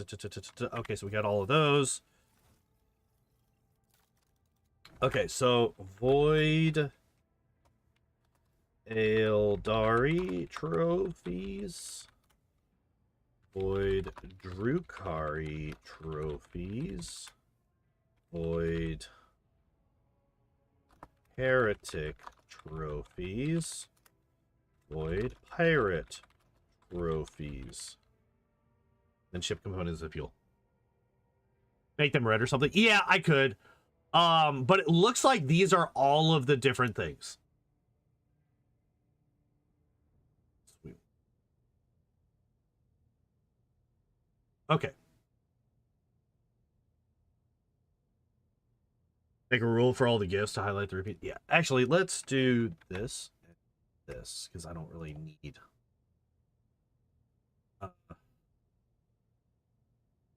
autofit column. There we go. Okay. So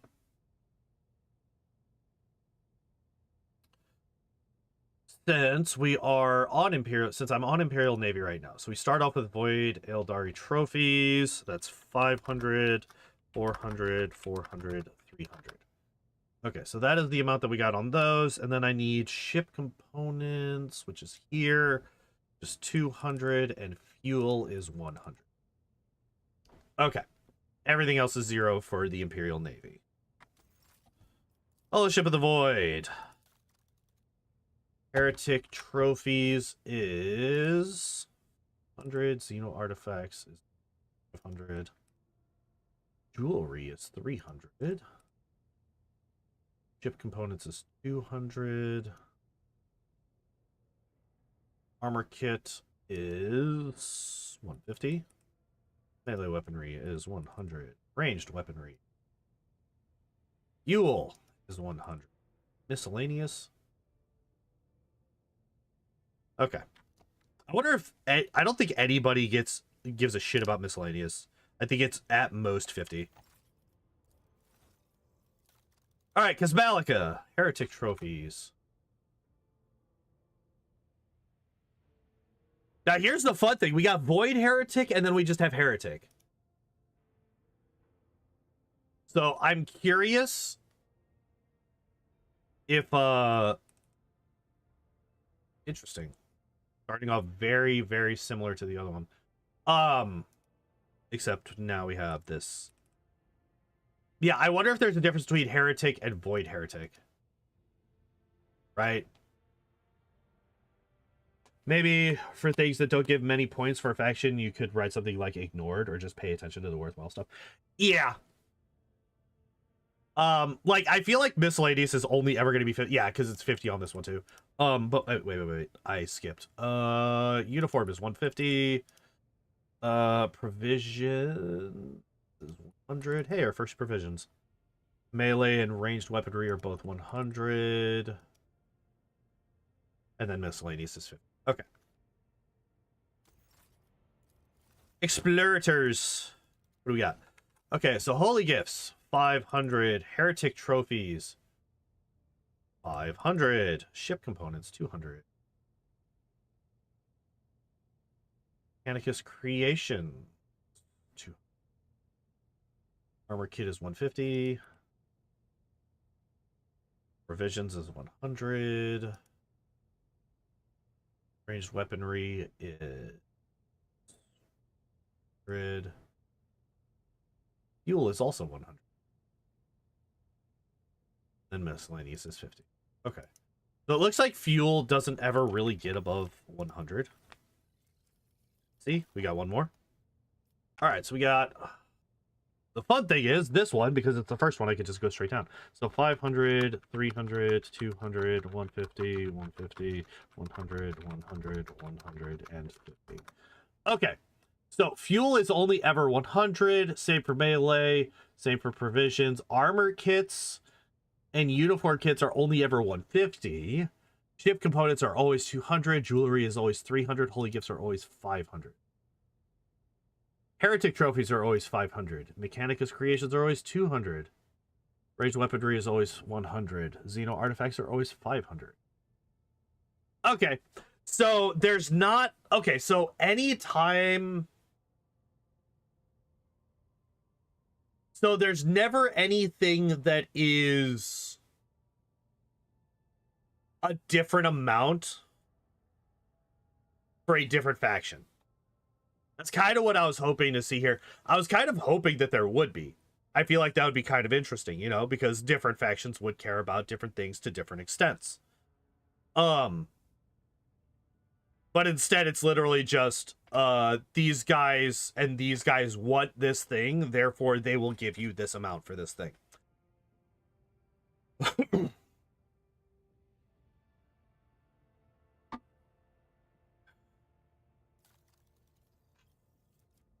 So I do want to get to level 5. So we are just gonna...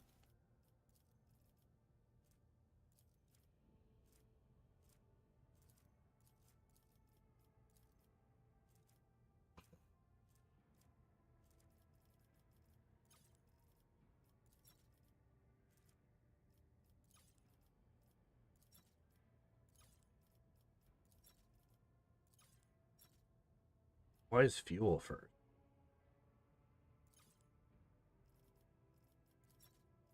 There it is. Okay.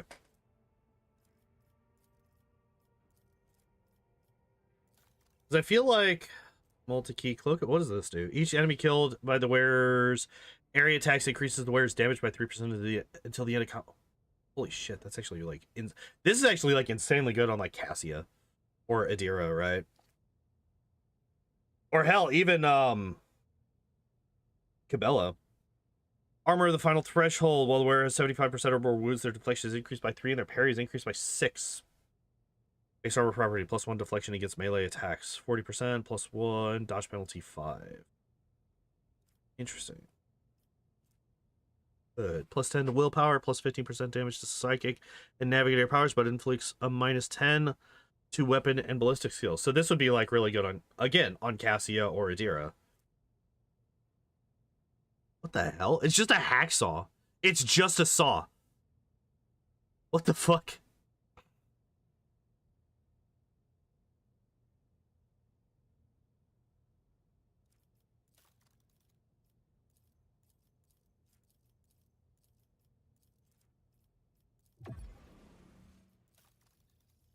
Buy all available. Oh wait, I didn't actually look at what this was. Whether wearer hits an enemy with a melee attack, the wearer's nearest ally gains 5 temp wounds. Eh. Eh. It's not that great.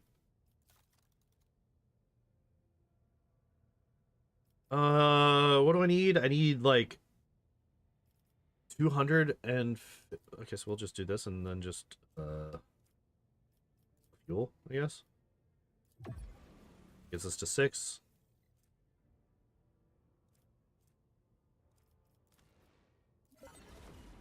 All right, nice. Okay, so if we do that, and then let's see, go over to the Explorators. 52 is crazy. So we need what? 2,600 to level up you, right? If I just do this, I get 14. Okay.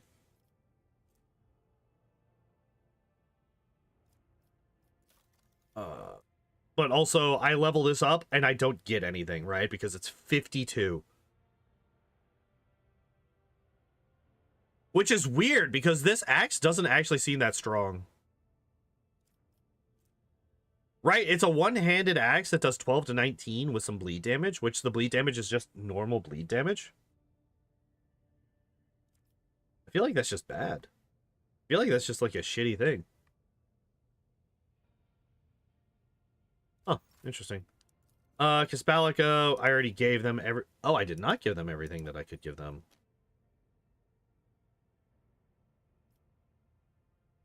I think I do want to give them everything that I can, though.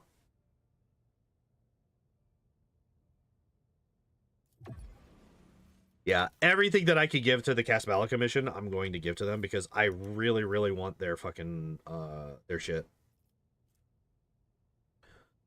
As long as they have less than 50% wounds,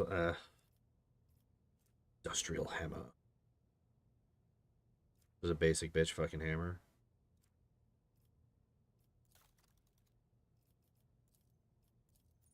You give them 1,300. Which almost levels me up, but not quite. And then the Navy. In the Navy. Oh, we level up.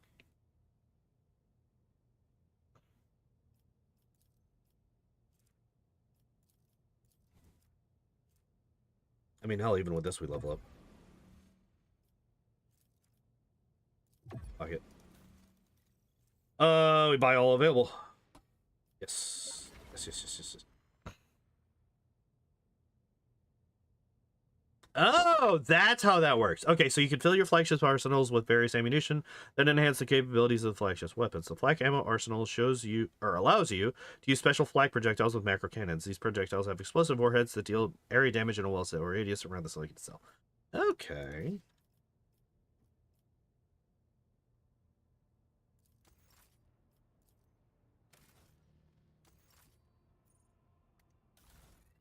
We can't see. Oh shit! Sorry.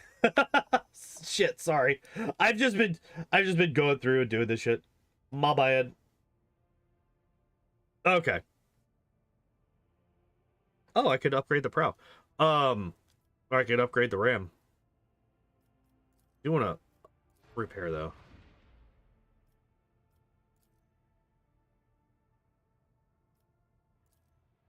Okay, so let me see. So increase. Less flag shots to be fired from... Okay. 90% hit chance, 5% crit. Yes. 100%. Add to cargo. Alright. And then this one was the 9 and 5, right? Yeah. So 9 points on just the prow. Right? So the front portion.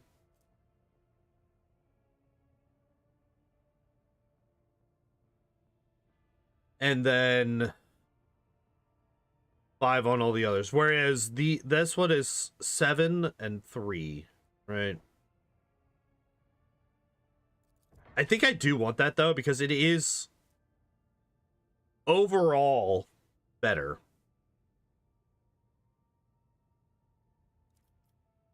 Right. Well, 7 and 3. Okay, so 7 and 3 versus 9 and 5.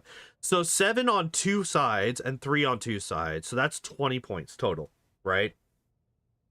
And then 9 and 5, 9 on one side and 5 on 3 is 24.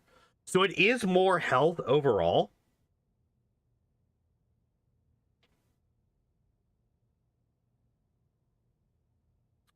It is more health overall to have the 9 and 5 over the 7 and 3. So I think I am going to do that. And then I think I am going to upgrade the RAM as well. All right.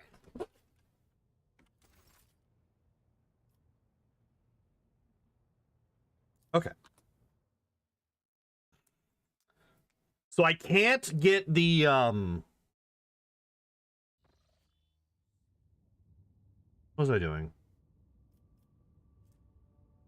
I already exploited the ice world. That's right. This one of these had. That's right. This one had a thing. We're gonna go to the Starship Remains. We're gonna loot that shit.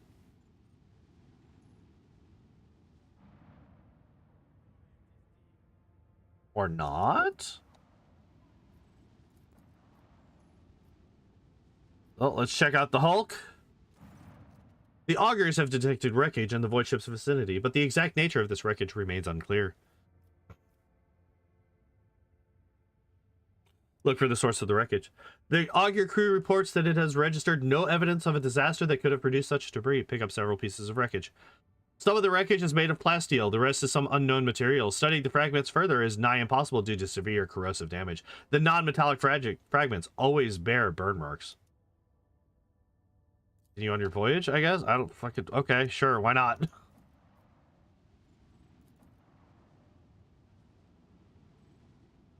Alright, let's put our new shit to the test. Lord Captain, the Augur crew has spotted a fleet dead ahead. The drive signature of the enemy flagship matches that of the Heartless. The escort ships are sticking to it like flies on grok shit. Anyway, what are your orders? Give me a tactical report on the enemy.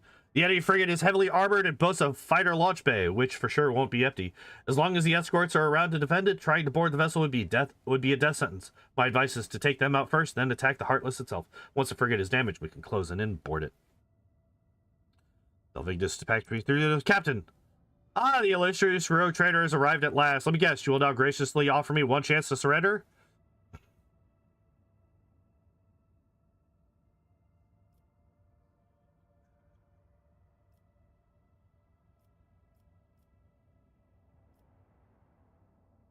I'll grant you a swift death if you lay down your weapons. What a generous proposal. I think my response will be...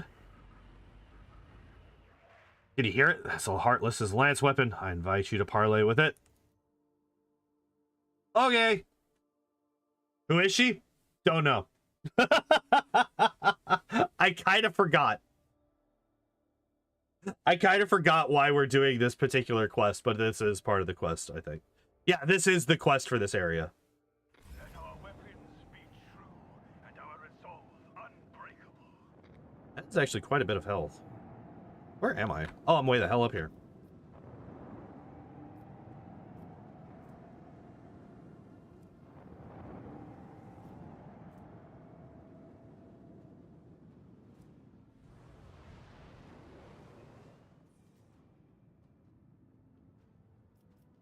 All right.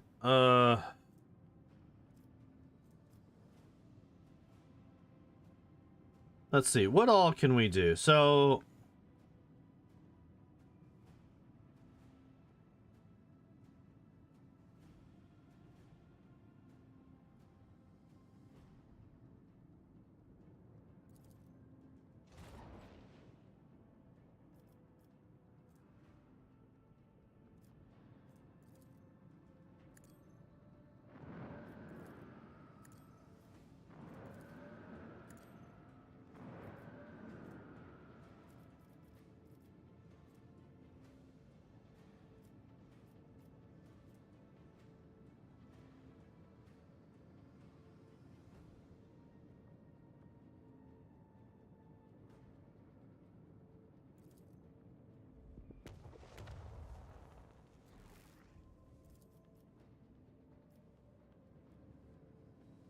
Deliver their demise.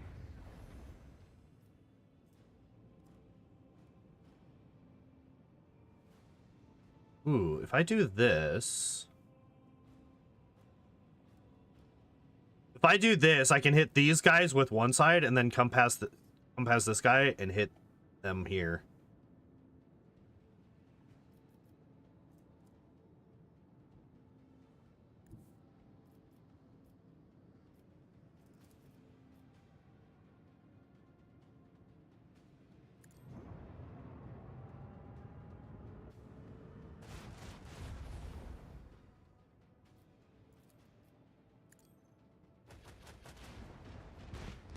Oh. Okay, or I just kill him. All right, so we are going to actually do this.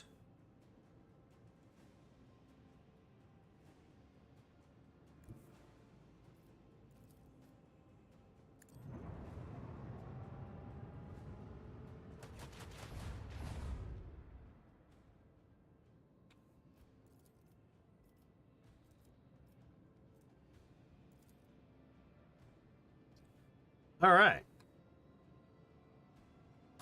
Nice. Have health on this guy. Don't know why this guy just ran away, but okay.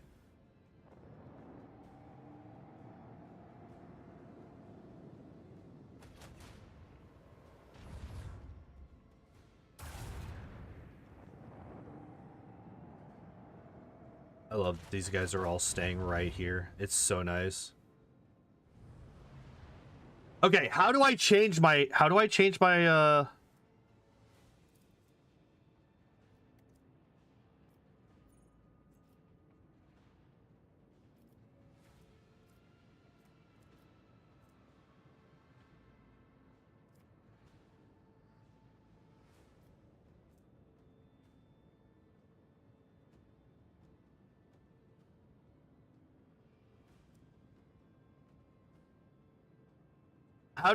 I hit these guys with the things?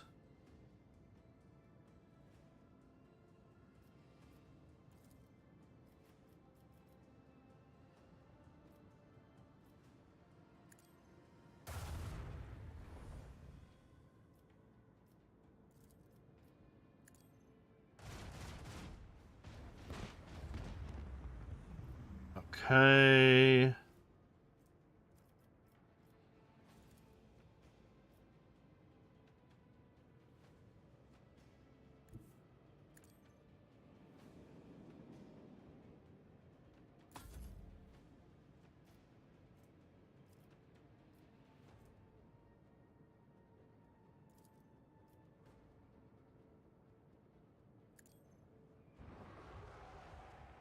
Nice. Did some damage.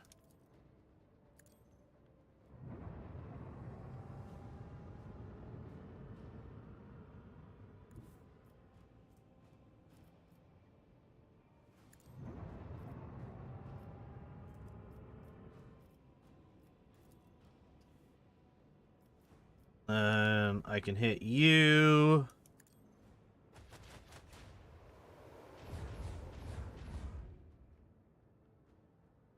And then I can...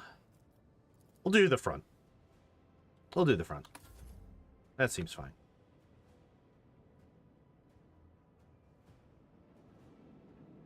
God, this is gonna be so nice because all three of them are gonna hit. I could just go straight for the Heartless with both of these, though. Right, I could do the Fury Interceptor, but I could also just fuck up the Heartless.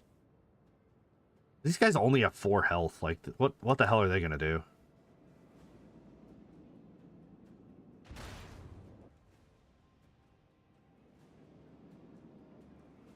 What?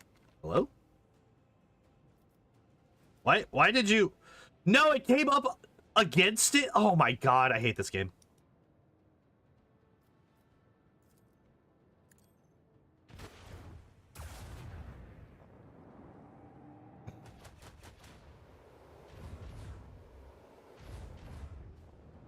You fool.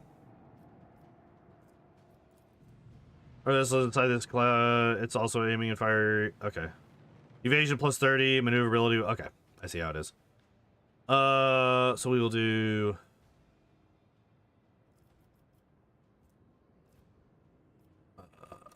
this. We'll put that there.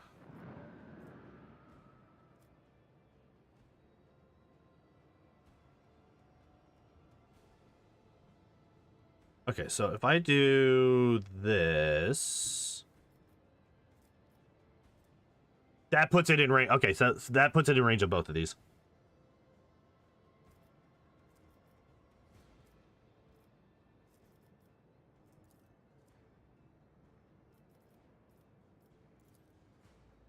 Wait, what?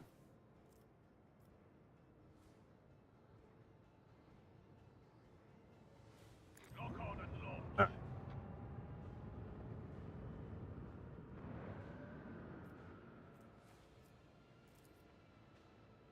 Rain destruction upon our enemies.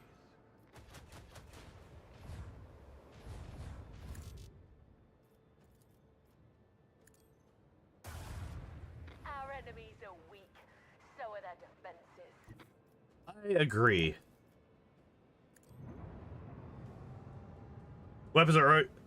Yes, all of my weapons, because they're all, Yo, let's go. All of the, they're all on different sides of the ship, right? So I can't shoot, like, if the cannon is on the starboard side of the ship, I can't shoot it through my ship and into the port side, right?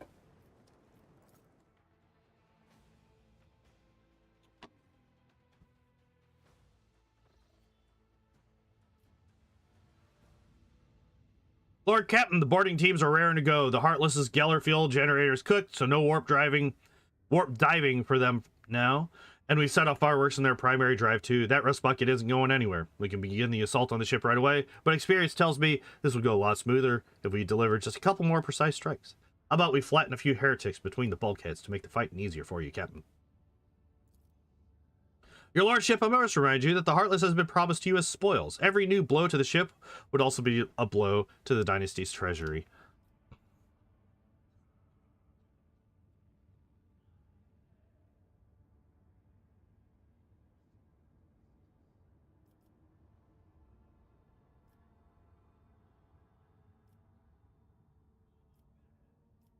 Let's not put any more holes in our trophy than necessary. Master Helmsman, here are your orders. Set a torpedo just below the upper deck and detonate in proximity to the target. A blast wave like that won't penetrate the hull, but it will paralyze the elevator systems and block the pirates' approach from the lower decks. That seems like a good idea.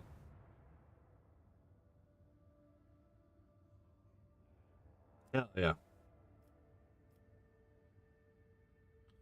Prepare to board. Ready and waiting. See you in the... Oh, this is his quest.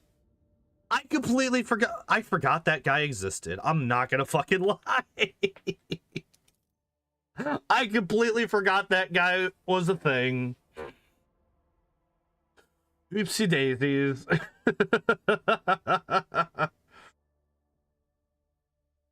He's a guy who's been kind of, he's been kind of hitchhiking on us ever since we left the first planet.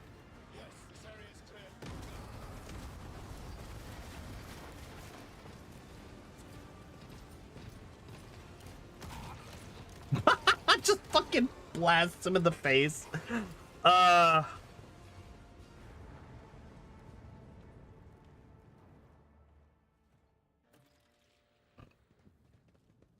will lead Delta Squad along the lower deck through the tight passageways, Promethean pipework, and service areas where the enemy is most at home. We will take that difficult ground. Your squad, call sign Rho Theta, will proceed along the upper deck. The objective is to reach the elevator. Rogue Trader, I request that you personally do not put yourself in the line of fire or take any unnecessary risks. We cannot afford to lose you. Once the deck sweep is complete, we'll rendezvous to regroup and launch the assault. Another arbitrator squad has been hit hard. Find a way to open the door for us. There should be a cogitator or control panel nearby. But first, we will go down and get into position. We need to overwhelm the enemy with a surprise attack.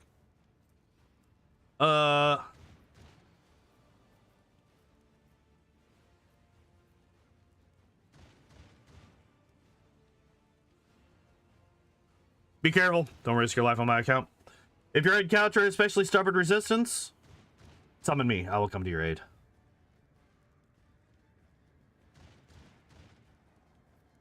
Will do. It's relief written in his gaze. Let's move out. If you get into trouble, call us immediately. Solomon taps his finger on his Vox. Delta Squad formation 848. Go, go, go! He's got the doggo pet. He's like the introduction to that archetype. All right. So first off, obviously, we need to check for loot. Duh. Second, the elevator shaft is filled with debris. The path for enemy and reinforcements is cut off. Also, there's literally nothing here.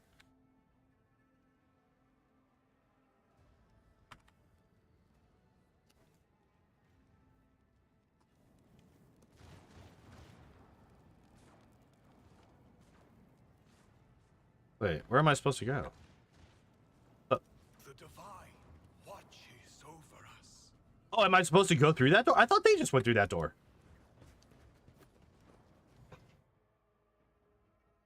That's why I was... Oh, no, wait. They went through this door.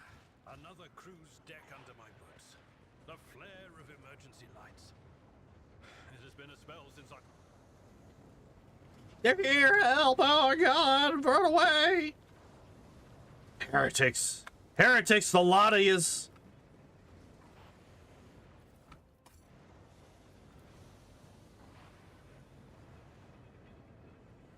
Nothing's impossible for this old officer.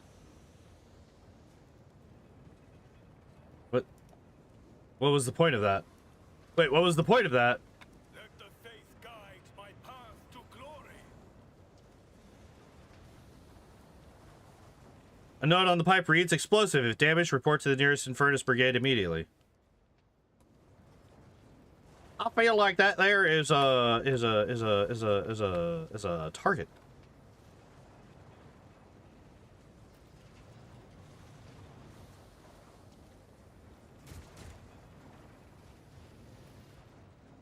This way to the enemy bridge, it would be best to keep an eye out on his other status and system wherever possible. So could I? I can't allow myself. I can't shoot it?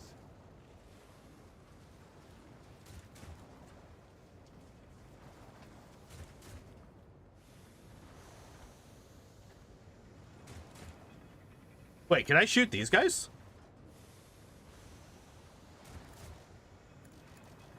I cannot comply. Hold up. Wait. Oh!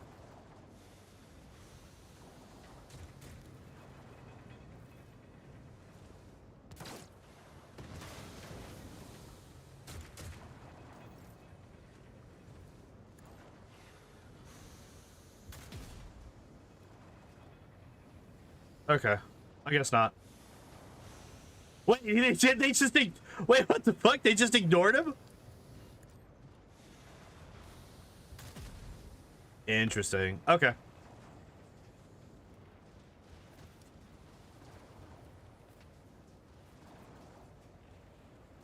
Enemy crews blocked the door from the other side. Explosives required. Oh my god, we definitely don't have an issue with that.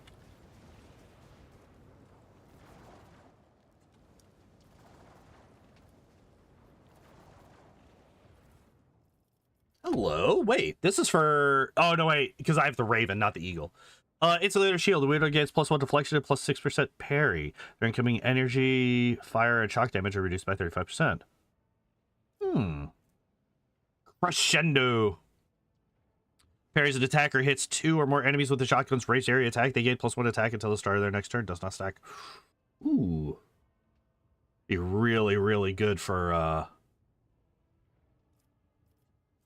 That'd actually be really good for Argenta. Okay, so what shield does you have? Oh, that's right.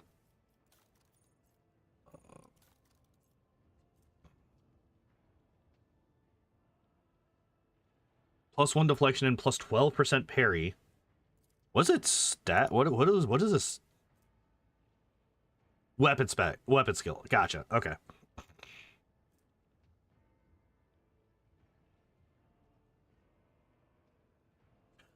Beating this is going to be such a strong or such a difficult shield to beat in terms of usefulness because he gets so many bonuses based on his fucking We shall reclaim what is right. how many temporary wounds he gets.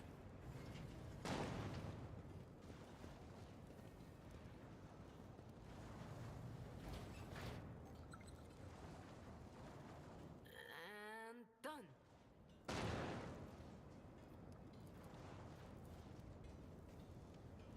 Judging from the deck plans, there is a small room hidden behind the elevators that did not make it into the arbitrator's diagram.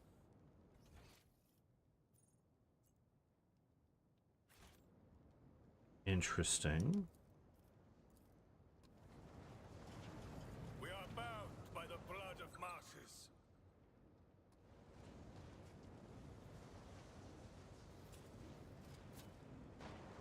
Where do these guys go? They're just gone. There was a number of people that came here. They're just gone. What? Excuse me? No, I don't want to walk there. I want to send...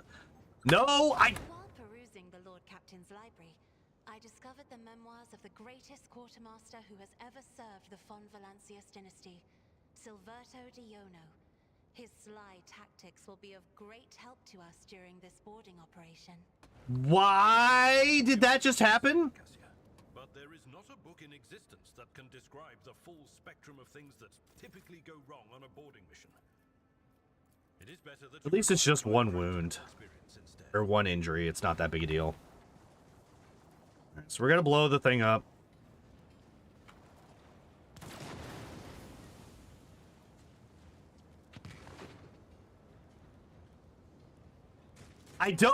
I'm so confused as to what happened there. Like, not only... My pleasure.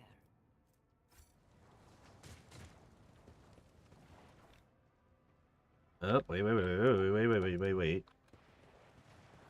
Explode. Thank you. Thank you. That was so very... such useful, helpful information. Dick. Know your duty. I mean, with the pathing, god damn it, I don't get why they just decided, you know what?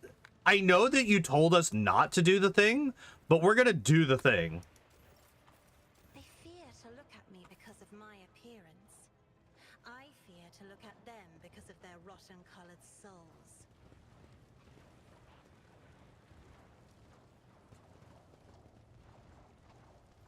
All right.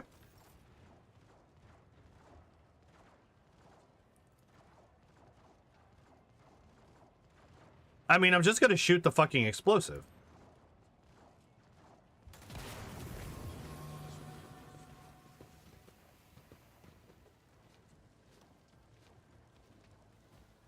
Let's not make the same mistake and use the explosive as cover for our people. That seems like a bad idea.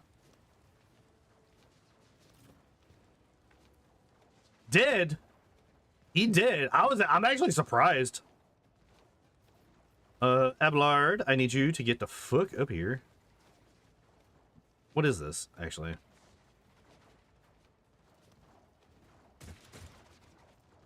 Hit and critical hit chance of ranged weapons are reduced by 50% for this creature and for anyone shooting at it. Ah! Actually, useful for him.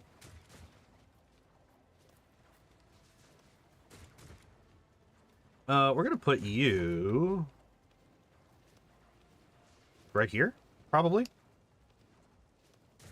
Because this guy was only 2 squares away, and he did not get hit. So we just need to not be immediately adjacent to it. We're gonna put you here. Maybe wait. Maybe here. Here? There we go. That should make it so that everybody gets hit.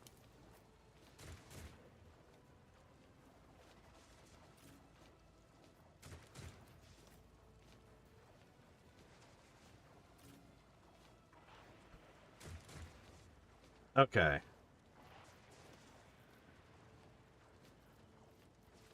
I need to boost everybody's agility. Like, this is actually wild.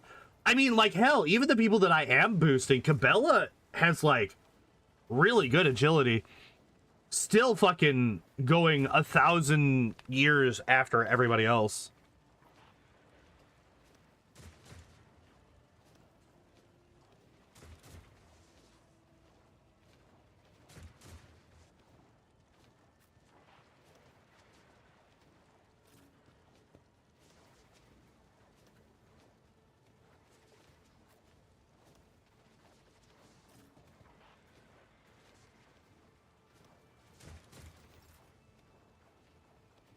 All right, Jay.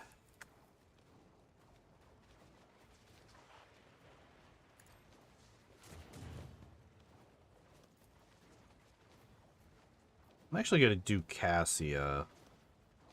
Because Cassia could do her fucking thing, and this is gonna hit so fucking, like, an infinite number of people.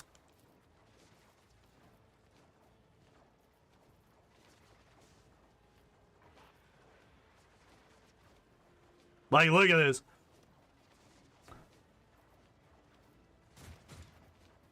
Me?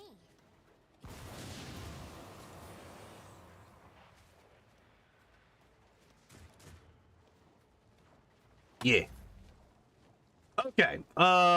Let's do this. Oh, I didn't even see these guys over here. Let's do this. And let's do what? Please, please, thank you.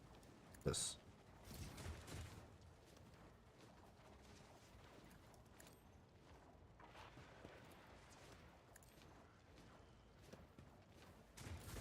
Let's get to it. Let's make it quick. No, I hate this.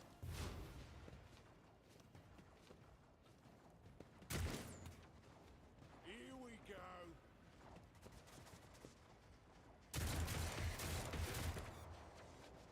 Actually hit him more often than not. That's actually kind of wild. Hold on.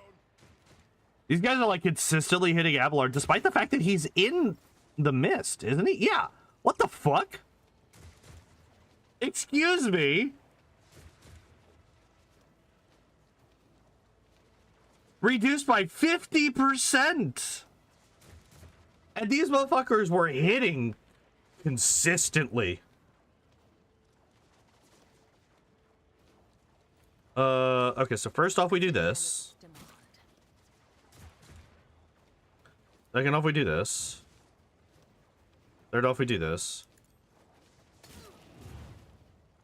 Fourth off we do this. Already, huh?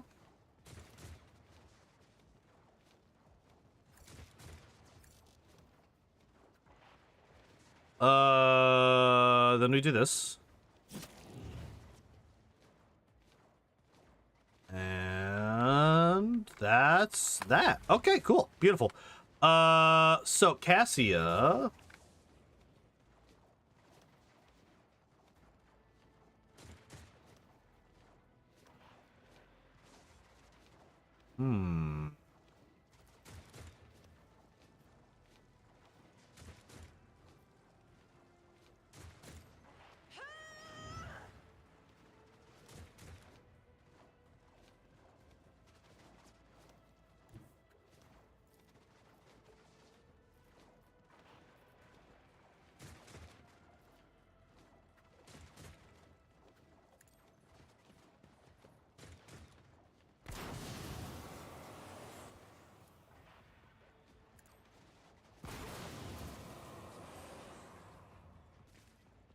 I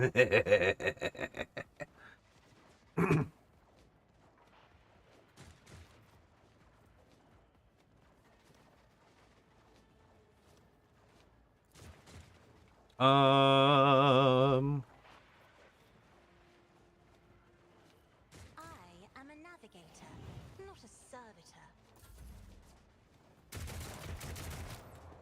Out of my way. Ow, fucking Christ.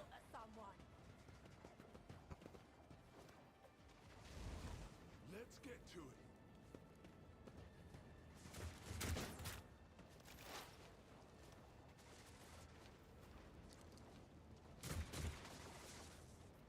This is beyond me.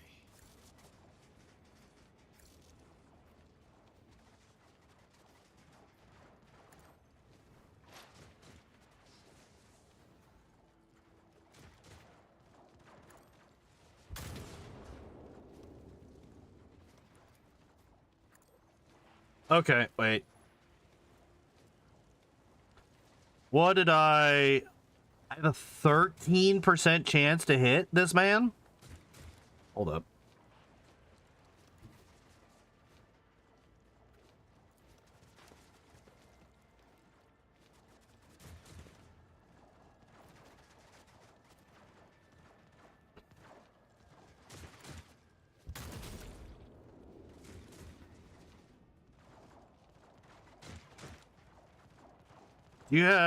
You do not. Damn. All right.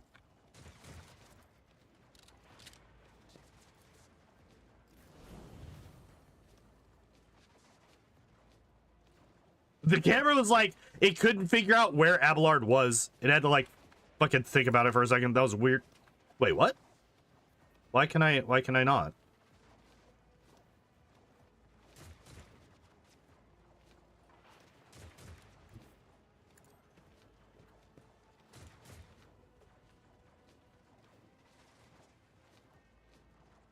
Why though? Wait, what?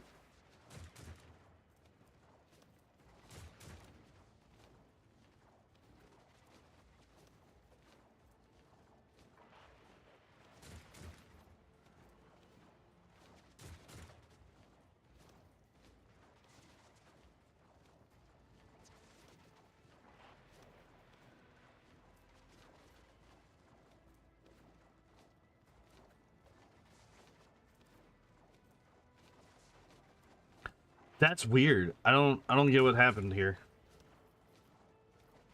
But okay, I guess.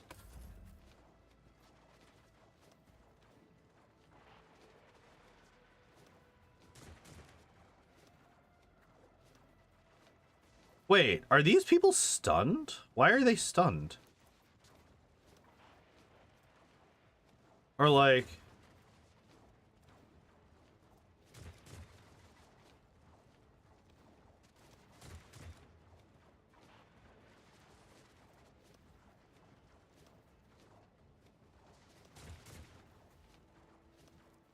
Why can I... What the fuck happened? Yeah, like... None of them could do anything.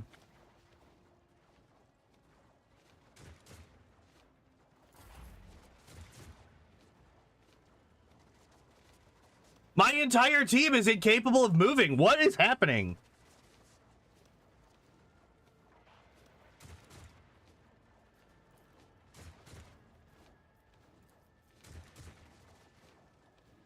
No enemy effects, no damage over time effects. Wait, what is break?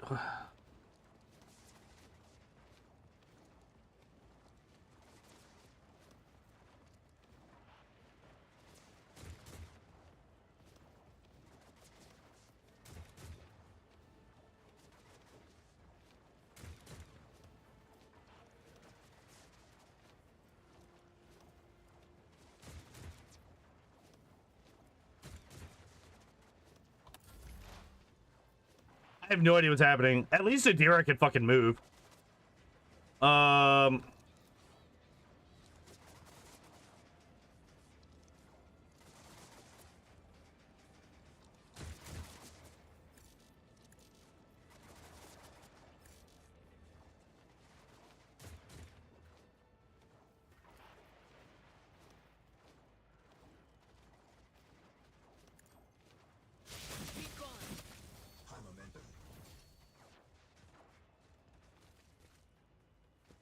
No way.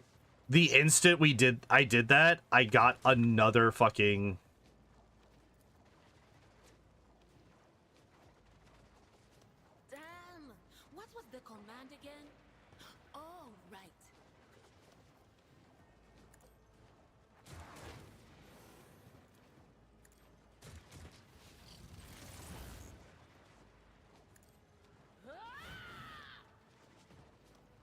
Okay.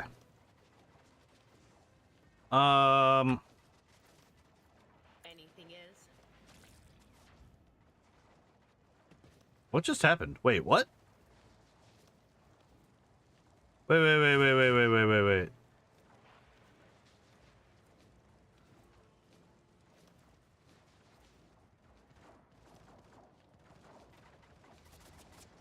Oh.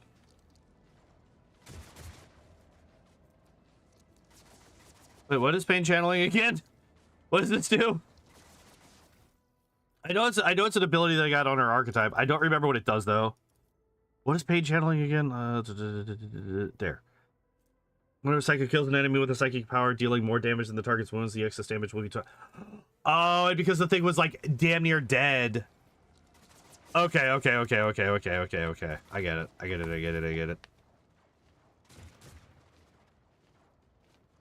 That's everybody on this side, right? They're all dead now? Yeah. Follow my lead.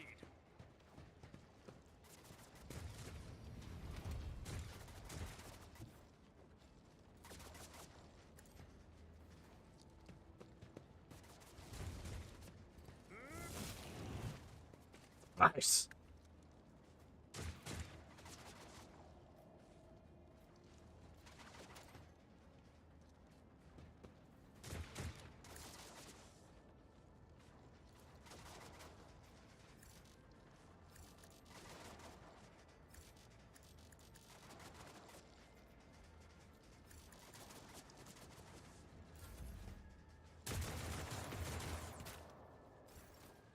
Dude, the fact that these people just cannot fucking hit me. Oh, I'm not falling asleep. I was just quiet for a bit.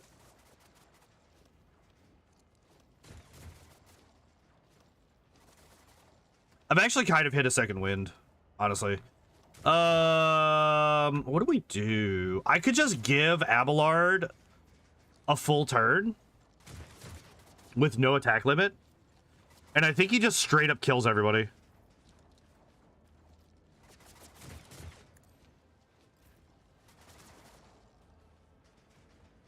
Right, because there's this guy here, there's this guy, and then that's it, right?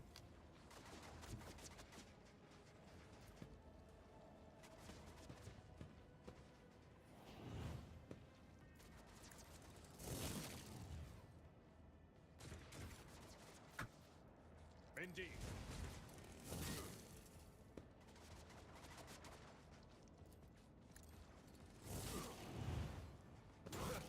Gray hair, sure hair.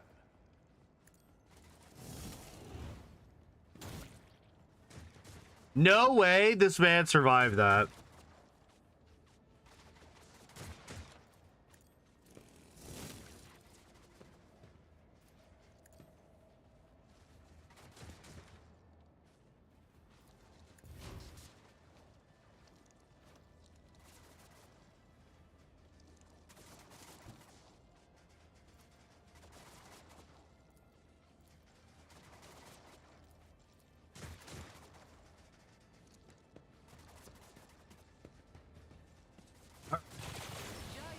Oh shit. God damn. I was not expecting you to hit that many times. Hell yeah. Let's go. Let's do this. And again. Going somewhere? And I think that's it. Game? Okay. Whoa, it scared me. Scared me. Because the game is just like, I don't feel like working right now. Look at all these corpses. Look at all of these corpses. Holy shit. Just basic bitch shields? Nah, add. What are these? Meso pattern auto gun? Nah.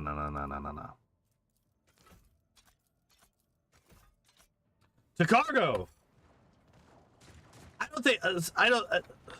It was because of the level up.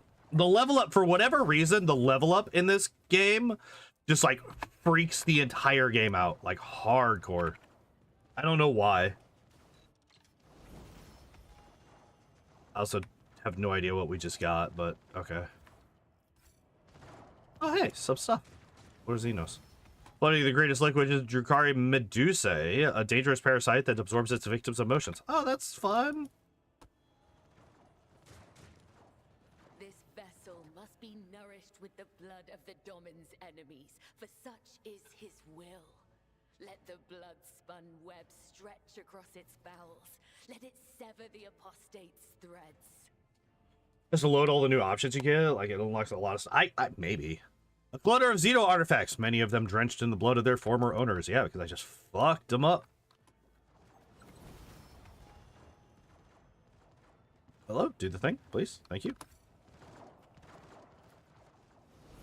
The Xeno device comes to life with a low hum, then goes quiet, awaiting your actions.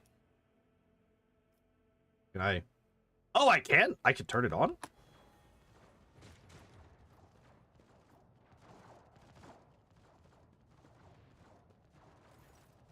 The black cogitator you are looking at is clearly not Imperium technology. With its unnatural curves and a surface smooth like solid mercury, nothing about this machine suggests sacredness. The device has no vid screen, but you notice the presence of dry, rust-colored spots on the control panel. No!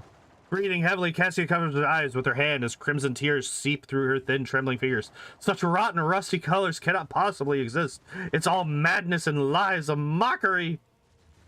That thing, it pretends to be silent, then explodes with echoes of voices, then it goes quiet again, and then comes another flash of pain. The pain of another. It knows something keeps it inside, and it wants to show you. I think. Touch. You touch the leather-bound buttons, and an instant tiny needles seek into your fingers, and the machine greedily absorbs the seeping blood. A whisper-like mental echo rustles in your head across. Access has been granted. Thank God I could use Abelard's toughness. View the logs. The needles slide deeper into your palm. Pain flashes through your spine like a jolt of energy, and you feel a drop of cold sweat run down your back. A string of data surfaces from inside the machine. It is awaiting your next orders. The first. A cacophony of screams explodes inside your head. Images swarm in your mind's eye. Bodies, lots of bodies. Your hands covered in warm blood that is not your own. The memories of the machine's first owner. The images flicker out as suddenly as they appeared. The machine has sneaked its way deep inside your consciousness, where it awaits your next command. Second log it is. The hell? A mental image comes to life. You are on your knees, your hands tied behind your back. Your wrists are painfully swollen, and your face stings with numerous abrasions. A finely dressed man stands with his back turned, but it is clearly you he is talking to. Did you think you could betray me and get away in one piece? You were never smart, but I had no idea you were an idiot. There's nothing wrong with a bit of greed, my dear fellow. Stupidity, on the other hand. Think of this as me doing you a favor. You barely have time to register the glint of a weapon in the captain's hand before a burst of pain shatters the traitor's skull, your skull, and your mind is released from the grip of the shared memory. It's pleasant. You remain standing next to the cogitator. The panel is being fed by your pain, and you send a request. Shut down life support systems. Instantly you see, or rather sense, several people inside a crew cabin gasp for air, then sink to their knees, turn blue, and collapse lifeless to the floor. A quick death would have been too good for those traitors. You could feel their pain. You open your mind to it. The memory ends abruptly. You are lying in a fetal position, surrounded by pitch darkness from all sides. The metal walls of the spherical prison bear down on you, their cold surfaces scalding the raw lesions on your skin. They are separating you from the world outside. Worse still, they have cut you off from the warp. The deafening silence presses down on your skull, making your mind scream in agony. You are aware of your body still existing, but your consciousness is already slowly dissolving inside a cocoon of emptiness. And then, the sphere opens up slightly. Blue light comes flooding in, blinding you. You hear a grating, non-human voice. A disappointing result. The amplifier is next to no effect. The test subject is too weak. Leave him. The sphere slams shut again, and you are forcefully ejected, or so it feels, from the memory. Take your hand off the panel. The machine is refusing to let you go. It drives its needles deeper still into your flesh, trying to reach the nerve endings, and drinks greedily. You are overcome with a sensation of boundless hunger. When at last you manage to jerk your hand free, a fan-shaped splash of blood hits the panel. The machine's agony retreats from your consciousness. Open the spherical prison. Lord Zeno's test succeeded. The machine is controlled by pain. And you have fed it sufficiently. I also have gotten an achievement. Hooray! You place your hand on the panel only for an instant and send a single thought into the cogitator. Open up. A barely audible click rises from the sphere's shell, and the walls of the prison move slowly apart, revealing a desiccated corpse. The dead man's body has stiffened in a huddled up position, his fingers wrapped tightly around a metal object. Destroy the foul machine. We've gotten everything we need out of you. Goodbye! In one swift movement, you draw your weapon and rid the world of the corrupting Xeno abomination. Hooray! We got loot! Armor of Hidden Promise. When making an attack, the wearer gains +3 agility for each MP they have right before that attack, up to a maximum of 30 agility. This bonus stacks and lasts until the end of the wearer's turn. Base armor property plus 10% dodge. When the wearer kills the target for the first time in a round, they gain +10 to all characteristics until the end of the round. Whenever the Cyber Raven relays one of the Overseer's non-attacking psychic powers, it gains +5 willpower +0. 2 times the Overseer's dogmatic rank agility for 1 round. Stacks. If the Cyber Raven's willpower is 80 or more at the end of the Overseer's turn, it immediately heals to full. If it is already at full wounds, it gains +1 resolve to each ally in a 4-cell radius. Well, that sucks because we're not exactly dogmatic.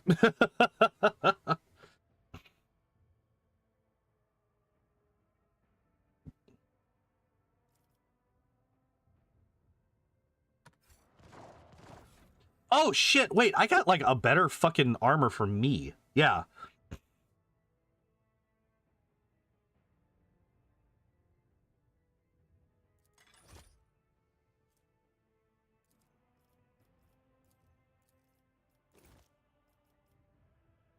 Okay, what was it? Was this one, right? Yeah. We're against +3 agility for each MP they have right before the attack up to a maximum of 30. This bonus stacks and lasts to the end of the wearer's turn. Yeah. Seems pretty fucking good for this lady right here, right? Plus 10% dodge if the wearer's not in cover. This actually seems shit, right? Armor, so we have... It's gonna be the same amount of dodge. Slightly less armor. But the amount of agility that we would get, like agility gives, what all does agility do? Initiative, dodge, chance, and reaction. Character uses a melee weapon, their dodge reduction is equal to half of their agility. It also affects the demolition. Yeah. But does it look better? I mean, this one actually does look pretty good. Find out. Just like basic leather stuff.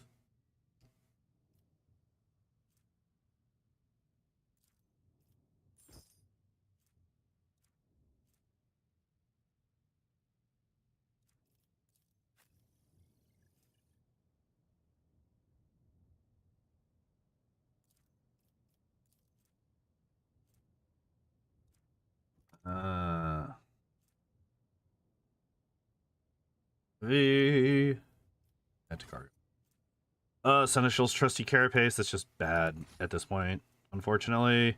Heavy leather, also just bad at this point.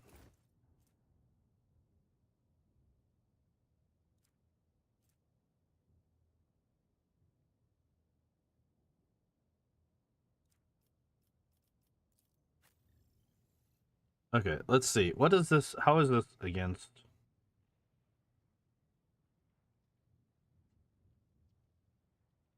I mean, 5% tough, or 5 toughness, 5% armor against ranged attacks.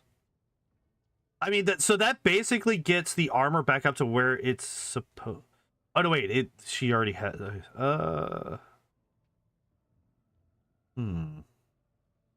I'm sacrificing basically 18% dodge for 5% block and a bit of toughness. That's actually not good. These are not good. I go to cargo. Oh wait. 45 versus 40, 1 and 1, 5.5 and 0.5. 75% of more wounds, their deflection is increased by 3 and their parry is increased by 10. +1 deflection against melee attacks. That's actually like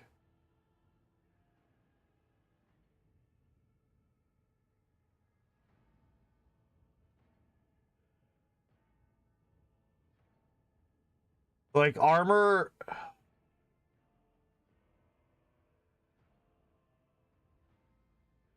Okay, so the art. Oh, wait. So armor of the final threshold is just better. It's just flat out better, right? Because the armor damage reduction percent is dependent on how much damage the attack does. And these people, like a lot of people are just like, it's either if it's ranged, they tend to be like just spammers where they just shoot like 5 times a turn, right? Because they're doing burst damage. And the melee just doesn't do that much. So the flat +3 to deflection and the boost to parry is also really nice. Yeah, this is just better. I do lose 1 deflection against ranged human enemies specifically. But I gain a +1 extra deflection against melee attacks, which again, that's yeah. Hello, let me equip this. Thank you, Jesus. I don't have anybody else that could use heavy armor, so we're just gonna drop that in.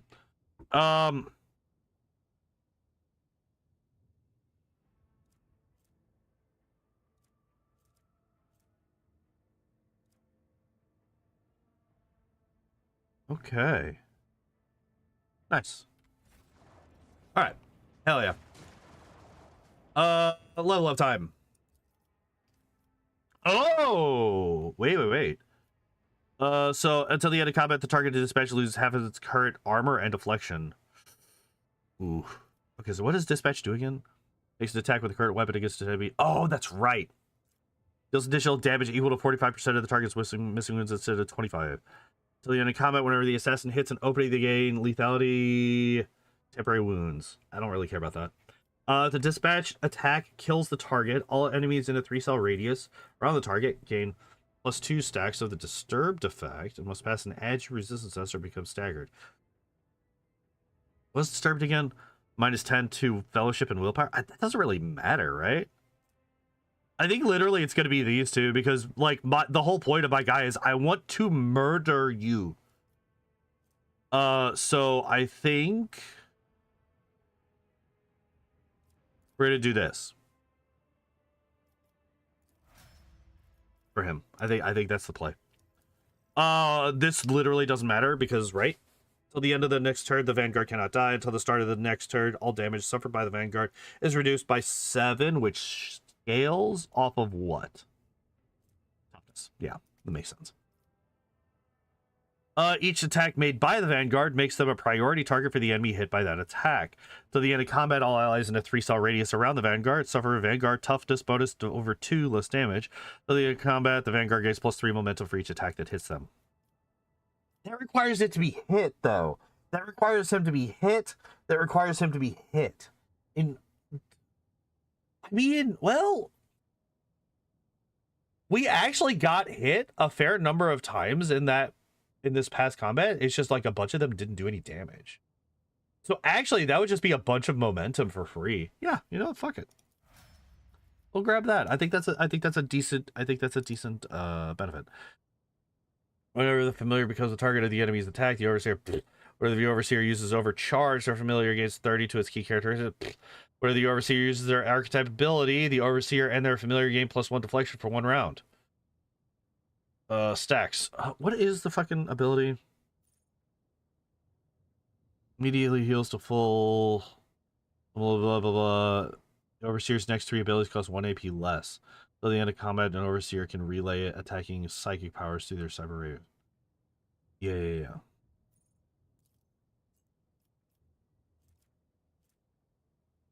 Where the overseer uses reactivate, the momentum value is increased by 5 for each party member still active. Where's reactivate?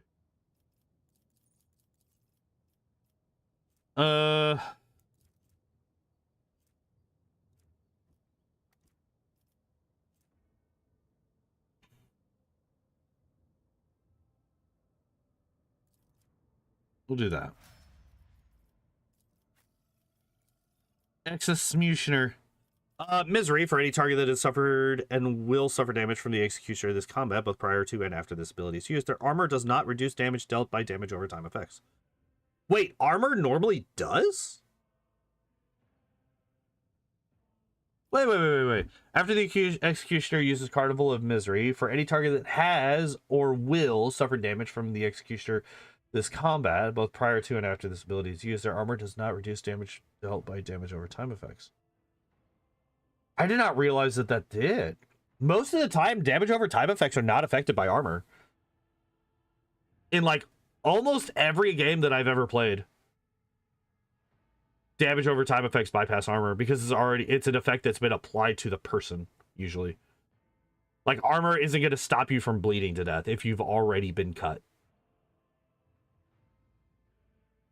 Whenever Carnival of Misery is used, enemies in a 6-cell radius suffering from any damage over time effects immediately suffer an additional instance of damage from those effects. Until the end of combat, all damage dealt to enemies by the executioner's damage over time effects is increased by 100% after all other modifiers have been applied. Ooh. It's pretty nasty. Until the end of combat, the executioner is healed by damage over time effects instead of suffering damage. The number of wounds restored is equal to the amount of damage that would be dealt by an effect after all modifiers have been applied. I like these two the most, I think. I like this. I think we're going to do this one. I think this is the play. All right, Strategist. All allies in the selected area also gain plus 20% Dodish, yep. 20% bonus to dodge, parry, and armor. There. All allies in the selected area have their weapon skill, ballistic skill increased by 20. Selected area also gain 20% dodge reduction in armor pen. Ooh, dodge reduction in armor pen is actually really good.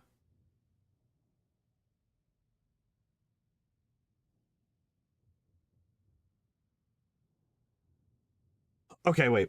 Is it better than the others, though? Weapon skill and ballistic skill. I think it is. I think it is. Because this just allows us to ignore armor to an extent. And ignoring armor is like actually kind of it's kind of useful. All right, what do we got? Master Tactician at one random ally. Make 2 attacks instead of 1 during Orchestrated Firestorm and Last Volley. Orchestrated can be used multiple times per combat, once per turn. What?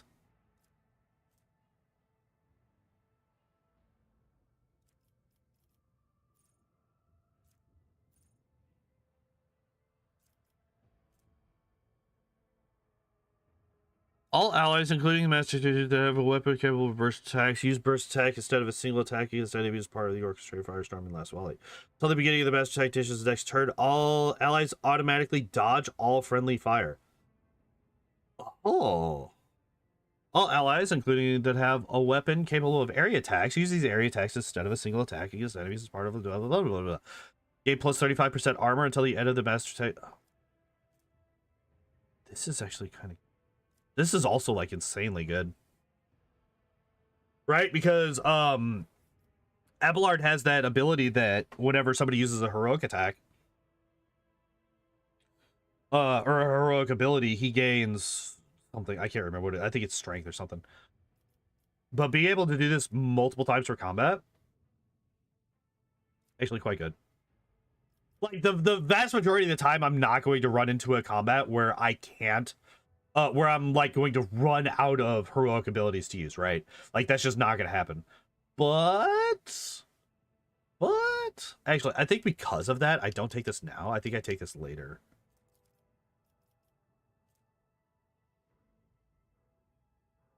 Wait, how many... Okay, so I'm thinking about this. How many people actually have burst weapons? It's literally just Jai. Literally just Jai. If I had more burst weapon people, then maybe. But it is literally just Jai. So I think that this is not that good. Might actually do more damage than good. This one? This one? 2 attacks instead of 1? Okay. Because you gave Argento a shotgun. Yeah. Oh yeah. Oh, 100%. Like these are. She's supposed to use rifles. That's what you say. That is your opinion. That is your opinion.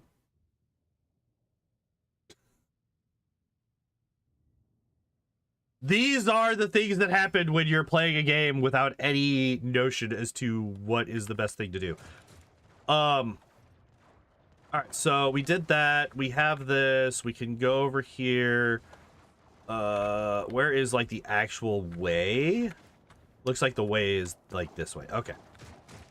So we're gonna blow up the door. Oh wait, we have goods here. This ship has potential. Once we Okay, refit cool. the hull, replace the officers, and make a few other changes here and there, it won't be so bad at all. My whispers are laughing up a storm listening to you make renovation plans for a ship you haven't captured yet. Oh, something tells me that whatever's made them so happy, we won't like it one bit. Well, yeah, they're crazy psycho. They're crazy psychic fucking things that you're being told from the warp. Going from what you can see at the cover of the game. Oh, imagine using context clues. What is wrong with you? Oh my goodness. Yeah, blow up the fuel pipe with a shot.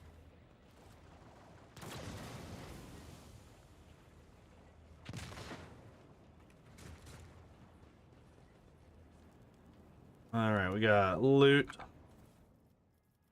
What are you? If the wearer is an overseer, using their archetype abilities grants them +2 temporary wounds. Overseer, which is the overseer archetype? I've already forgotten which one's which archetypes. Are you the No, you're a grand strategist. You're a master tactician. Do I have an overseer? Oh, I do. You. Oh, fucking Jesus. I'm stupid. Why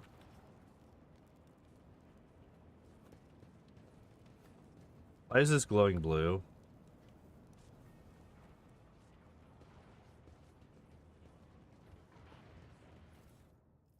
Hello?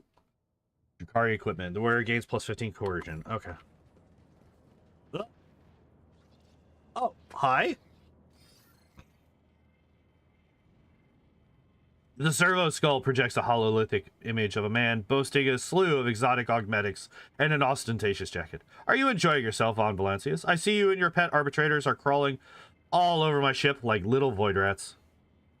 Do try to make it to the bridge. I would like to shake the throat of such a troublesome individual. I did, yes. We blew up a lot of her ship, and now we're taking her ship. The deer cries out in a hollow voice, clutching her temples. Bloody, what trap? Where? My head is not a fox hub. Don't shout all at once.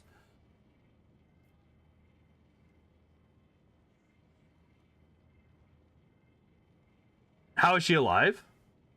Well, we're on her ship. Well, so we're not okay. So we didn't actually blow up her ship. We damaged it, but we didn't blow it up because this ship is mine now. I have claimed this ship as mine, and I don't want to blow up my new pretty ship. Yeah, why did you steal the tithe? That's right, that's why we're here. This stupid fuck stole the fucking money that was supposed to go to the Emperor. Did you really think you escaped the Imperium's wrath? Do you really think it's all so simple? Then you are thicker than an ogren. Don't trouble your sorry little head. You're about to lose it regardless. Something within the servo skull emits a shrill beep, and Sargota's image flickers for just a moment.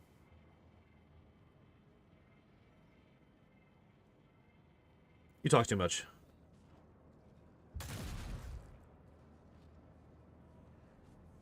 Yeah, because that was about to explode. Like 100% that fucking servo skull was about to explode.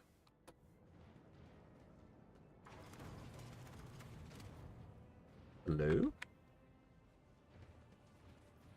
What is? The unknown Xeno device is covered in tangled wires and shows signs of crude tampering. Someone has attempted to incorporate it with human technology. Heresy!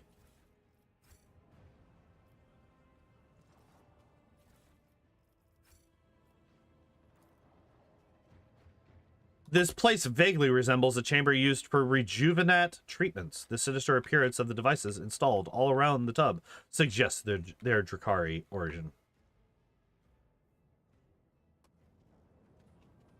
Okay. Well then.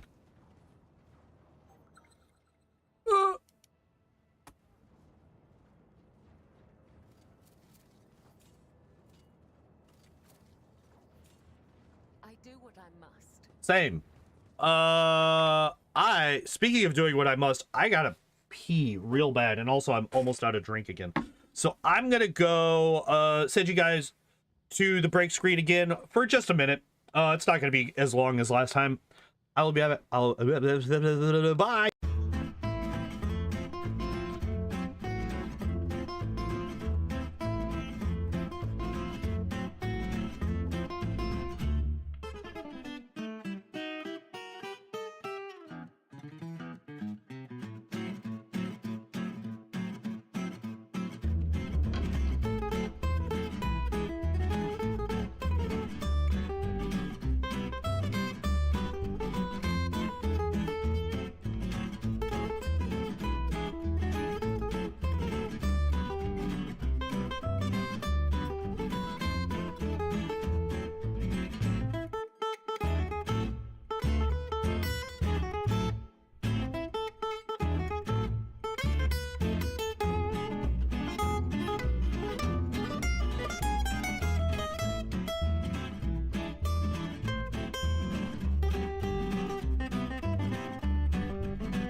I'm back.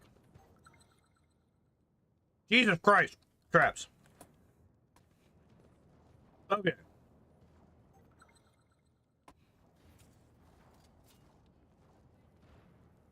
No, no, no, no, no, no, no, no, no, no, no. Halt. Just Cabela. Up here. Then come. I'm gonna kill myself.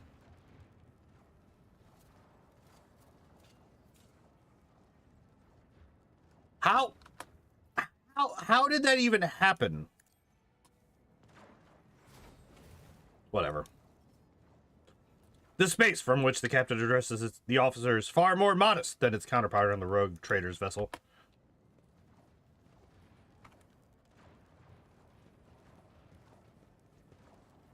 But, like, I literally clicked on it to disarm it, and then the dumb bitch is just like, and then she just runs right into it. Yeah, I kind of...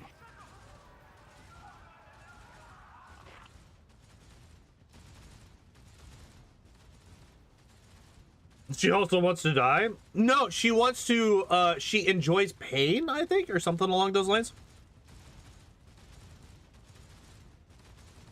She does not fear death. She doesn't want to die, but she also doesn't fear it.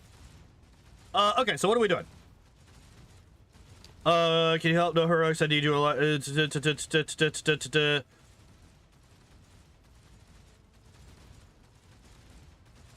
My unit is under fire. We need assistance. Stand by. Over and out.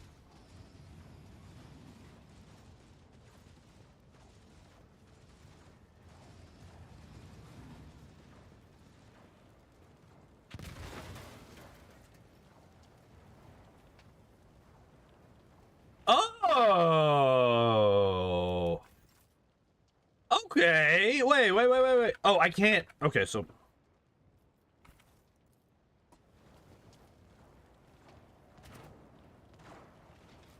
I can't open the character. I can't open the character sheet. I can see what he has. Dude, it's so weird to me seeing a ranged weapon with a fucking shield. Like, that's so wild to me.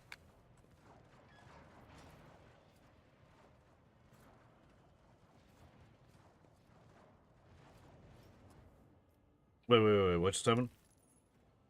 The pressure of the fuel pipes is that it's limited. Could you use the ball to create a diversion to roast a few of the scoundrels? Do it.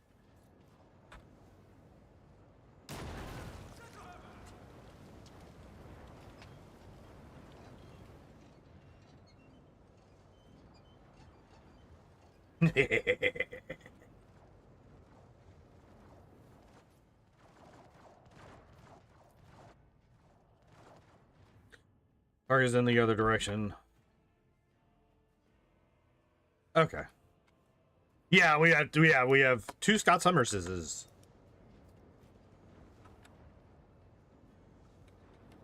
I'm so not used to. I'm still turning with the Q and E keys, and I'm so not used to having to do that. Come back here, motherfuckers!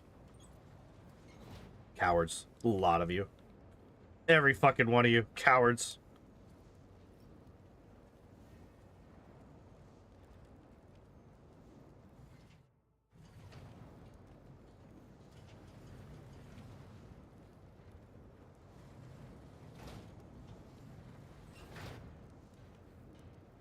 Reports, the bane of an arbitrator's existence. At the end of every mission, I'm at the mercy of paperwork.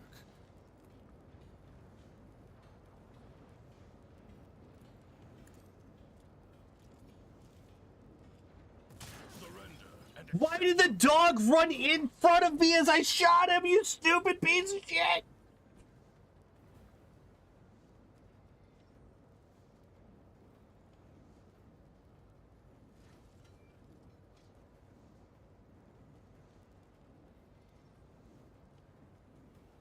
What the fuck?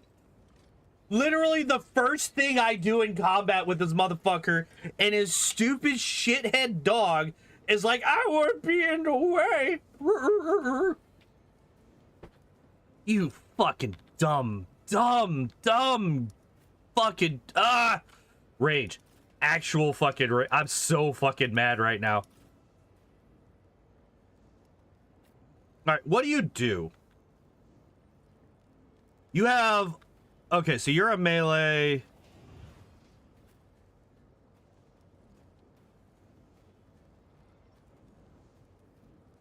Like having to look at their weapons to figure, okay, so you're also a melee. This man is a heavy machine gun user.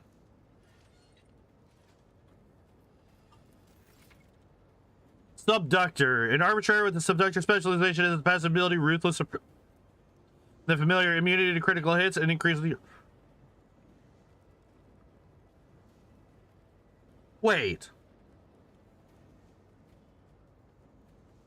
It is a passive ability that makes you immune to critical hits.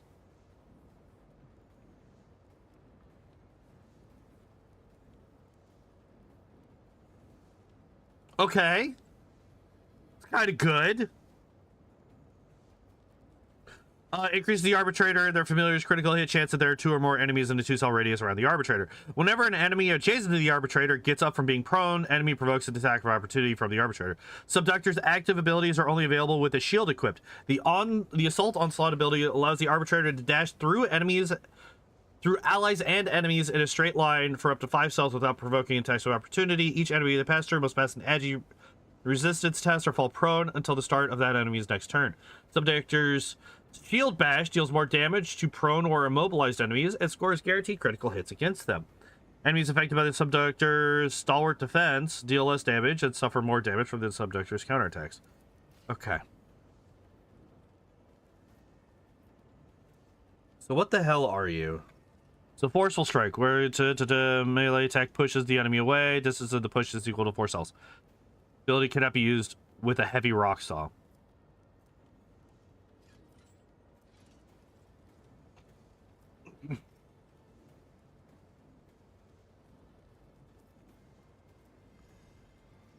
Makes a melee kick with a melee attack with a kick, dealing 13 damage instead of weapon damage. This attack does not count towards attack limit per turn. It costs a single melee attack for the purposes of versatility. Attack cannot be parried and will push the target's 2 cells away.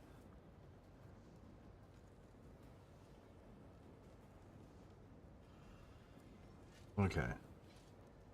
So we're gonna come up here. And we're gonna do this.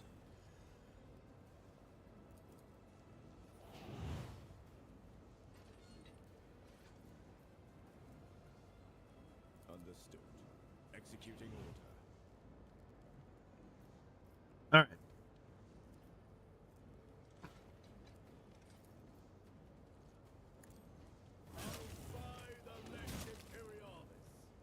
Nice.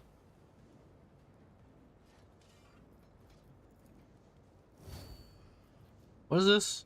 Wait, I should have probably looked at this. Ah, okay, so that's the shield. Okay, got it. Arbitrator Vigilant. An arbitrator with the Vigilant specialization has the passive ability Swift Justice, which causes enemies attacked by the arbitrator or their familiar to suffer the Swift Justice effect until the start. Okay. Creature suffers 40 plus coercion over 5% more damage from the arbitrator's shotgun attacks. Got it.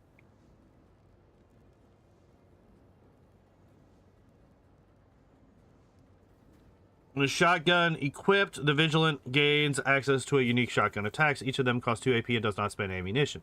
Double Slug allows the arbitrator to make 2 single shots against the target. Grisly Adjudication increases shotgun armor pen and inflicts bleeding on targets.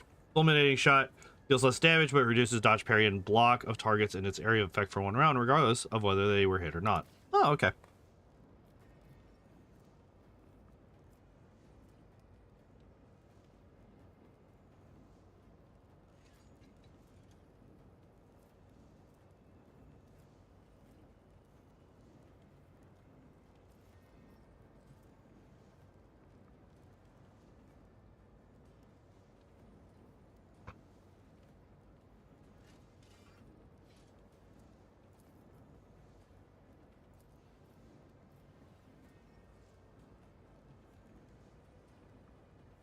Have its base rate of fire doubled. All right, so I'm just first off, I'm gonna do the hunt down the prey. So you are gonna be a problem.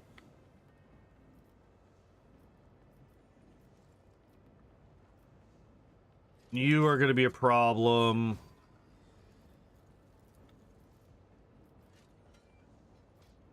And you, I'm going to put it on for early bonuses.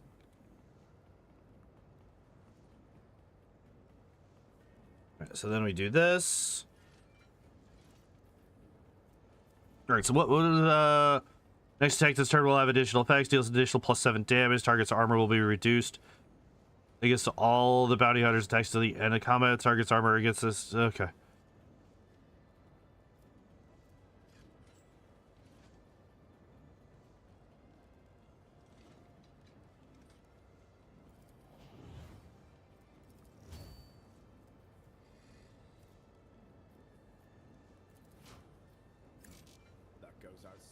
Oh shit, this is a 2 and this is 3. I did not realize. Oh, I have made an error.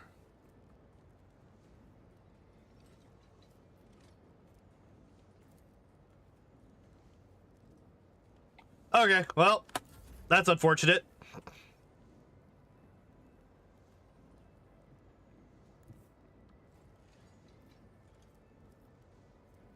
Until the start of the next, the Vanguard gains damage deflection against ranged attacks equal to the number of stacks of unyielding beacon. The Vanguard. Additionally, the Vanguard becomes immune to push and force movement. Okay.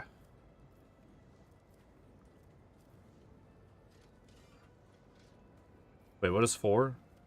Warrior makes a target, gaining 26% armor and 7 damage on melee attacks against that target. The target attacks the warrior during this round. The warrior gains +1 AP once per round.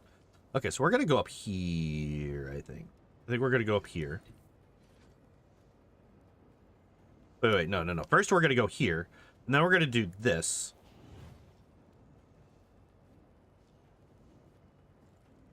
We're going to do this. And then we're going to go here. We're going to go do this.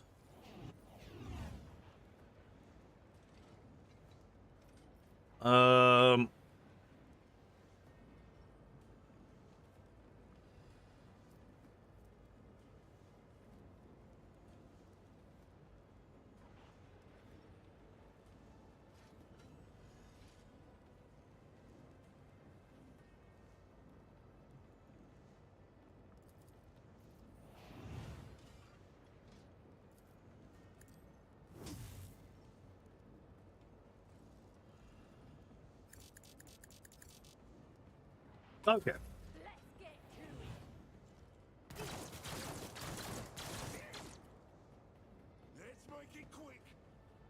This person couldn't do damage to anybody.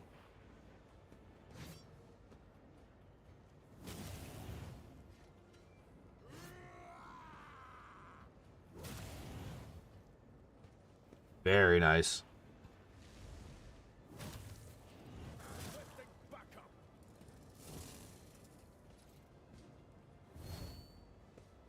That's fine.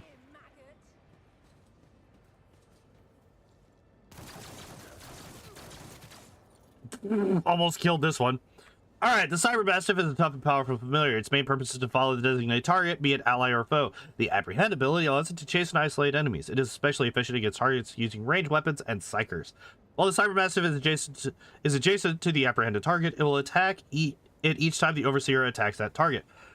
If the target decides to flee, the Cyber Mastiff will try to stop it. Once the target is defeated, do not forget to give the Cyber Mastiff a new order.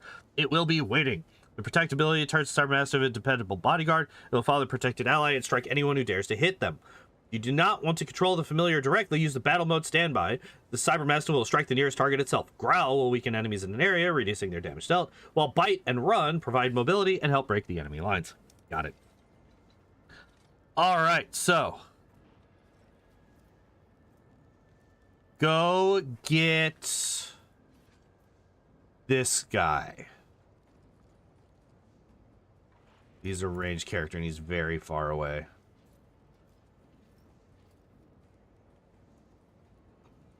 Okay. Let's do this.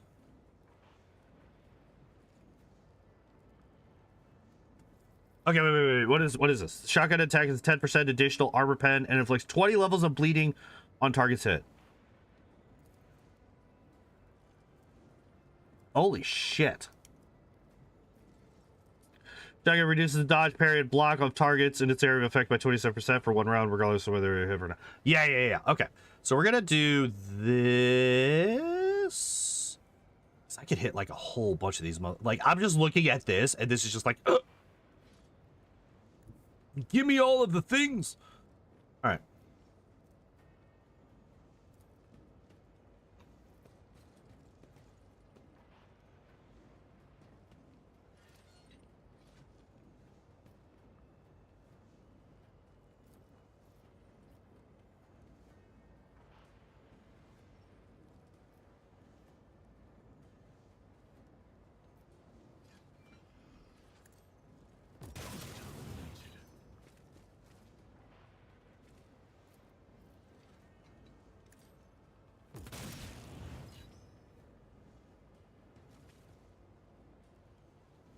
Damn, that feels okay.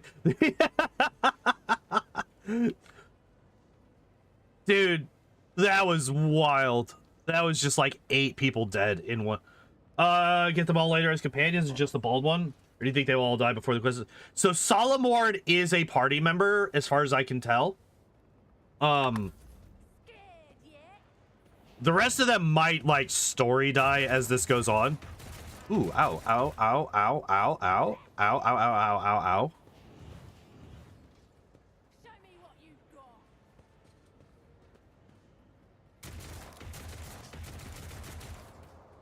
got. Okay, so the shock troopers need to kind of die. They do a lot of damage.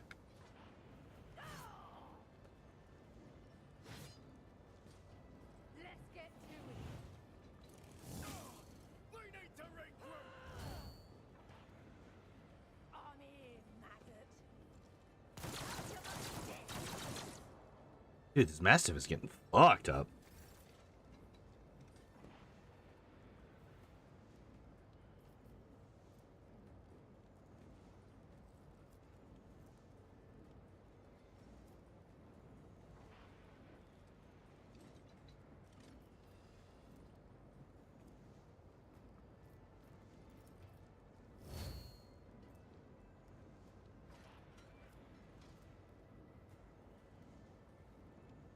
Understood.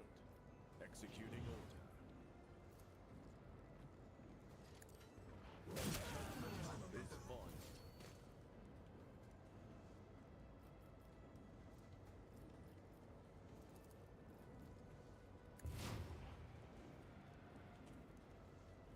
All right.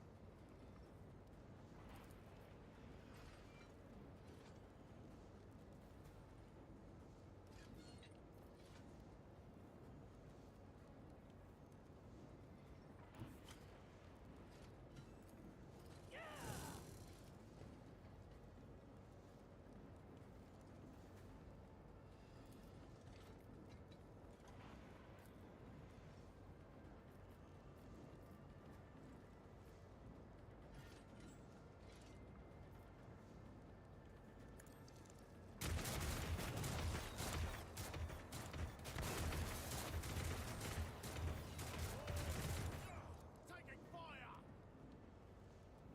All right, so let's do.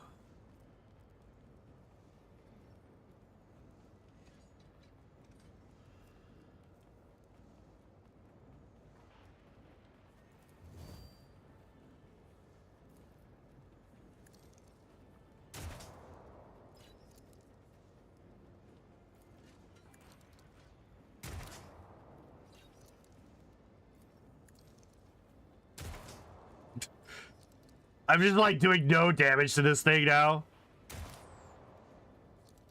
How many shots do I have? Wait, what the fuck? Why am I suddenly missing constantly? All right, there we go.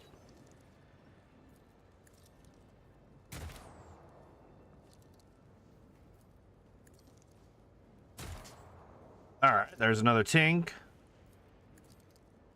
Am I actually gonna take him out doing fucking less than 10 damage per shot? I mean, fuck yeah. This order is unauthorized. Okay, well that's that for him, I guess.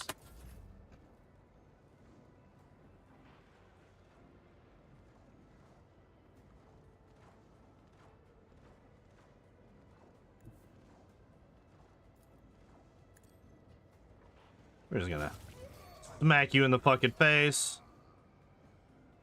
What? The mission parameters. I'm so mad. This order is unauthorized. Dude, what the fuck? What? Whatever.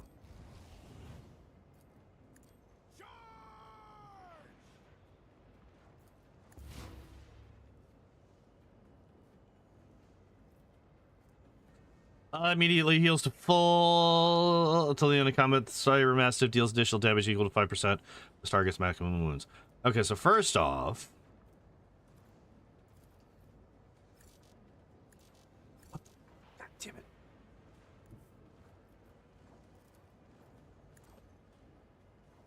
Get him!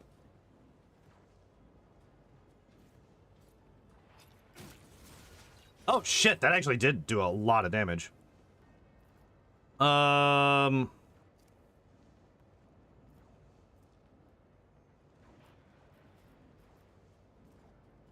Unconscious familiar on the left side with a foot. No.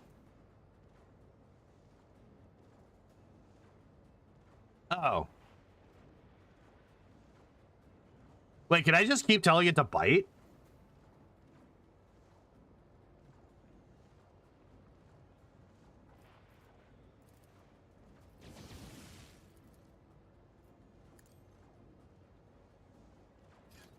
Oh, shit, I can. Oh, but it increases the number of... Okay, so it increases the... Okay, I got it.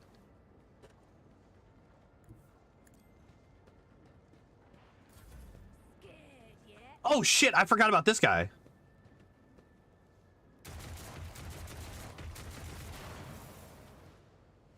I completely fucking missed that one.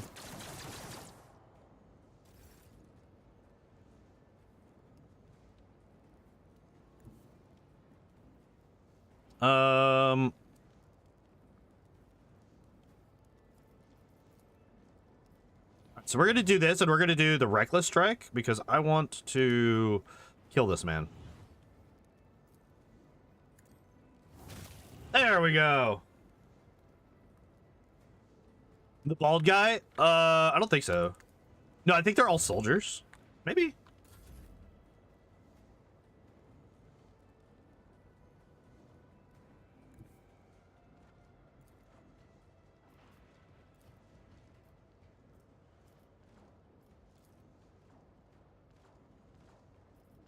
All right, so what is this? Directive accepted.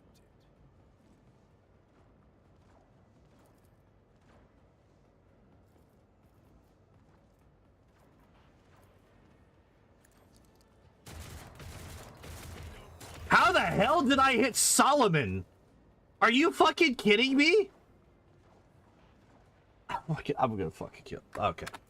Alright, no, it's fine. Everything's fine.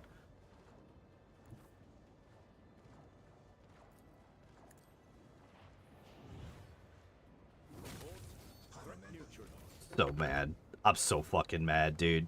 What the hell do you mean this man got hit like 3 times?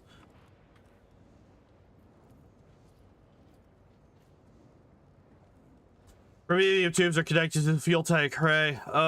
Who has... Med... I don't want to use a fucking... Well, you know what? Fuck it. These are probably gone after this.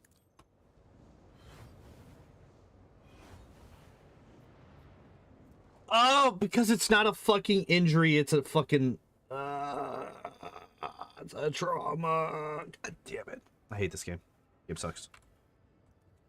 And I can't open any, like, inventory or anything like that.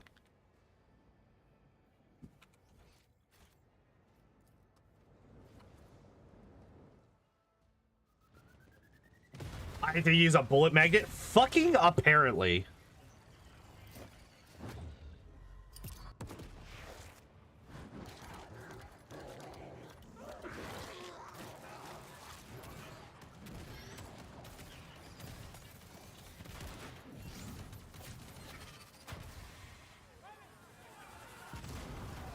Yep, and that's how they all died. That's how they all die.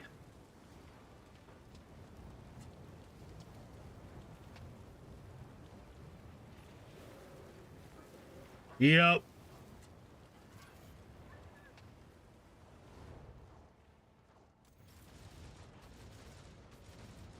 Yep.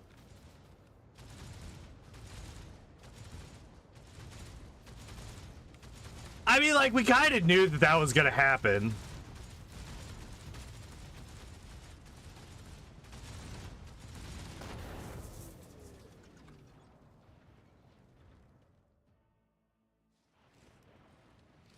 Wait, how did planting a charge on one of them kill both of them?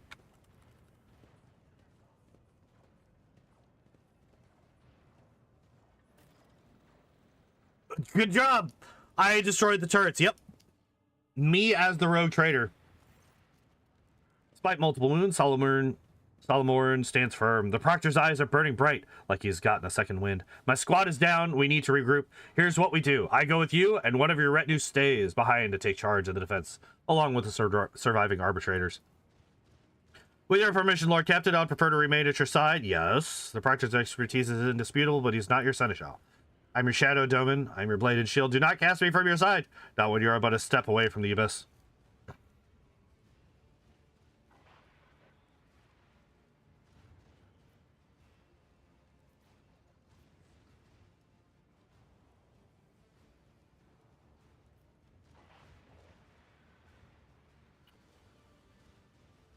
He's got 2 fucking traumas, man. I don't want him in my party for this fight.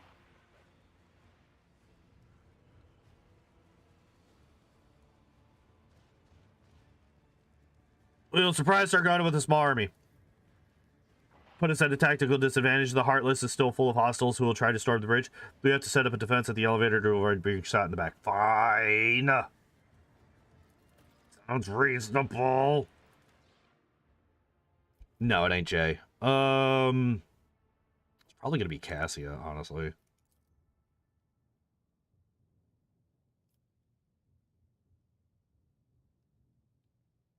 Like, Idira also has a fuck ton of AoE.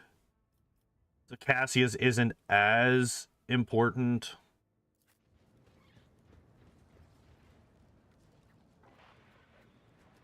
All right, well, let's see what we got. Okay, so first off, that is not the menu I meant to pick. All right, first off, what the fuck do you have? You have a crippled arm and broken rib. God damn.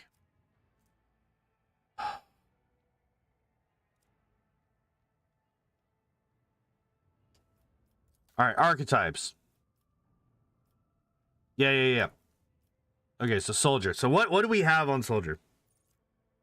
So demolition, revelant slaughter, firearm mastery, rack and ruin. As a soldier deals damage to 3 different enemies, soldier gets plus 20% more damage for their next attack in the current combat. Medkits in your regular party. So I do, but medkits do not remove traumas. They remove... Oh shit, I should have kept Cassia. She could get rid of it. With her heroic move. With her ultimate. So the med kits will remove injuries, like not just HP, but like the little, like it'll be like a red lightning bolt. Or like a red circle with a yellow lightning bolt in it. Those are injuries. Medkits will remove those. They do not remove traumas, which these are traumas. The only way to get rid of these is if I go back to the void ship. My void ship. Or if I use Cassia's ult on that person. Yeah, Cassia's ult, which I should have, had I thought about that, I would have definitely kept her in the party. That was actually kind of stupid. Ballistic skill, obviously. Soldier's demolition instead of intelligence, yes. Shotgun attack is 10% additional. Oh yeah, that's the ability. Lawful intervention. The arbitrator can parry incoming attacks with a ranged weapon. To calculate the parry chance, the arbitrator's ballistic skills uses a weapon. The arbitrator can make attacks of opportunity with a ranged weapon that they can use in melee. Okay. Soldier's medium armor does not reduce dodge. Nice. It's demolition again. Till the end of combat, all the soldiers' attacks are 20% harder to dodge. Till the end of combat, the soldiers' ranged attacks gain 10% armor pen. And this is what? Oh, wait, no. Till the end of the soldier's turn, each of their attacks deals additional damage equal to the number of attack targets. Ah, okay.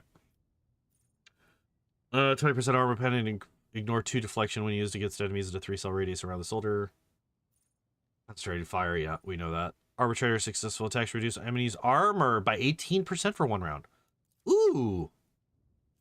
Hello, I like that. During the tactical phase, the arbitrator can be placed in a cell adjacent to an enemy. Oh, shit. Okay, that's actually nice.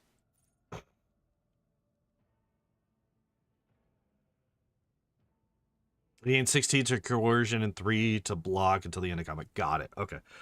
Okay.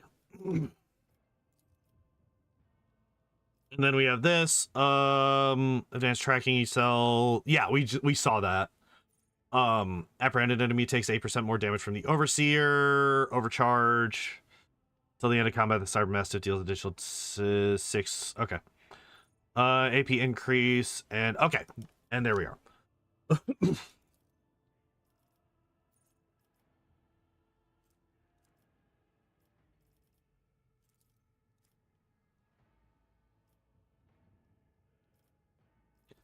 All right, so what do we got? Ammunition bags. Allies in this 2-cell radius around the cybermastiff had their reload cost reduced by 1.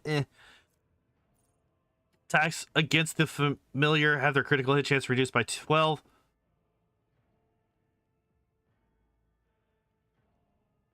Doesn't? No, it was another guy. Protected ally ignores attacks of opportunity. Cybermastiff suffers bleeding, burning, or toxic at the start of the overseer's turn. The level of this effect is reduced by 4. Actually, quite nice. Familiar's maximum wounds are increased by 2 times the overseer's toughness bonus. Oh, gee, wait, what the fuck? Oh, because of the broken ribs. God damn it. Elmo Terror. One of the cybermastiff hits the apprehended enemy or an enemy to the protected ally gains +1 to its key characteristics. That's till the end of combat stacks. Further in arms. Each ally within a 3-cell radius around the familiar has a resolve increased by 2. Dude can't breathe? Nope. He can't do shit. Each subsequent hit scored by the cybermastiff against the apprehended enemy deals 0 familiar strength bonus. More damage. Stacks. Stacks reset when apprehend is used again. Wait, what the fuck? Not exactly 0.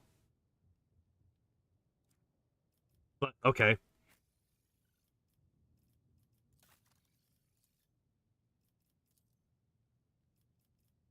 Okay, so, it was ballistics, and then we go in here. Okay.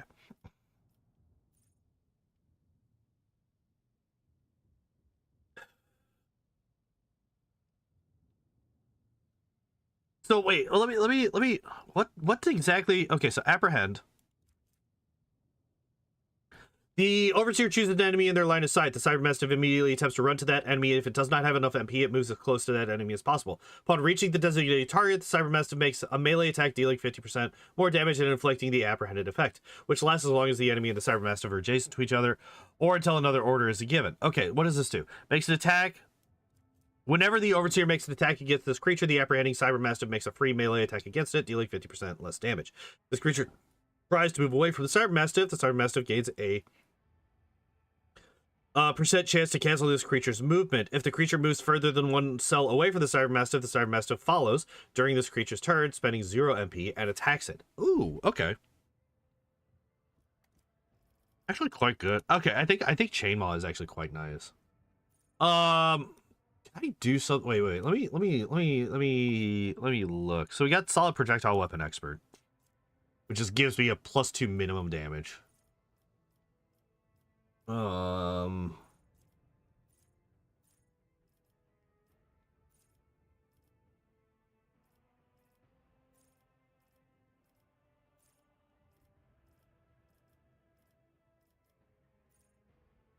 Wait, shotgun mastery. The arbitrators can wield 2-handed shotguns in one hand.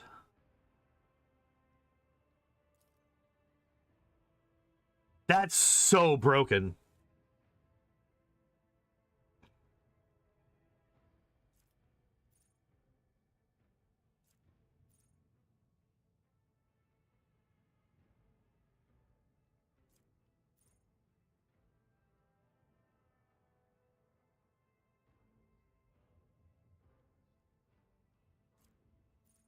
So this is if I get attacks of opportunity. Deal 8% more damage. Once per turn, the arbitrator can throw a grenade that does not deal damage on impact. I don't throw grenades.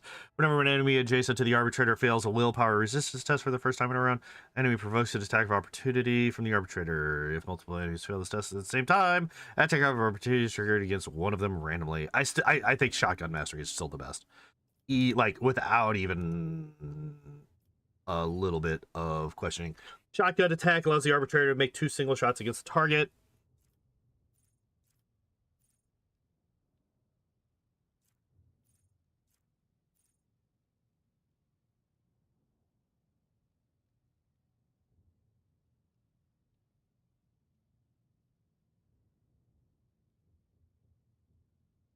Wait, what the fuck? Wait.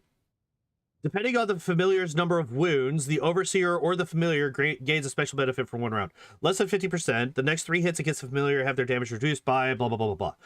Over 50%, the overseer deals blah, blah, blah, blah percent more damage with their next attack. If that attack kills the target, it does not count towards the attack limit per turn, and the overseer regains any AP spent on it. That's wild. That's actually crazy. What the fuck? Consolidation. Dashes that are familiar within the overseer can see through the blah blah blah blah. Cyber Eagle. Okay, that's just get them together. Got it. Choose an enemy in their line of sight. Service immediately dashes that enemy for a special attack. Target suffers double rending damage and must pass the toughness chance or fall prone. Removes the effects of the apprehend and protect abilities. Got it. This is actually wild. The 50% or more is just like so fucking good. Okay, so what do I actually care about skill-wise with you? Coercion? Yeah, oh yeah, because he actually like scales with coercion.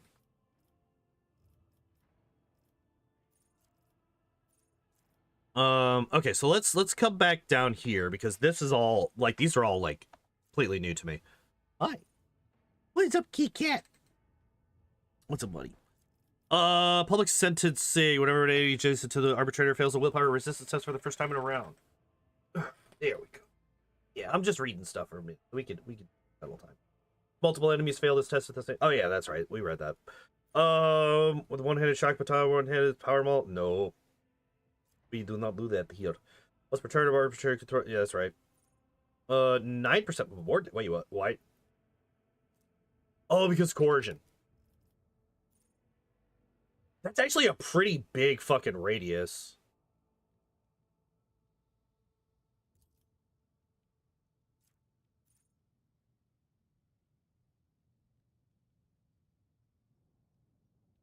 Does he get confused when you don't go to work on a work day? Sir, this is an orange cat. He does not have enough brain cells. Do you?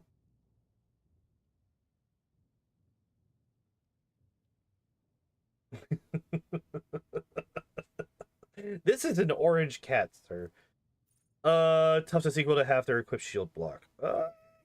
Mob Justice actually seems really good because it just like boosts the rest of the party. What does Carouse go off of? It goes off of toughness.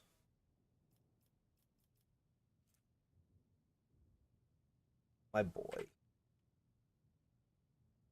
My boy. I guess we do agility.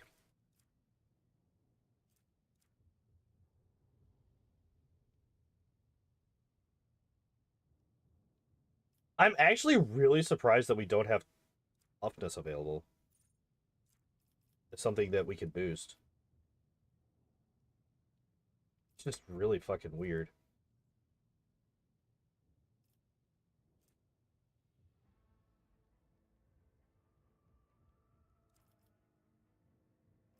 Considering there are multiple, like, there are actual things. Like,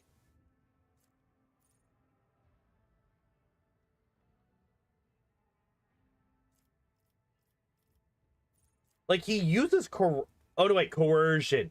Coercion. Wait, so we want fellowship. That's right.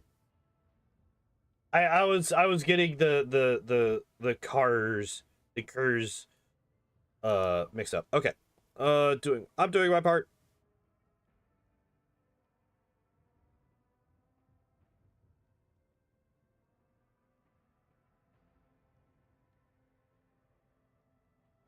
Hi.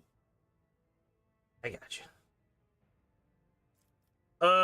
Okay, so what do we do? We could do base skill coercion.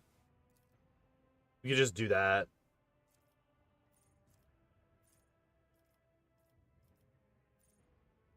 Get ballistic skill up and again. That would actually get it up to 40, so that actually gets it another bonus. So I think we actually do that.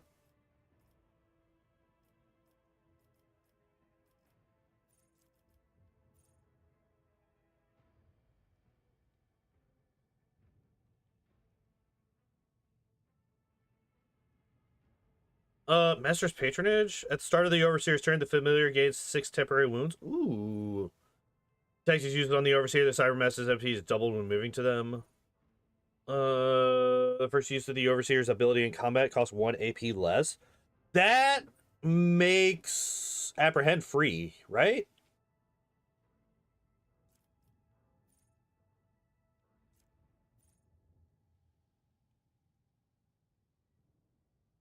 Hmm.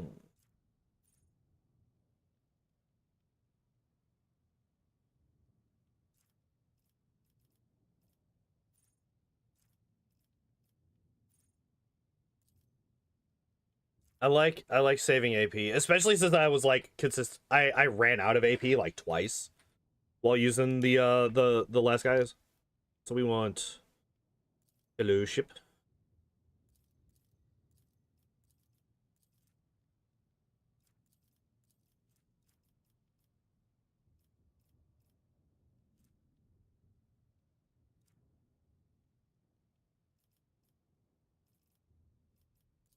More coercion.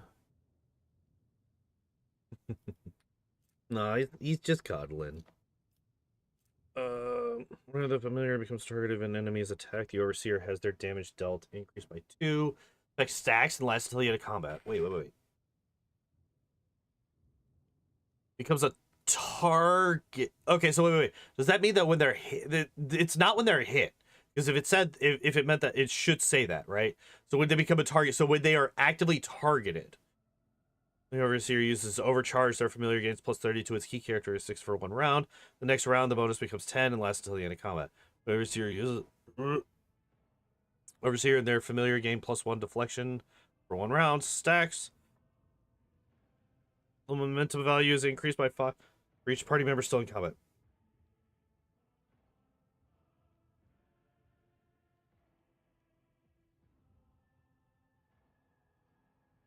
This boy. We'll do this one.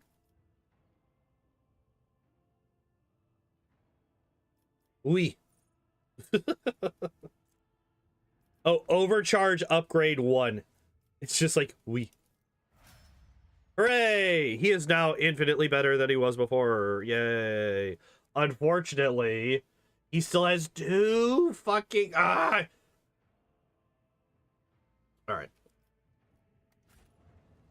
Well, ain't shit all I can do about it. Unless, wait, is there...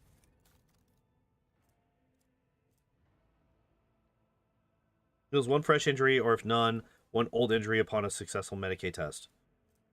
Removes 1 fresh injury, or if none exists, attempts to... Okay, so wait, I can. Okay, wait. So who's got the best Medicaid? I thought you did. No. Know that she's got an 85.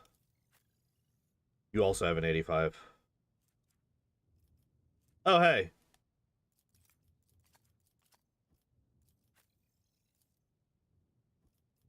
Oh, wait.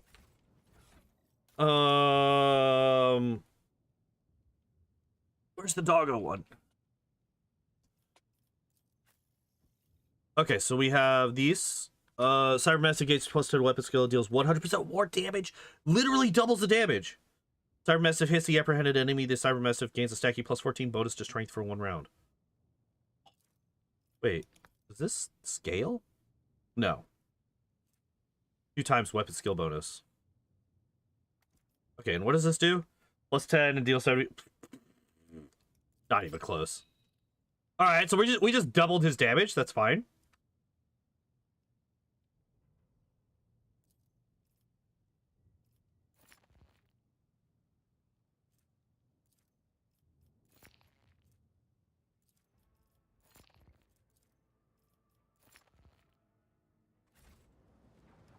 Hello, Philemon. Welcome back. Okay, so wait. Oh, wait, no. Cabela.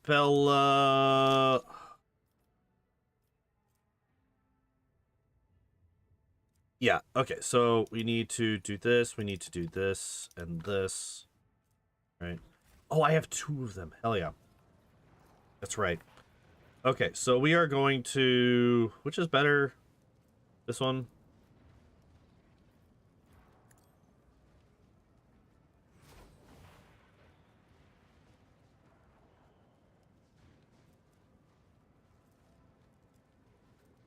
What?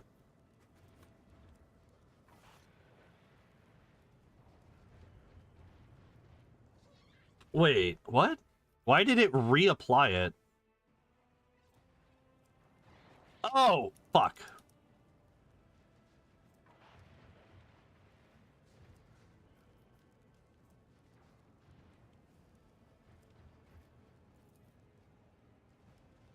Stitching me up.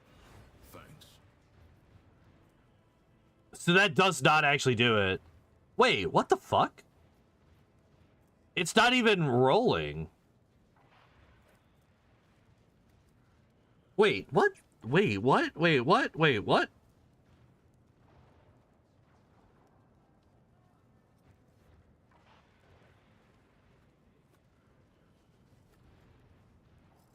Oh, fuck. I'm so stupid. Fresh injury or old injury. Not a okay. Whatever, it's fine. Whatever, it's fine. Whatever, it's fine. Whatever, it's fine. Whatever, it's fine. Whatever, it's fine. Whatever, it's fine. I'm not mad. I'm not mad. I'm not mad. I'm not mad. I'm not mad.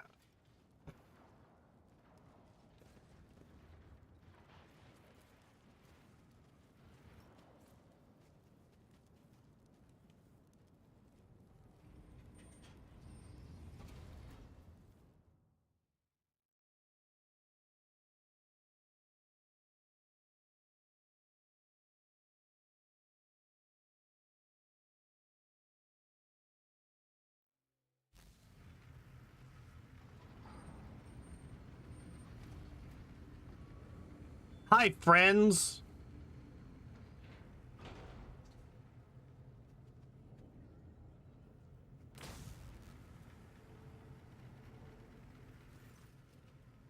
Captain Sargota. Sargota's forehead is covered in sweat, and his expensive jacket is mottled with burn marks. His hands are in constant movement as he works the controls for the warp engine. So, Von Valancius, you think you have won? Think again. I still have one last card to play.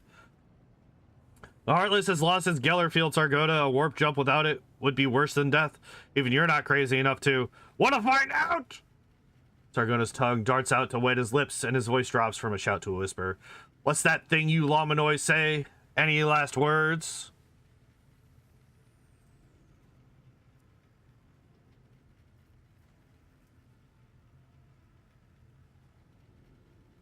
Look around. The moment you glance at the sacred machines installed around the bridge, several of the pirates grow visibly nervous, changing looks and shifting from one foot to another. Whatever these devices are, they carry some special importance. Someone catches your eye, then nods subtly towards the most frightened-looking of Sargota's guards, drags a finger across his palm, signaling that one dies first.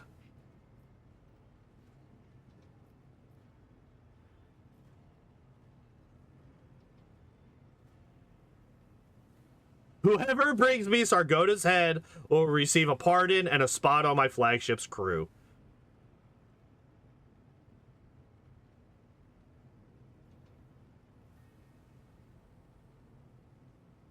Pick 5. I actually really like 5.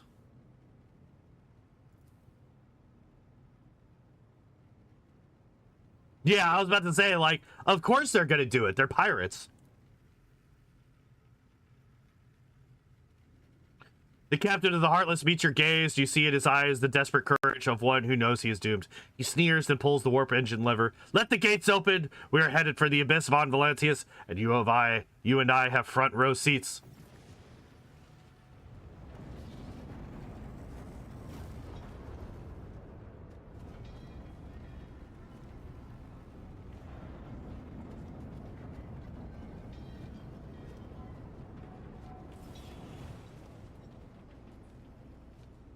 Okay, so we have these. Aha.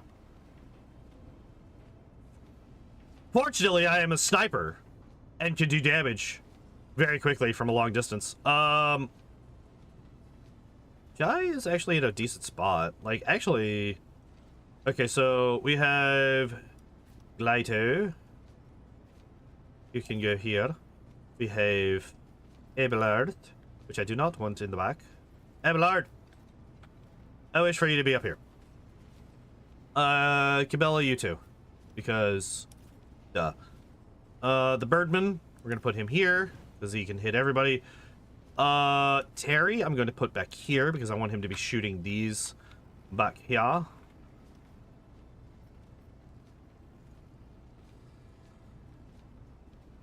We do have a combat servitor right there, though. Solomorn's not going to be that much help, so we'll put him back in the back as well. We'll put Adira right here in the middle, and start. Hooray, we did it. Oh, we have 4 rounds until we... Okay.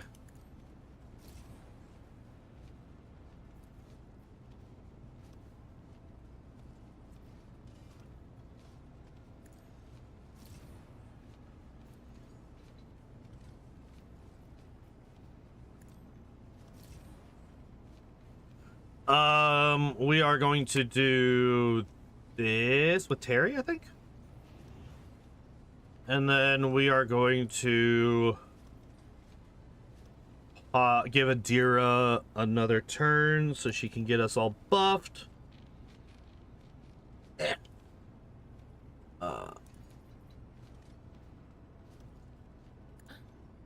Yeah. Was that you? Or on it? All right, so that's a whole bunch of buffs that we got on our people. Also, oh damn.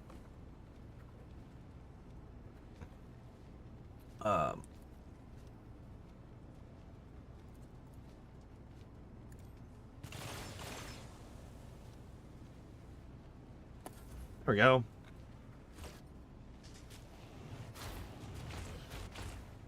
Arbitrators are made of plasteel. Why am I burning? Batman, I'm still burning.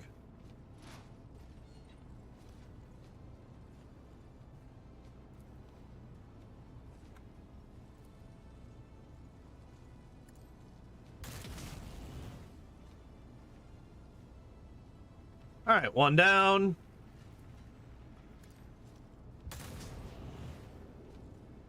Two down? No. Damn.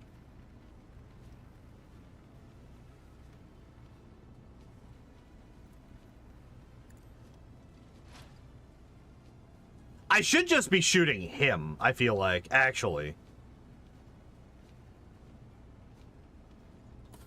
Oh well.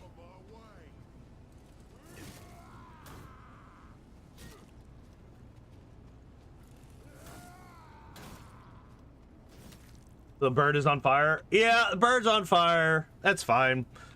Slowmern.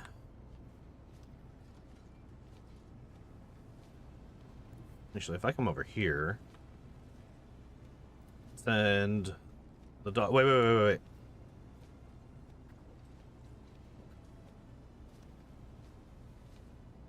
Okay, I'm not actually going to do that. We're going to do this. And then we're going to have you come at this guy.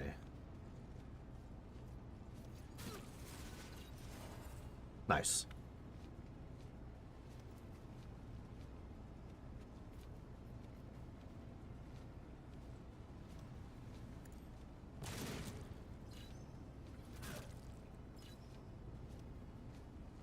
Okay. And... we'll do that.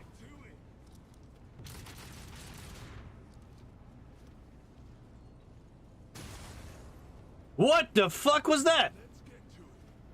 Let's make it quick. Let's get to it. What was that fuck? What was that? I want that. Whatever that is, I want it. Oh, Cabela. Okay. So first off this. Second off this. Third off this.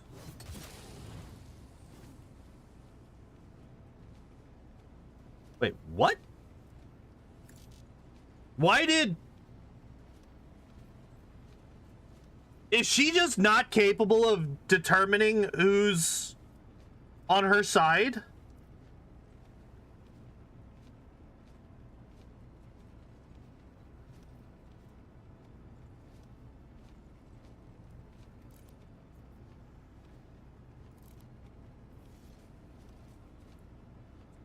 All right.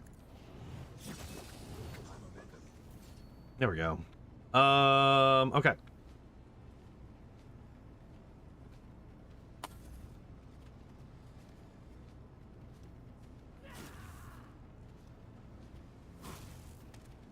Good job.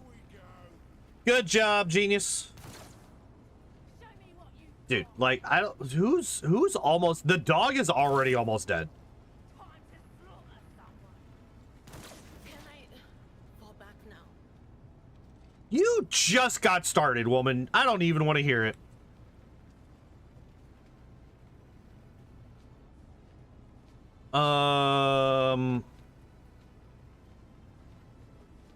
Man, I really wish that I had a way to give Terry a fucking turn, because I would just have him fucking snipper snipe that dude.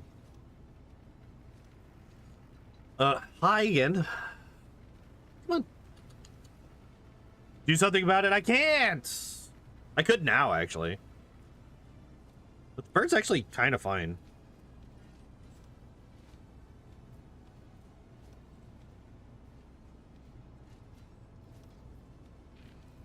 Oh, actually, I could do this.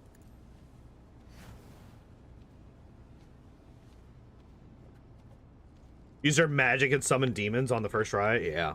Well, we're like really low on the veil degradation right now, so it's not really likely. Where's the best? The problem is that like all the actual enemies are fucking really far away from these. I guess I could just do this.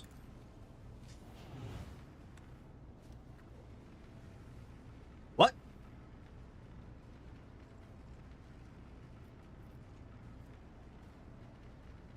It just didn't take damage.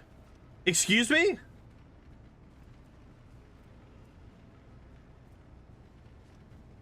Prone, fatigue, disturbed, populous, staggering, bleeding, and toxic effects, horses of the warp, and mental damage. Also can't be pushed. Its armor and deflection become equal to its toughness bonuses. All incoming shock damage, hit chance against mechanism increased by 50%. But like, what the? Why? It doesn't say that it's immune to burning. Why is the burn? Why the burn no do?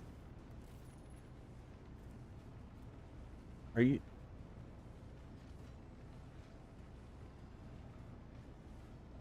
Are you serious? Why? Why is it 0?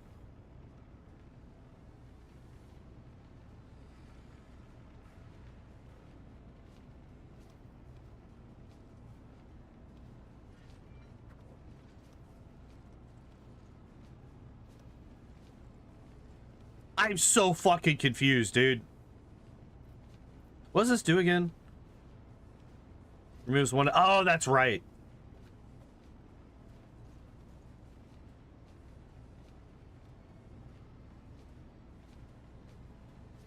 Maybe you can't burn objects, but it doesn't say that. It specifically says that you can't use, like, artificial. Specifically says that it's immune to bleeding and toxin. Ain't shit all fucking about fire.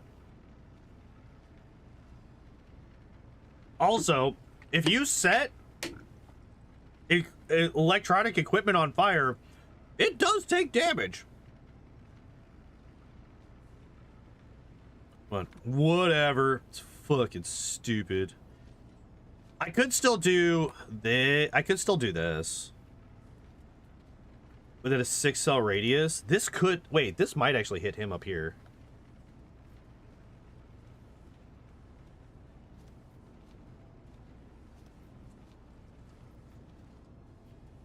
I could also just use it to fucking, like, wipe out this group right here, pretty much.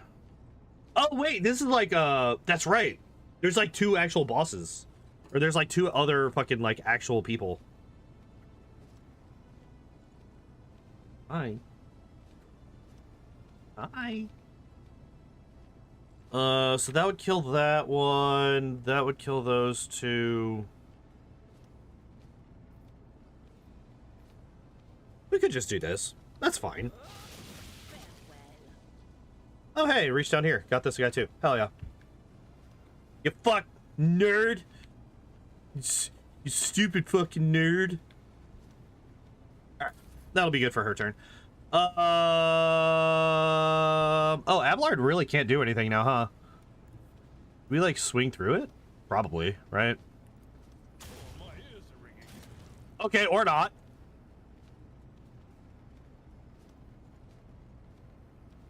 It will be done.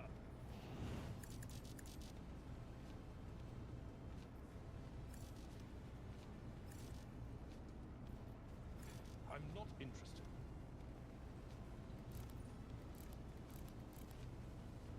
Think that was a force field? I think it was too.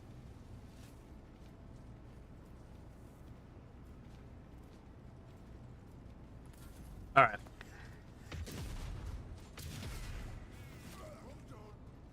Nope, he just died.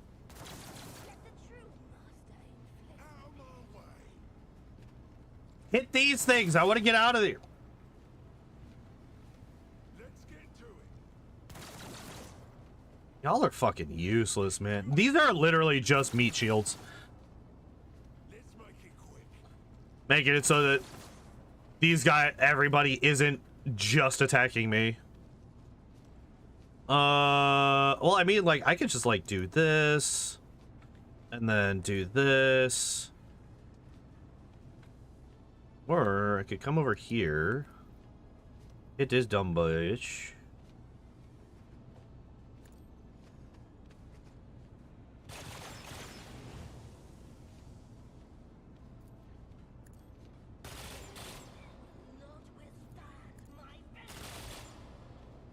Alright. That sucks. We're gonna do this. Oh.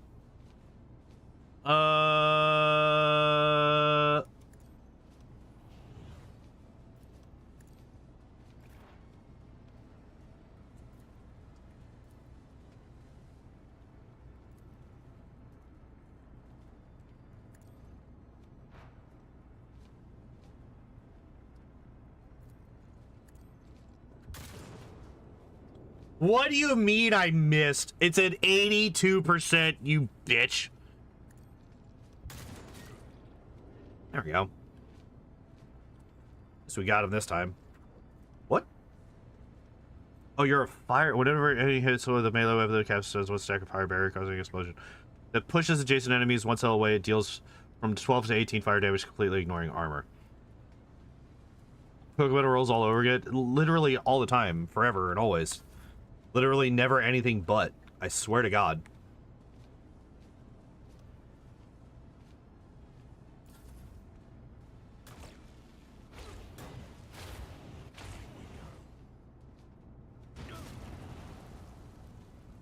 Well, that's rude. Oh, hey, it's my turn again.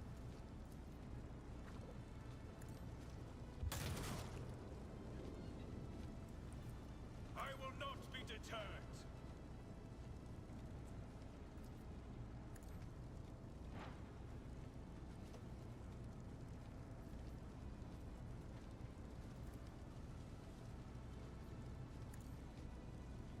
Missed 2 Aqua Tails in a row like 2 hours ago. I was playing Pokemon Heart Gold. Yep, sounds about fucking right.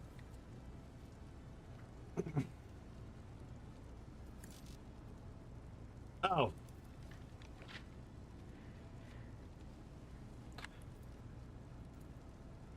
Rejoice in God, it feels so good doing that. It feels so good hitting for that much damage.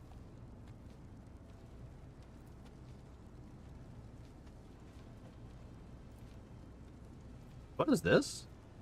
Horde of Fury. Solomon removes all stacks of Fury. His critical hit chance damage dealt and dodge reduction are increased by 0. What is Fury? Whenever Glado suffers damage, Solomon gains... But like, what the fuck? Glado is, like, almost died. What do you mean? He has 0.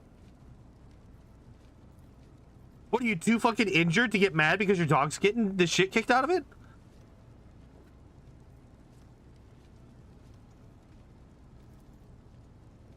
Oh, he's already, like, basically dead.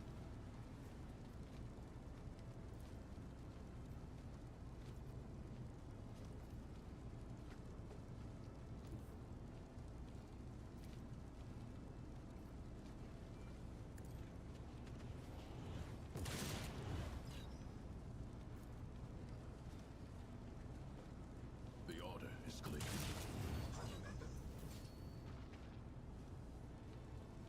Man, the fact that I have this now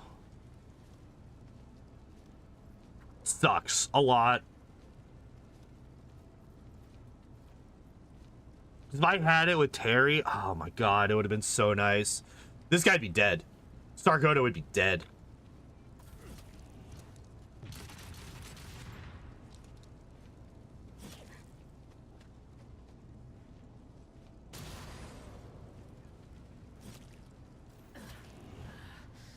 I feel nothing. Fear nothing.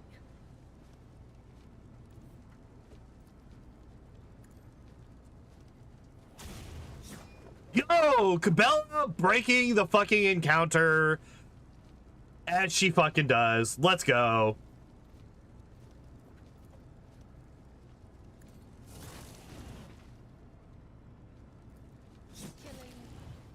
Fucking die already. Jesus.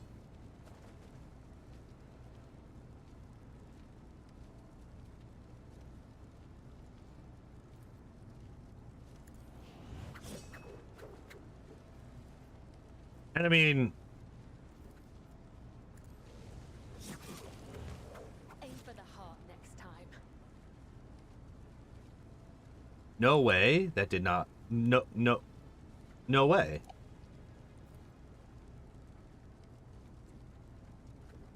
Wait, what does this do?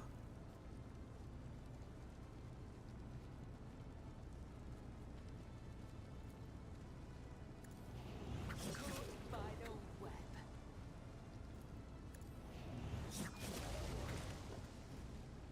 Oh, hi! Oh, hi! Oh, hi! Oh, hi! Oh, hi!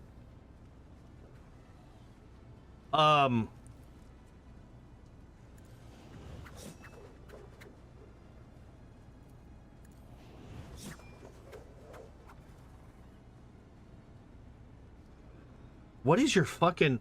Oh, it's because... That is a demon. You are correct. Okay.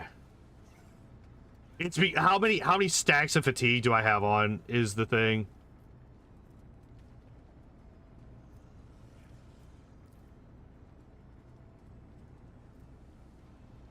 Because I have shortness of breath. Yeah.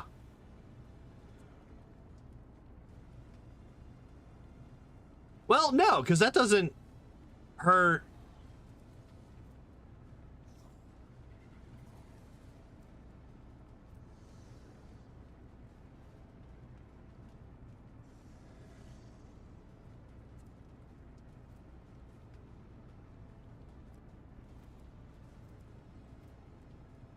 Stack 5 of 5.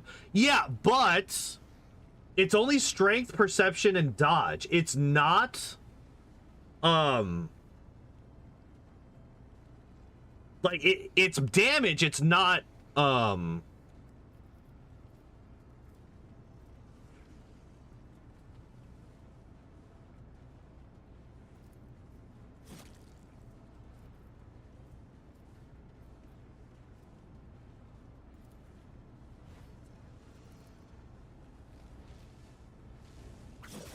there we go.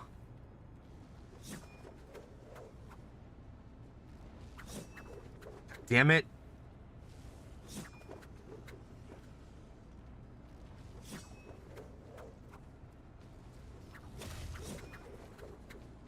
Okay. That was the trick. I wanted to get her away from the demon because she is pretty low on health.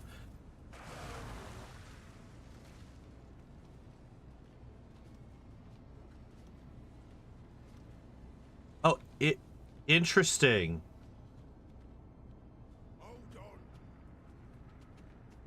Why can't you just walk past the force field?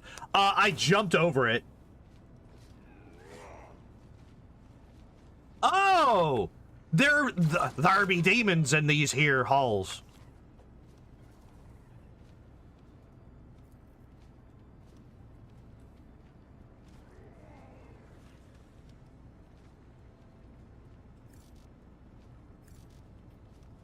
Okay, so I need to come over here. And then I'm gonna hit you with that. That's not the ability that I told you to use. I'm so I hate this game.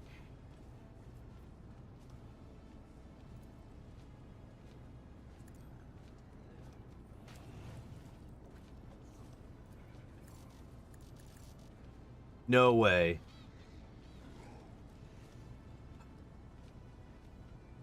All right. Well, at least I'm just gonna use this.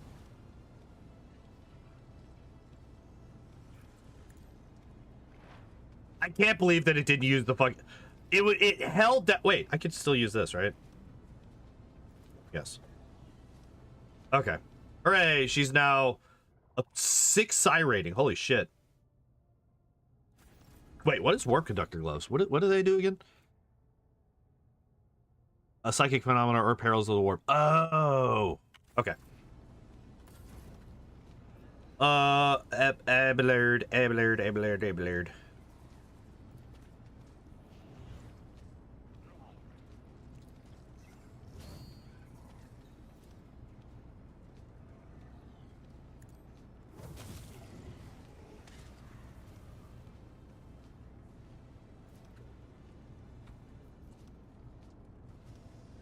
I can't move. That's right.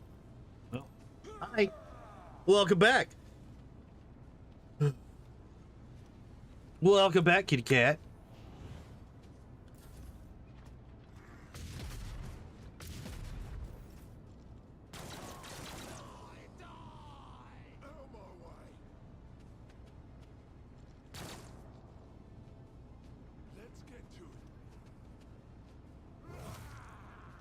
Nice. I don't know what the fuck that gunner in particular is shooting at. Holy shit, he actually hit her quite a bit. Let's go. I really could use you guys just hitting the fucking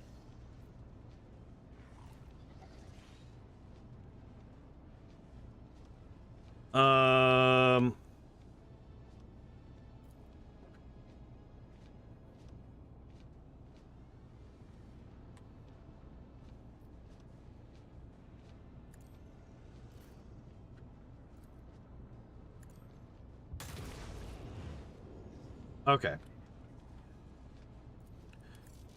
No line of sight. Definitely no line of sight.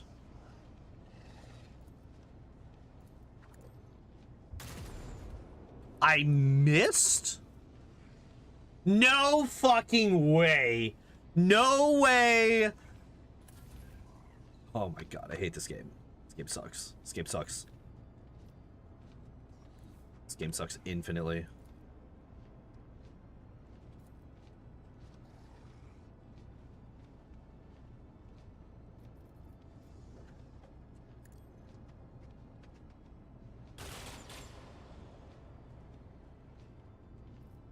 I can do that with the right incentive.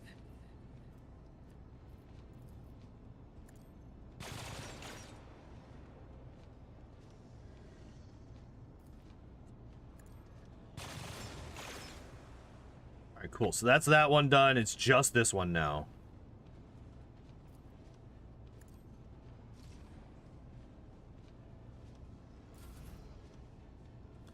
Oh, and Terry's turn.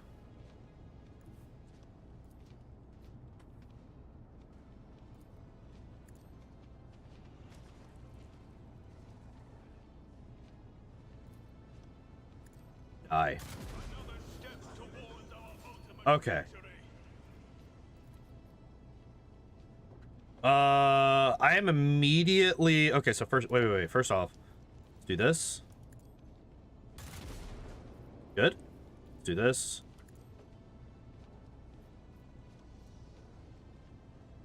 Well, I gotta do this because I'm out of fucking ammo.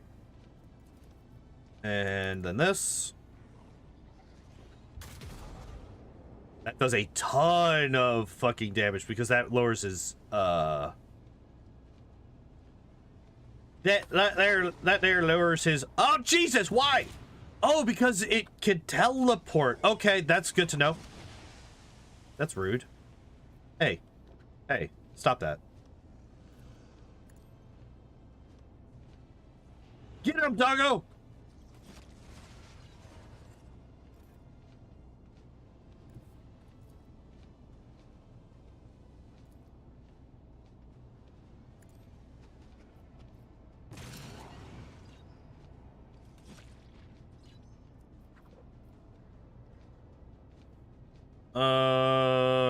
What's this do? Last until, oh shit. Well, Let's test our skills, Glato. all right, so we'll use that so that the doggo doesn't just immediately eat shit and die.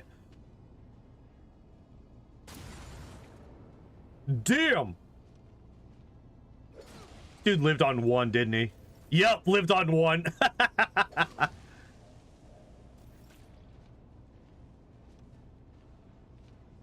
All right. Fuck.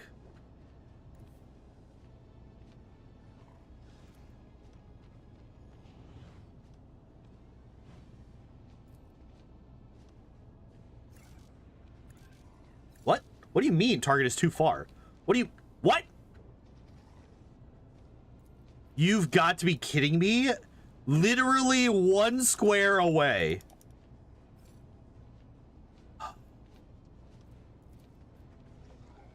You know what? Fuck it. I will use the fucking medkit. The first time in the entire game that I've used a medkit in combat.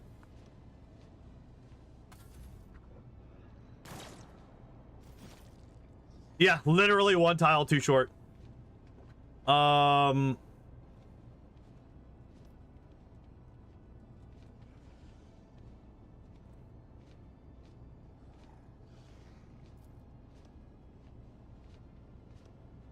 Burn.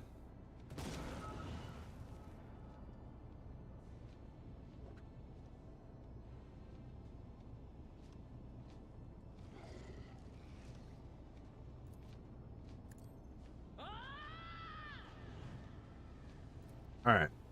Now we should be able to heal here, and that heals everybody. Hell yeah, that's really good for us. And then we will do this. Boost up more of those.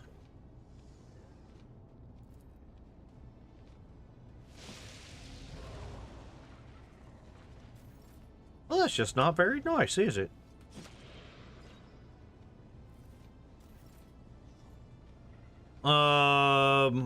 That thing's like almost dead, which is just beautiful to see.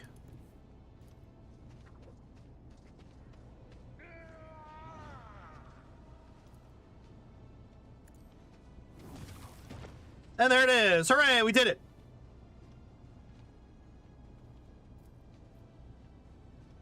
Where's the snipper lady? Where you at? There you are. Okay.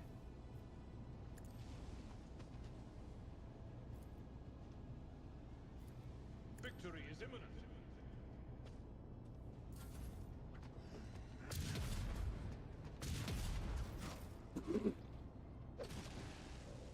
Well,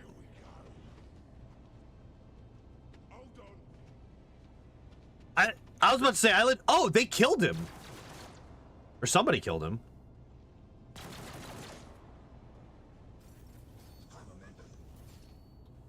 Okay, so if I...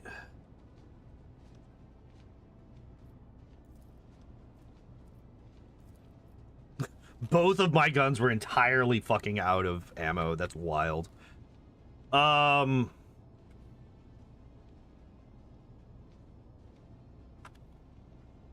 just gonna set Jai up here.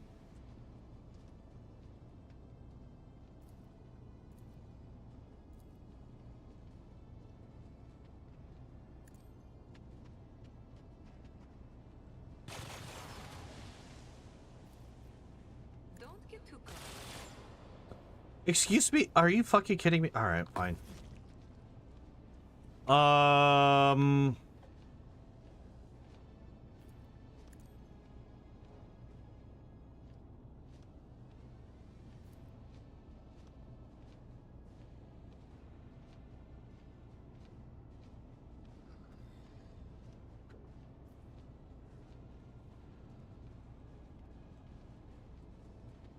Yeah, that's the problem is I need to get the fuck up here. I thought I could do it from any of them because it looked like there was another spot where I could click and be done with it.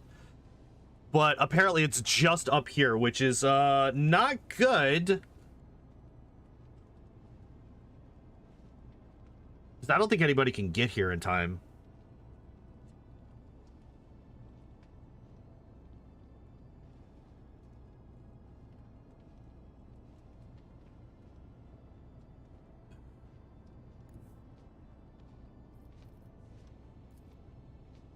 And so shall it be done.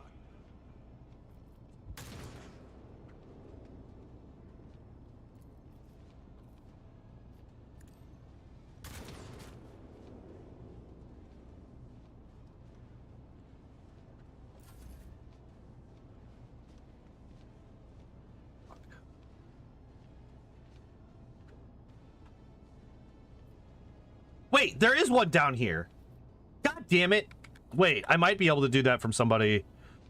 How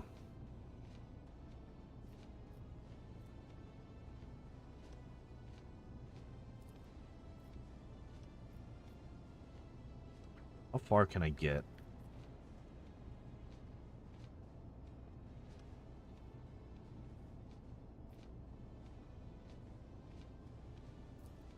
One of us would be enough. Why is the dog running? Oh, because it's... Oh, shit.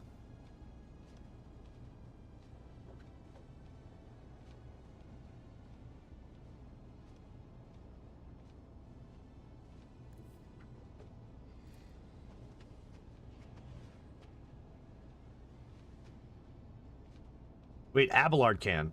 Because I could give him an extra turn with a shit ton of movement.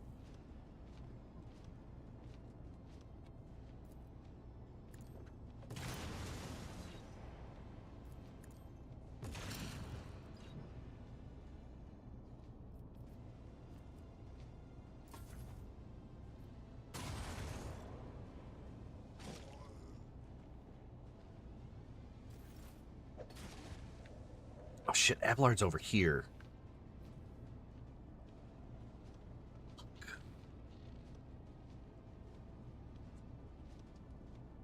I literally had Cabela up here too.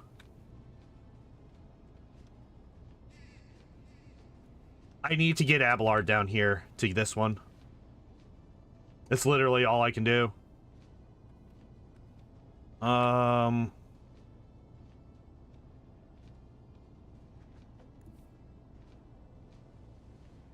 Yeah, I didn't realize that that's how fucked I was.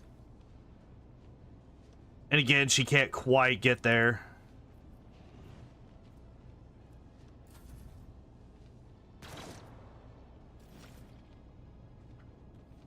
Dira.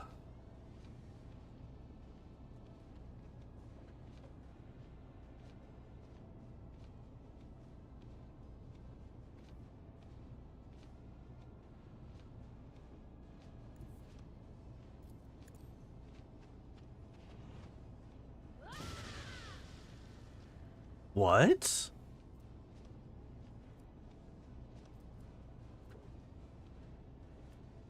Oh, god damn it.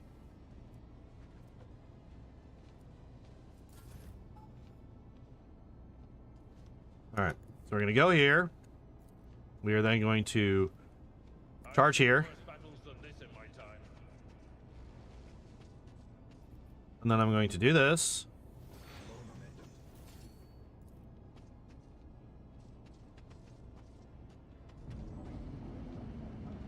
Okay, it was one or the other. We're fine. Everything's fine.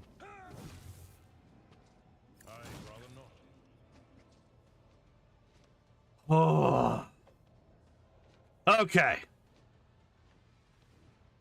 A tactically sound approach.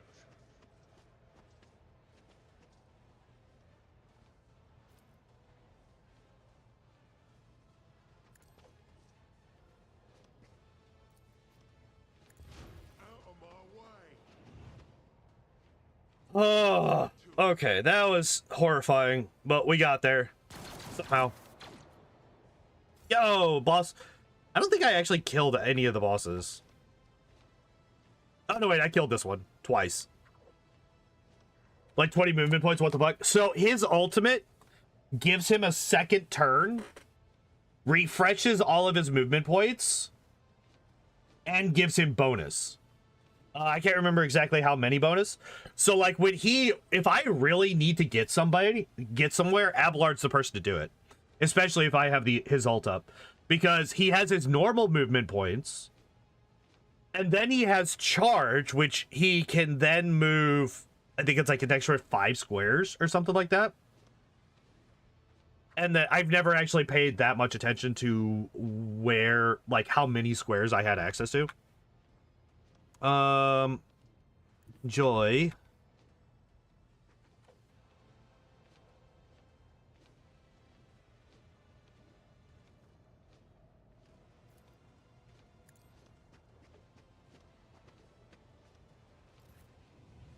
So we could move Terry down as well. Yeah, see, this was another thing that I could have done had I thought about it, is I could have had Jai give somebody, look at all of this movement that I have access to. Like, look at all these fucking, I have 13 fucking movement points.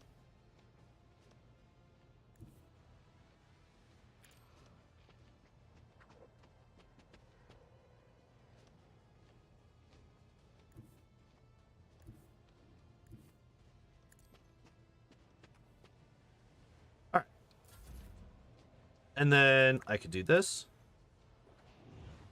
And then I could do this. And then I can do this. Are you fucking kidding me again with this? I hate it. It's like Tackle. It's like fucking Tackle in fucking Pokemon. The shit that doesn't fucking... Rage. Actual fucking... I hate this game. At least that one hit.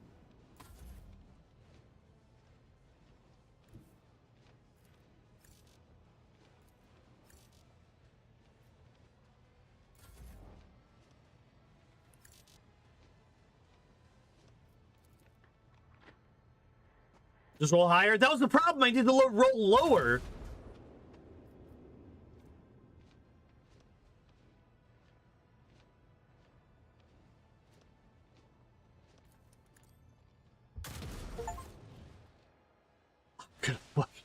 I was about... Oh. I'm gonna have a look around first. Acknowledge. We will depart when you're ready. Why did I take damage from that? Why did it take... All targets eliminated forever clear. So you just return the... Okay, yeah. Why did I take damage while in that conversation? That's bullshit. Alright, what do we got? Experimental Psi Amplifier. The wearer's first psychic power used in a round is calculated as if the Psi rating were increased by 3 and always triggers psychic phenomena. No thank you. That is not fucking worth it. Pyromancers. Ooh, Pyromancer staff. We're the staff. Power level 7. It's only 7 though. Against the Inferno ability. The ability is also available for the heroic. Why are these not? I thought I did that.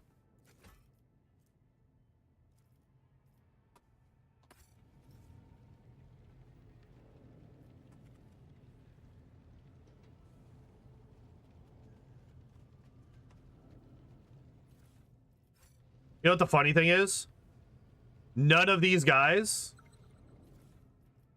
got me the person's head. So technically, I don't have to bring any of them with me.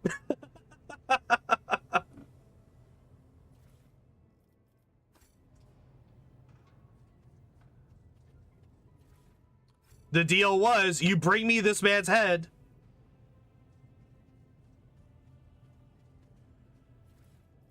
I allow you. Cabalite armor, 30. Garbage. Garbage.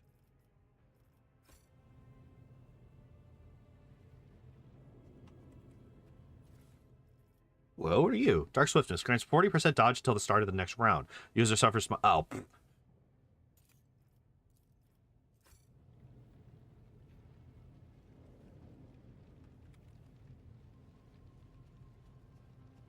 Said it's no longer his, it's a demon's one, so they're not necessarily. They could I feel like if you cut off the guy's head.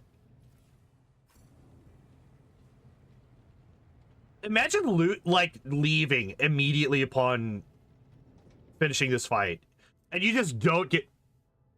Hello? Oh, willpower. Wait. What does it say? Willpower resistance test with a 20% bonus or suffer psychosomatic trauma for 1 round. What does that mean? What does that mean? Why is trauma highlighted, but the actual effect of this isn't? Hey, Owlcat, please. Let me read the things. I'm saving before I do this.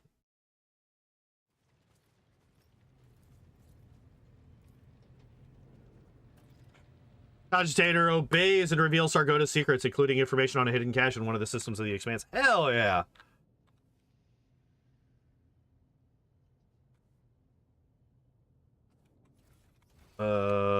Is that all? I thought there was another one that there was another skill check somewhere.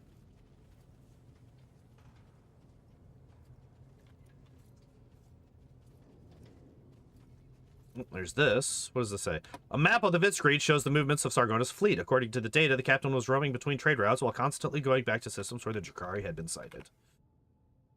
Oh, interesting. So I feel like if I go to the thing that was just... Ah, there was another one! And it's done. Stored on the Cogitator is a chronicle of various deals Dargonus made with the Drakari. The captain was actively bartering human captives for xenotech, and it was not above violence when it came to acquiring what he coveted. Duh.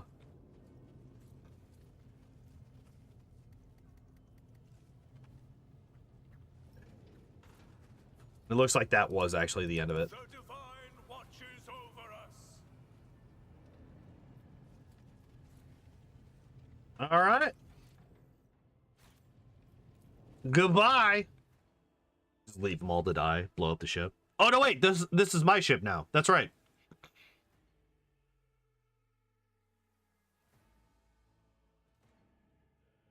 Oh my god, I just realized it's 1 a.m. I have been streaming for 7 hours.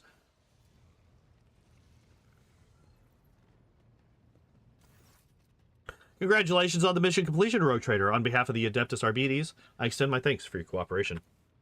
On a separate note, I am grateful for your fire support as my squad advanced on the lower deck. Your marksmanship, timing, your shots on the fuel pipes gave us a significant advantage.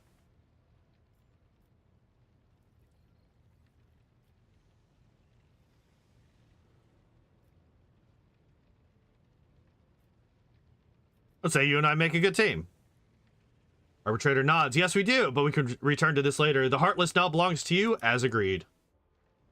Hell yeah.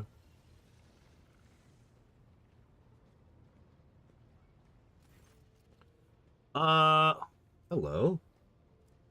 Your Lordship, if you would permit me to interrupt, I am pleased to inform you that the boarding team has presented a most extraordinary gift to your dynasty. The heretics were keeping something of rare value in their hold. Our engine seers have completed all the necessary rituals of cleansing. The trophy is now all yours. All right, so we got this. Broadside macro cannons with 2 autonomous aiming modules. Fire 2 shots, dealing 21 damage per shot. Can be used twice per turn. Oh, I like that. Fireproof.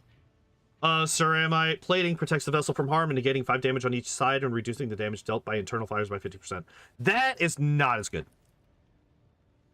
We also discovered a large supply of provisions, weapons, and other valuables, which will be loaded into the flagship's holds with extreme assiduity. Assiduity? Assiduity? How do you say this word? Provisions, weapons, xenotech. Hell yeah. The ship itself is the most impressive acquisition for the Dynasty also. All it requires is some light repair work. What would you have us do with it? You could present it to our trading partners. I'm confident that they would put it to good use. Alternatively, we could transfer some of your subjects to the Heartless and use it to increase trade between your own worlds. A profitable option, to be sure.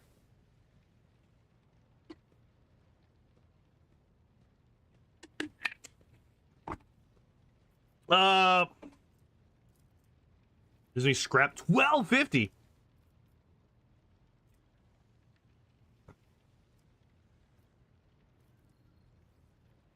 Give it to Chai. Have the Heartless repaired. Certainly. Wait, no. It didn't say that it cost it. It said that I required to have that many.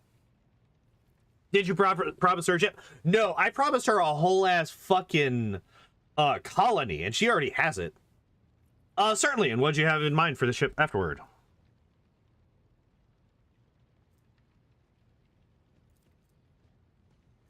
Our trader's ship is being escorted by the frigate Heartless. What does that do? What does that do? What does that mean? Does that mean that I have two ships whenever I... Escorted by the Heartless. The same thing, or the... Protecting traders. Okay. Frigate Heartless has been converted into a merchant ship of House von Valancius. Okay, so if this... Does this mean that I can use this in combat in space? Oh, hey, look, my doggo. I forgot I had that.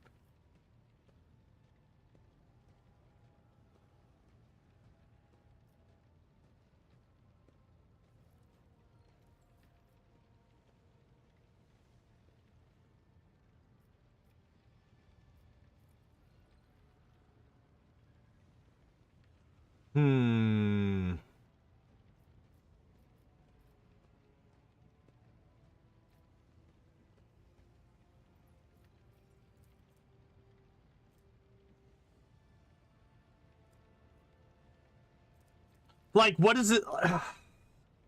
Once again, this is just like an example of Owlcat just... The tooltips don't really tell me anything. Escorted by the Heartless. Like, you could have this. The rogue trader ship is being escorted by the frigate Heartless. And then after that, like in parentheses or something, just be like, the Heartless will join you in ship combat or something. And then here, the frigate Heartless has been converted into a merchant ship on House von Valancius. Parentheses, plus 3 profit factor, plus 2 efficiency, plus whatever, right? Like, or like plus security or something. Like, tell me what the fuck this does. Tell me what this does. So like, you say pick 2. So the thing is, I feel like if I'm going to pick 2, which 2 does the exact same thing as 1, right? They do the exact same thing. But I feel like because this one says give detailed instructions, this would allow me to actually customize it. I think.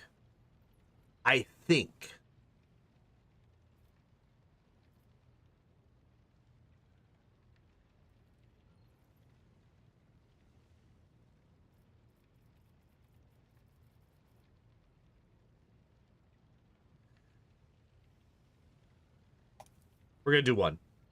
Indeed, it takes a person of your talents to turn an already exceptional ship into a true jewel of the void. Okay, so what does that do? I believe we can perform all the critically necessary repairs on the Heartless within the shortest time. Only the fighter launch bay and certain parts of the hull might pose some difficulties. It will take longer to fix those. Regardless, the vessel will be ready to serve the dynasty without delay. Well, now that all the financial matters have been resolved, allow me to graciously take my leave. The valuables must all be meticulously inventoried. Factotum offers you a deep bow, glancing sideways at Solomorn, who seems to be in no hurry to leave.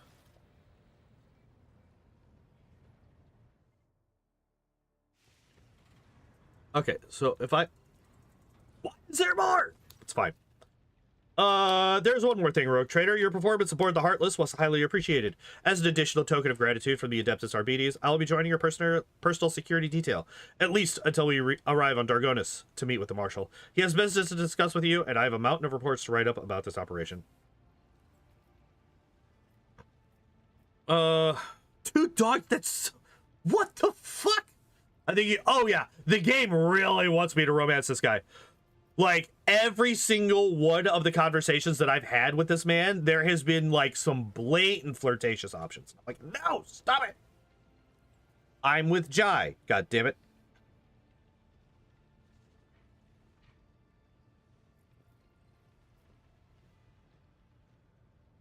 I'll take you to Dargonus as soon as circumstances permit. Hope the circumstances arrive soon. The longer our journey, the longer the criminals remain outside the reach of the Emperor's justice. Okay.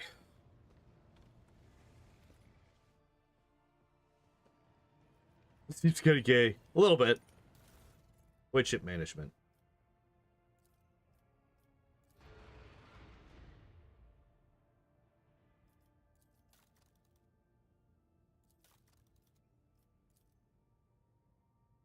Wait, why is there no officer assigned here?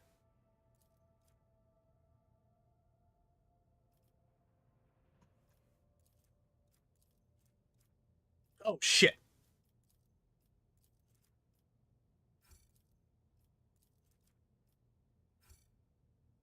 Yeah, well, actually, I'm about to end it, I think. Are you serious? This is still not done? Are you serious? It's still not... Look at this. Look at this.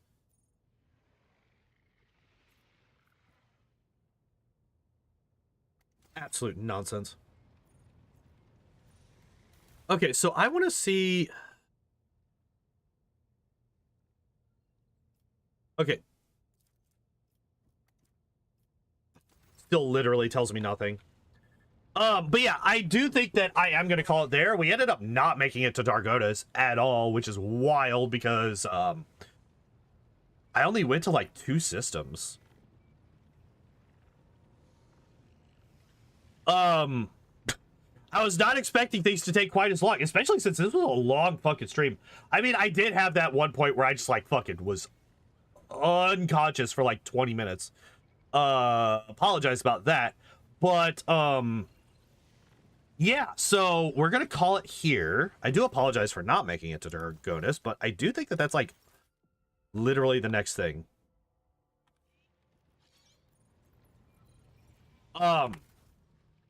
But next week, before we go, next week, Tuesday, we're going to be doing the Dodrio solo run. We're going to start that stream going over the recent, Pokemon trailer that they put out, because I have not looked at it yet. I figured I would do that on Tuesday for my Pokemon stuffs. I would look at the new Pokemon stuffs. Next Wednesday, we're going to be doing more Devil May Cry 3. Next Thursday, no stream as always. And next Friday and Saturday, we will be back doing more Rogue Trader stuffs. And yeah. It's kind of the plan, kind of what we're doing. Thank you, everybody, for hanging out and watching. I appreciate y'all as always. And as always, I hope you all enjoyed the stream. I hope you all have a good evening, and I hope to see you next time. Bye-bye! I'm going to go eat something. Yay!